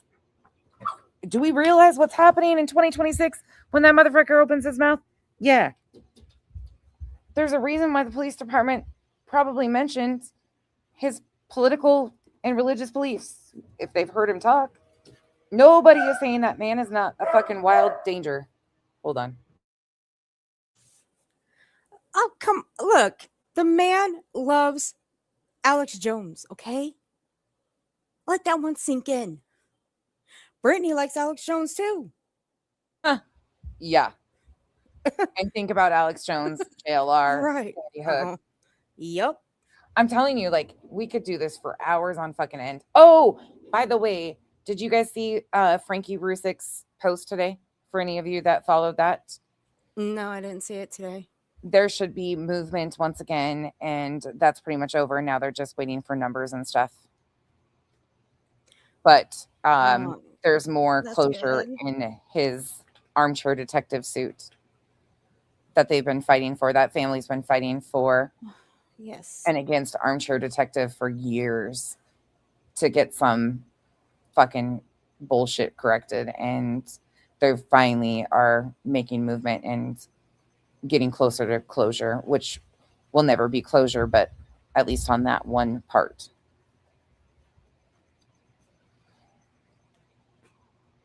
This shit's wild. We could talk about this for fucking hours and hours and hours. This is why, as morbid, deranged, everybody has been asking me recently, are you okay? You know, they've been worried because it has been a character attack. It hasn't been talking about the facts. It hasn't been what we've been listening to or what they've been saying. It's been this, shut the fuck up, Becky. BJ has harmed people. Yeah, she has. None of us have been denying that at all. Nobody has denied that. In fact, we've done quite the opposite. We've been screaming that the people that she has harmed are deserved justice for the things that she has done to them. We've been screaming quite the opposite. Like, these people deserve actual justice, not this bullshit that Julie is trying to force and be the martyr. Like, that's just fucking surface level, petty fucking bullshit at the end of the day. We all know what it is. People recognize it. But there are so many things happening that this plays a bigger picture into. And this type of shit right here really set me back on my ass. Body did it a couple of weeks ago, and I've said this numerous times. She said in a chat, and I've told you guys that, Brittany is a distraction. And I don't know what was about that day or why she said it, because she'd been saying it. It wasn't anything new. She'll tell you that. But something happened in that space where something I was already feeling or thinking connected for me that day. And I sat back and I was like, yeah, you're right.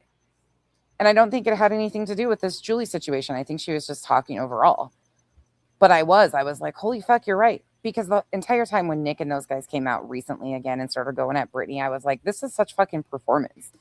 And we went and saw that, timestamped, dated, you know, looked at his emails, what was going on with her at the time. Like, you could just see they knowingly were using statements from the fake Brittany, the neighbor, in shit, claiming that that was their co-plaintiff.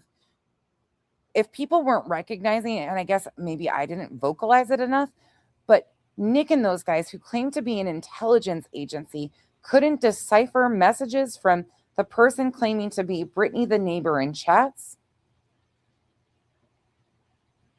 to Brittany, their co-plaintiff.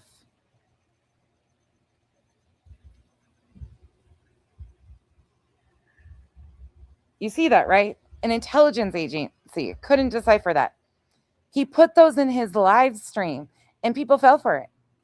People fucking fell for that shit. They weren't even thinking twice. They were like, yep, BJ, that's BJ. Because he saw right then the hatred of BJ would allow people to go along with anything. He would be accepted and people would be willing to be like, oh, Nick's right on this one. Stupid on stupid. Same with Justin. Justin came out, Oh, called God. Brittany out, and people were like, fuck yeah, Spanky. Huh? Spanky was just using an opportunity to depart his way publicly because he knew what a fucking mockery she'd made. Yeah, because if anybody took that little motherfucker seriously, y'all need some serious help. Right. Go seek an online therapist somewhere. I don't care. Right. That little douchebag that has nothing to no. He's got no business speaking out on anything or anybody like Brittany. Right. Fuck no. Those two are twins. That was just such a fucking in your face, like, okay, sure, whatever. What the fuck's going on? But then you take it down a notch. So you've got those guys, and then you've got the creators underneath them that are like heavily green team attached or dark side attached. Like there was such a fucking push by certain groups on both sides to really like, this is the dark side. I mean, they did fucking dark side anthems and shit, like AI songs. Weird. Like really, like these are the people on the dark side. Like, okay, that was an honor to not be included. Let me be honest. And not because I don't like some of those people, but because that was fucking weird. Can we just admit? It was weird. I'm That not was, gonna like, lie, it was weird. fucking weird. I'm And then not- the green team does the same shit. Well, see, I'm not gonna lie. Watching Clutch Them Hair Plugs video, I'm not gonna lie about that, okay? It was quite comical because I'm thinking back. Let's go through all your accolades there, dude. Let's go back through all the fuck shit that you pulled over the years since I came across your channel. Kylie Rodney, that's where I first came across your channel, pal. And Yeah. I went through everything I came across when it came to him. The reason I never covered him, and it's no lie, he legit puts my ass to sleep. Even putting him on 2 times speed, he will still put my ass to sleep, which is why I never covered him. Oh, trust me, I know. We called him the melatonin. People called him the wallpaper. Like he was one of the 3 that I really covered when I first came onto YouTube. So I got my fill of him. But he's just as grimy as the rest. He's just another opportunist. He just doesn't. Julie said he was motivated by money. Yeah, potentially. But at the end of the day, he's motivated by weird shit too. Like not just money. Sounds like they have that. He's motivated. Like not everybody is money focused or money motivated. They have other forms of currency of why they do the shit they do. But then you find it He's quite a fucking mess. no, yeah. Never mind. I'll shut up on that one. But what I found awfully weird, well, not so much weird, but mighty funny, is that Tony ain't been around for a while, but all of a sudden, Hair Plugs there did that stream calling Brittany out, and he shows up in the chat. Right, because he was making it known. He, again, if there's one thing they are, is very calculated with their movements. He is, his claim to fame is the national spokesperson. They know what optics look like and how important it is. He made a choice in that space when Justin is going after Brittany to make his presence known in Justin's chat. He knew that people would see it, watch it, and they would notice that he was there after not being around. That was very intentional in my opinion too, which I didn't think too much of it, but it just made sure everybody knew he was still around and present in the fuckery. That was all I took from it. And he's, but in the first few minutes though, he wasn't in Betty's though. I didn't hear or see his name in Betty's, but of course I wouldn't be able to see either of them because I don't know how I'm blocked, even on my backup, where I store my streams. I don't know how I'm blocked, how they know about that account. I don't know, but whatever. I didn't see or hear them be mentioned up in Bullhorns when she called Brittany out for 3 or 4 minutes. When she revoked Brittany's true crime badge. Yeah. Because I think that was just part of the plan. I think Seth might have popped out of the bushes then or something at that time or later on in the stream or whatever, but it's all about optics. Like I think that was all pretty much planned. You know, they were just making their distance known. But what's really funny is why now? Like after all this time, it was so fucking weird to me, but that's what these people do. They are all about optics. And that's what I can't stand out here is the fucking optics. There's so many fucking people that are from these guys down to the fucking, think about the green team, Lady Freedom, Betty. They really they revoke people's permission to be a part of the green team, basically.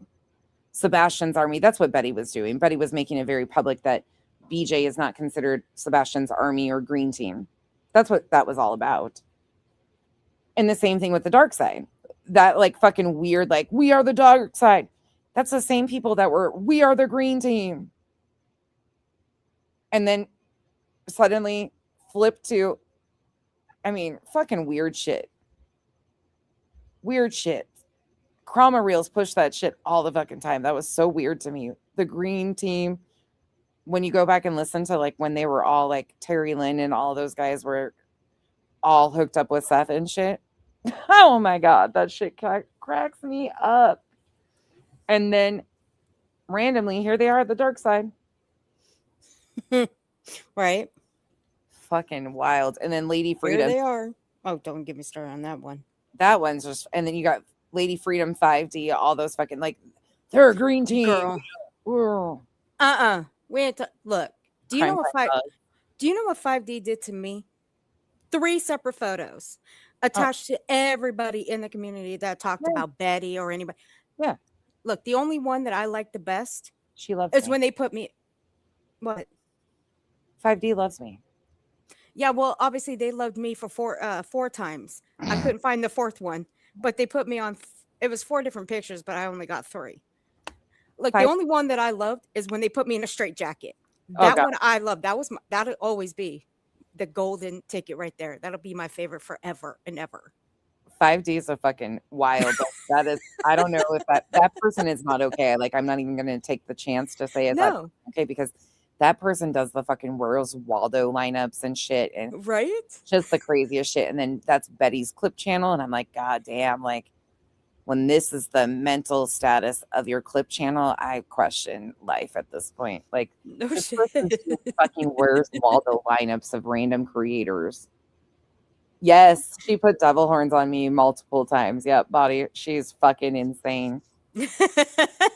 I mean, I put devil horns on a lot of people too in thumbnails and shit, so I can't. But she was serious about it. Like, she thinks I'm the devil. She really thinks, like, a lot of these people, and especially because I love to remind them that they used to try and cast these demons out of me because it offends them, not me.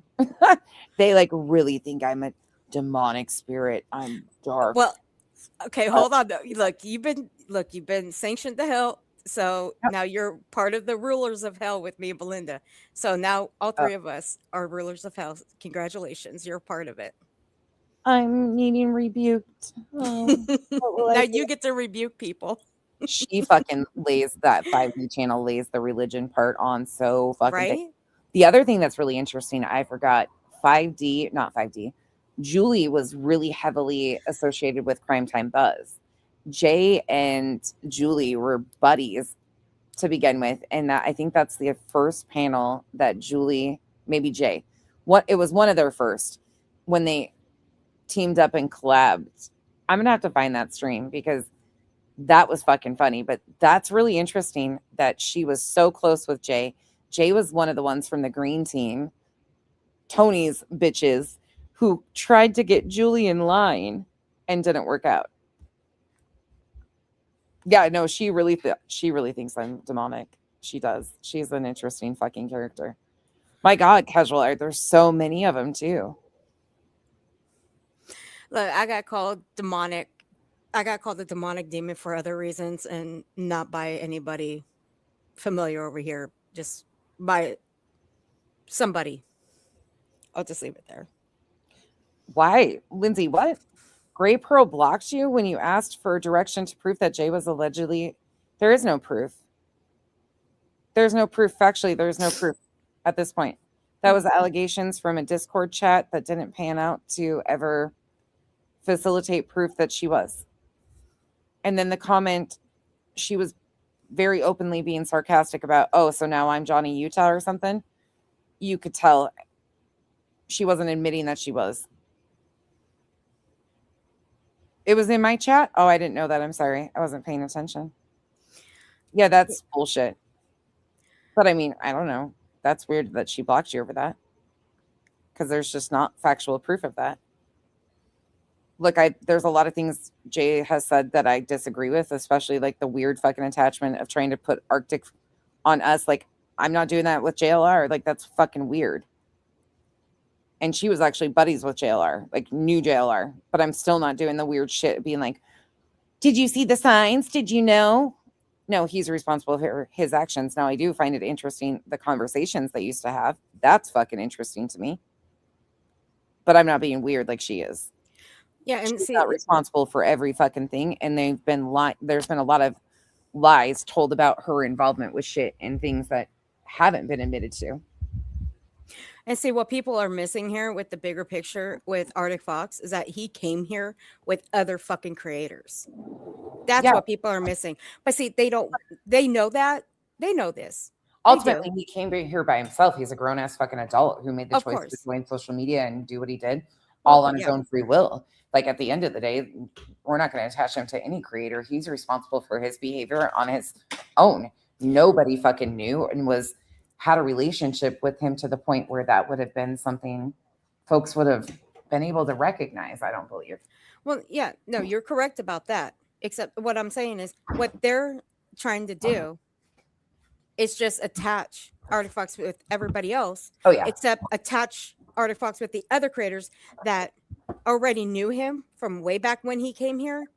Oh yeah. They don't want to do that. They don't want to do that. No, they just want to attach the very people that they dislike and don't care for just so they can have a back and forth. It's because that's the green team again. They're pissed because Duchess was the first to allow Chris and Katie on her platform. And Betty's been lying about that, and so has others. And so people like fuck Betty have to do it. Yeah, but that's what they're doing. Well, yeah, but you know what though? Betty ain't got a pot to piss in, okay? She don't. So she can go sit down somewhere and go wash her chicken and pork chops in Clorox, okay? She can just shut up. Body, I don't remember Julie being with the E's. I do remember them going into her channel, but did she go on panel with them? Is that what you're saying? Or just they were friendly? I remember them going into her chat. I checked out the E's one time. I had to bounce. I couldn't know. They annoyed the crap out of me. I watched them quite a bit too. I reviewed them by proxy because they were the ones to roll out the injunction and actually detailed a lot of stuff around the injunction first for the green team. So I reviewed them more than I would like to admit. Look, Dina, I can't help Betty on that one. Okay, she's got to learn how to wash her own hair. I can't help her with that. I can suggest the perfect shampoo, maybe conditioner, depends on what she uses. But no, I can't help her with that. I'm just kidding. No, when it came to the E's, no, anybody that was reviewing them, I had to check out because I couldn't. Anybody else was fine. It's just with the E's, no.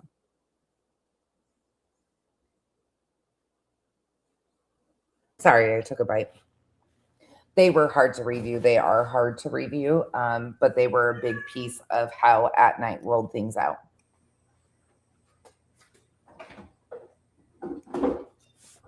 I mean, don't get me wrong. When it came to Nick and Hong, I did look at their Twitter quite often for a few weeks.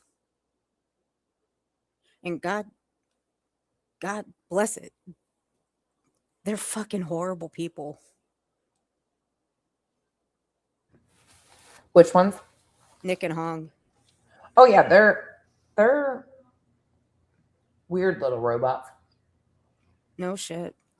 It was just the shit that they would post. It was just nasty. I've had people ask me to go check it out, and I had no interest. I didn't. My focus was Brittany's chat. That was my focus because that's where Nick and Tony would go into, and that was back when I could see them. I mean, I could always see Nick in chat. I just couldn't see Tony. But I could see Tony every so often because we were either blocked or unblocked, whichever one came first. But during an 8-hour stream that Brittany had, Nick and Tony were right up in there, just chit-chatting away. Brittany was fully aware of what those two were doing. And I always said that Nick and Tony always used TikTok codes to communicate with each other in that chat. And sure enough, they did.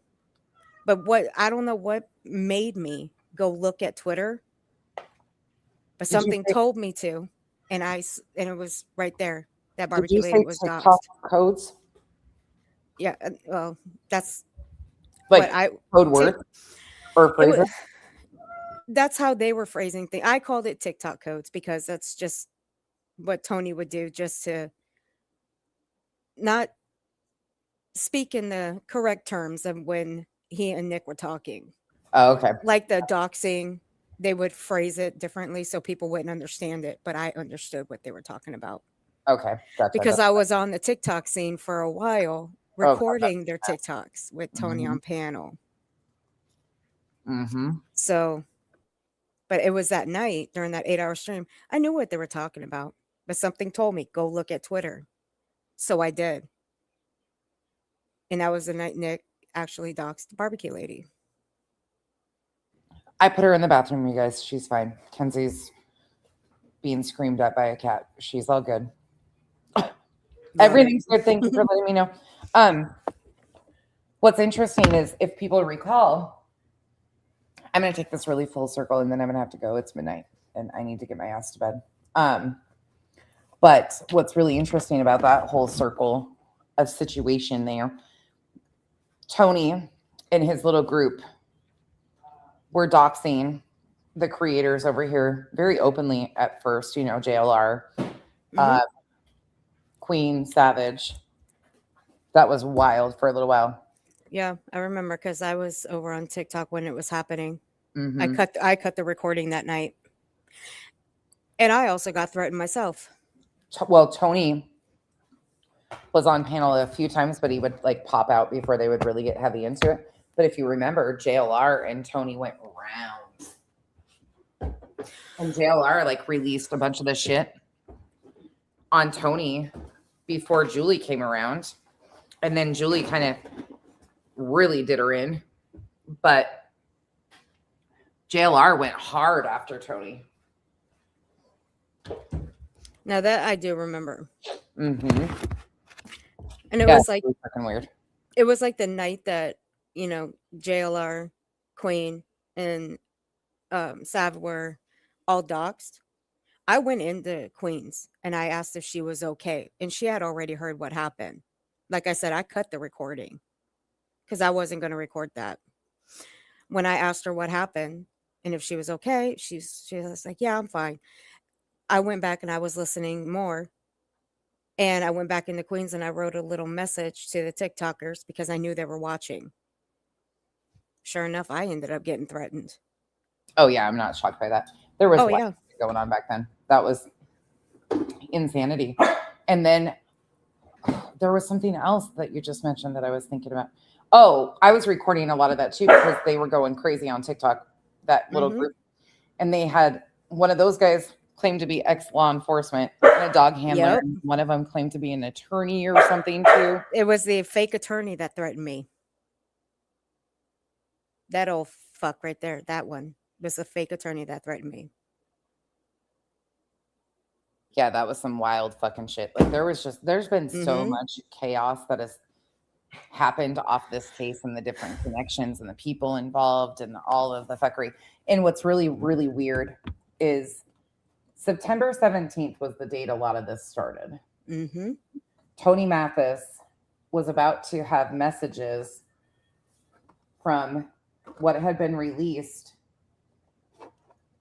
by, I think Clue was the first to put it out, of messages of a group chat that Tony was in on Facebook with some of his people. I think so. I think I remember that. BJ was about to play it and go over him because she was like, if this is going on, I can't agree with this and all that shit. That's the first time that Tony Mathis really paid BJ attention. And he went on her panel. And from that point on, BJ became the useful idiot of the green team. And I've always called BJ the do as I'm told girl. 9 days later, or not even 8 days later, Nick the Hat is doxing Granny's dad on TikTok. By October 3rd, Granny was the person that they were putting in the injunction, and that was that. That's it, Dina. That's the one. See, I forget his name because he's irrelevant to me, so I don't even pay any mind. See, there's only one TikToker that's still roaming around these streets already. One that still hasn't left. And she's a nasty fucking cunt. Trooper's bomb. And she still makes the claims that it's not her from TikTok. No, it's her. Oh, that, stop it. Yeah, that's the one lady's mom. Yeah. K Jen's mom or something, whichever. That's it, Yeah. Cajun. Layla Rayler. No, it's K Jen's mom. Sorry. Crispy, look, I'm only paraphrasing because I don't really remember what the threat was. I think it was that I could be next, meaning they could come for me. They even showed my comment from Queen Bee's chat. Oops. Oh, well, I said what I said. They didn't scare me. I still recorded afterwards. And I have a shit ton of them. I even put a couple of them on public. Not on here, but elsewhere. Some of those streams are still publicly available.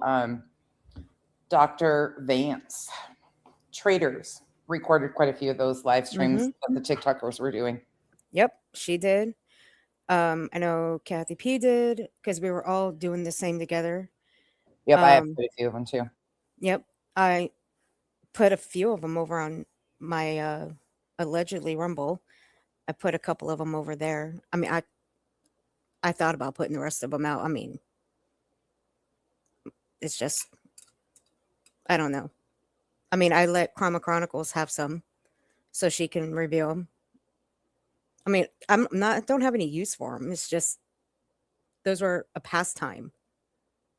But like I said, the TikTokers, they can come over here and do what they want, but they ain't going to do any of the shit that they could do over there, over here. And look how long that lasted. They went right back over to TikTok. But nor do I even give a damn about them now, because really, they're null and void to me. Unless they start their shit up like they did before, I have no use for them. Yeah, it's a whole different crowd now. Like the TikTok group, that was too much. Like there was too much going on with the YouTubers on top of the TikTokers to keep track of it all. So I missed a whole lot, but I did catch a lot of that in the get-go. I saw one stream of theirs that what they literally did to each other between Barbecue and the other girls. Holy shit, did they go after each other? And I mean, yeah, that was a whole different story. I just have to find the stream for that one.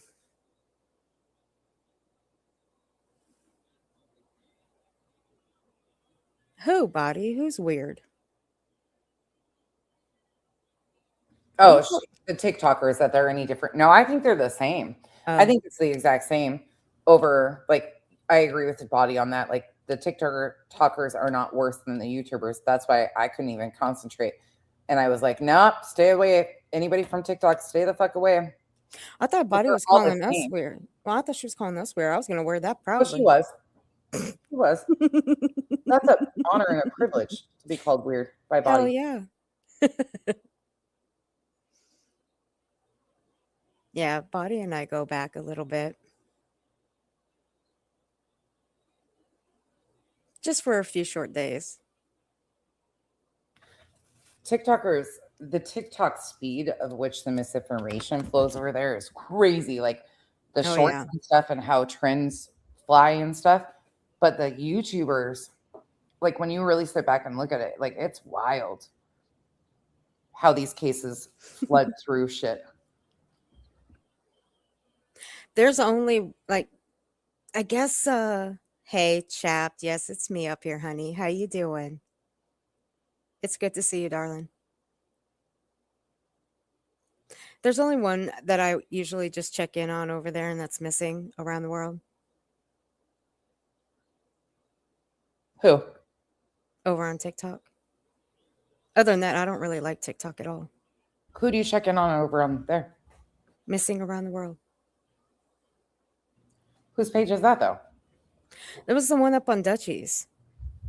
Oh, I follow Mind of Monsters over there. I do follow her, too. I just don't go on TikTok all the time like most people do. It's not, I just don't like it. I don't know why I don't. I just don't. I love the animal videos on TikTok. I can get into some wild TikTok shit too. The swinger drama now, that was crazy shit on TikTok. That was interesting as fuck. Twitter has the best animal videos. That is like my cool down from over here before I lay down to go to bed. I watch a bunch of the animal videos.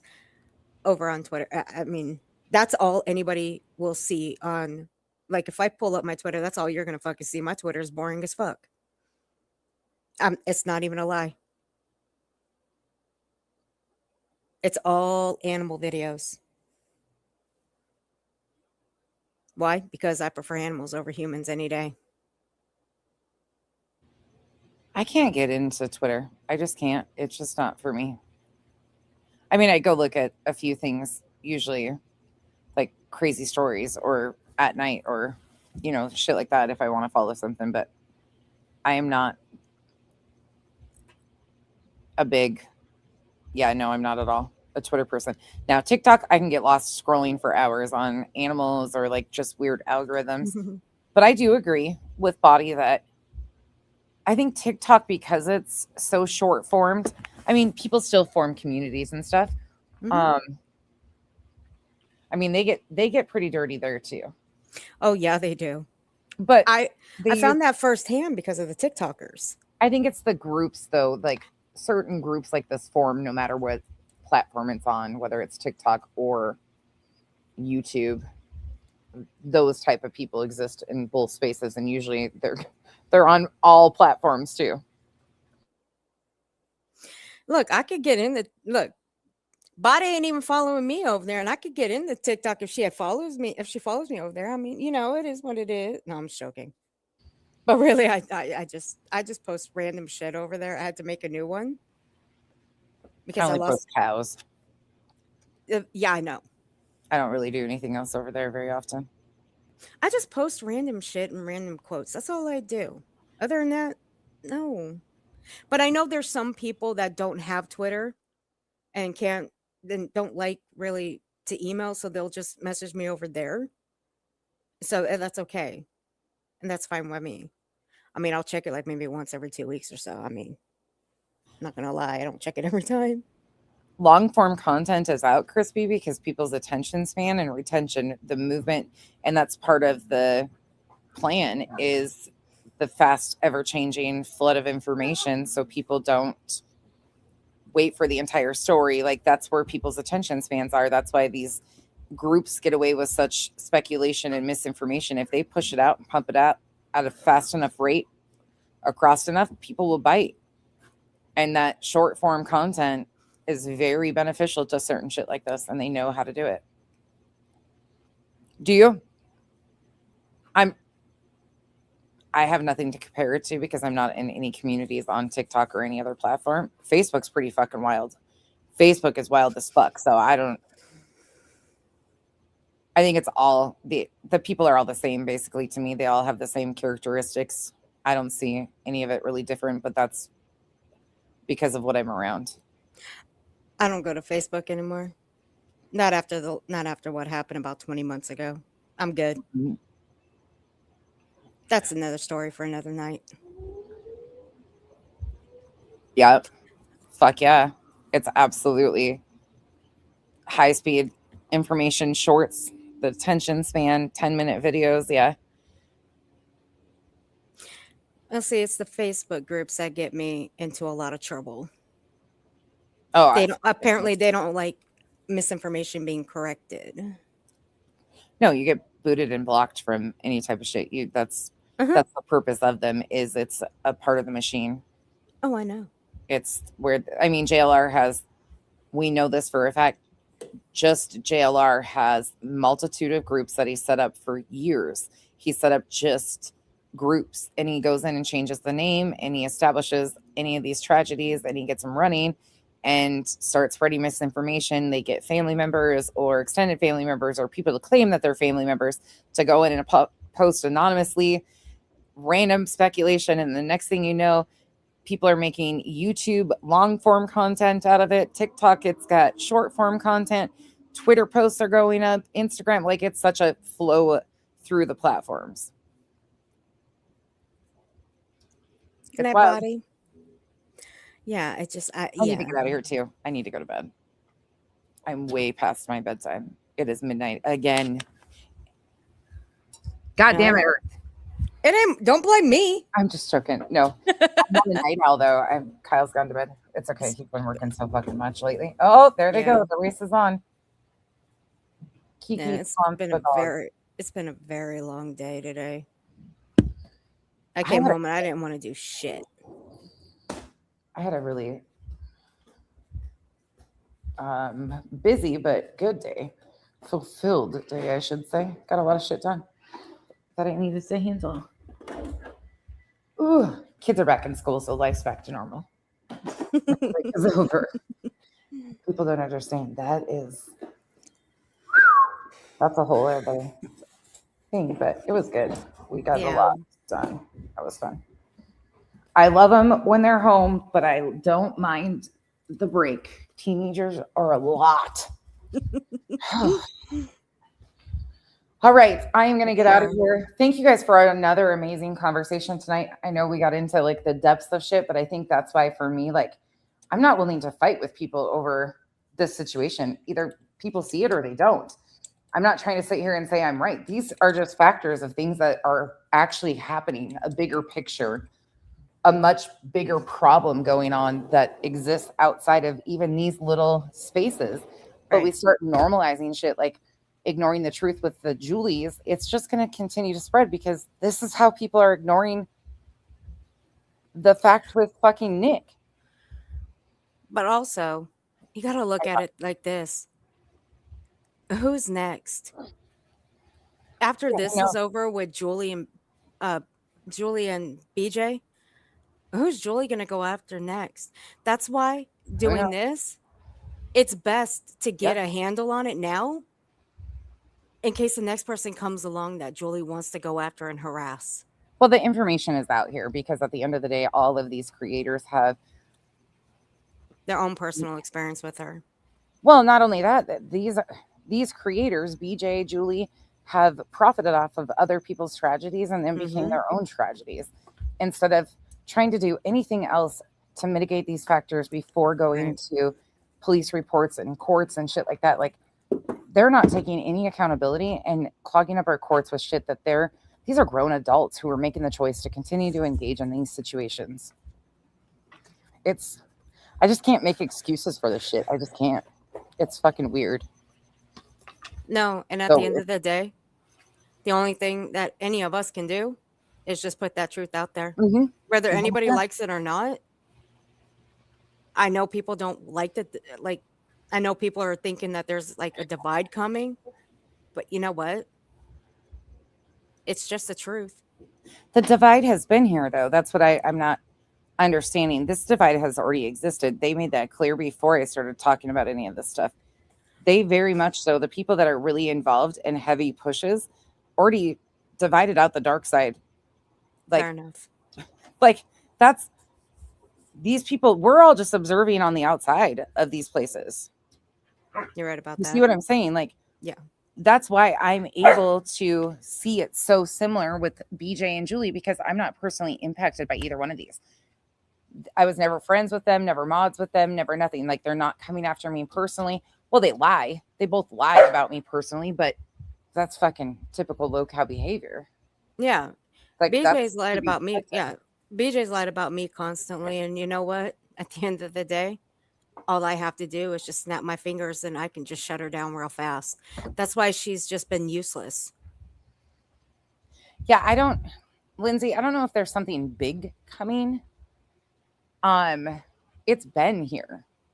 This has been the push. This is what they do. This is how they push narratives.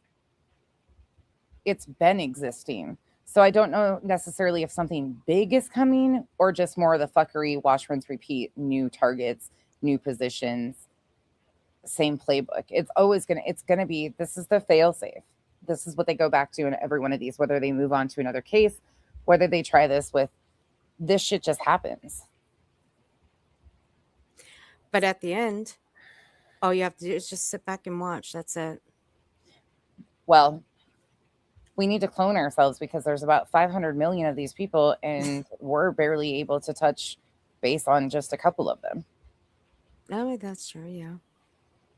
There's so many people like You're BJ, right. like Julie, like Lauren, like Betty. And everybody covers, which I understand. Like, it's wild. It's a fucking social project at the end of the day. It's a social experiment. watching people lie to the degree that people like Brittany do. But there's many of them. They're just packaged differently. Dina, I do agree with that. Some people cannot have an open mind. You're right. This is too deep for a lot of people in this space. They want high-paced drama, some fights, some chaos. They are entertained. Most of these people, the majority of them, OG Islanders, aren't just interested in true crime. And a lot of those followers are more of your true crime. So they have, a lot of those people have already justified the way that victims are treated with their following of some of these people on social media and their true crime coverage, whether they're JLR followers, whether they're Dolly, Molly, Betty. Like, a lot of these people were Green Team at one time. So they were justifying this type of behavior to begin with before they flipped to supposedly the other side. You know what I'm saying? So they've already justified this type of shit. They don't want to see the depths of this issue. They're there for the Jerry Springer, the Nick type shit. These are some of these same people were the ones that were justifying what Nick and those guys did with signing this injunction, and were claiming that it was a criminal enterprise of sorts. Well, basically trying to put off to the public that they are an enterprise. We are like, why would you do that? I mean, hey, it is what it is. But all right, you guys, I'm going to head out because I need to take these puppies to bed before they wake everybody in the house up and I get in trouble. But yeah, that's all it is, Dina. There's a lot more to this. Joe, this is where I feel alive talking about the bigger picture here, the corruption, all the forms of manipulation, the religious overlap, the political, like, this is such a bigger picture to me than just these few people. Yeah. So I enjoy this. But thank you all for hanging out and having these amazing conversations and being open to hearing me out. And Earth, thank you for joining me as always.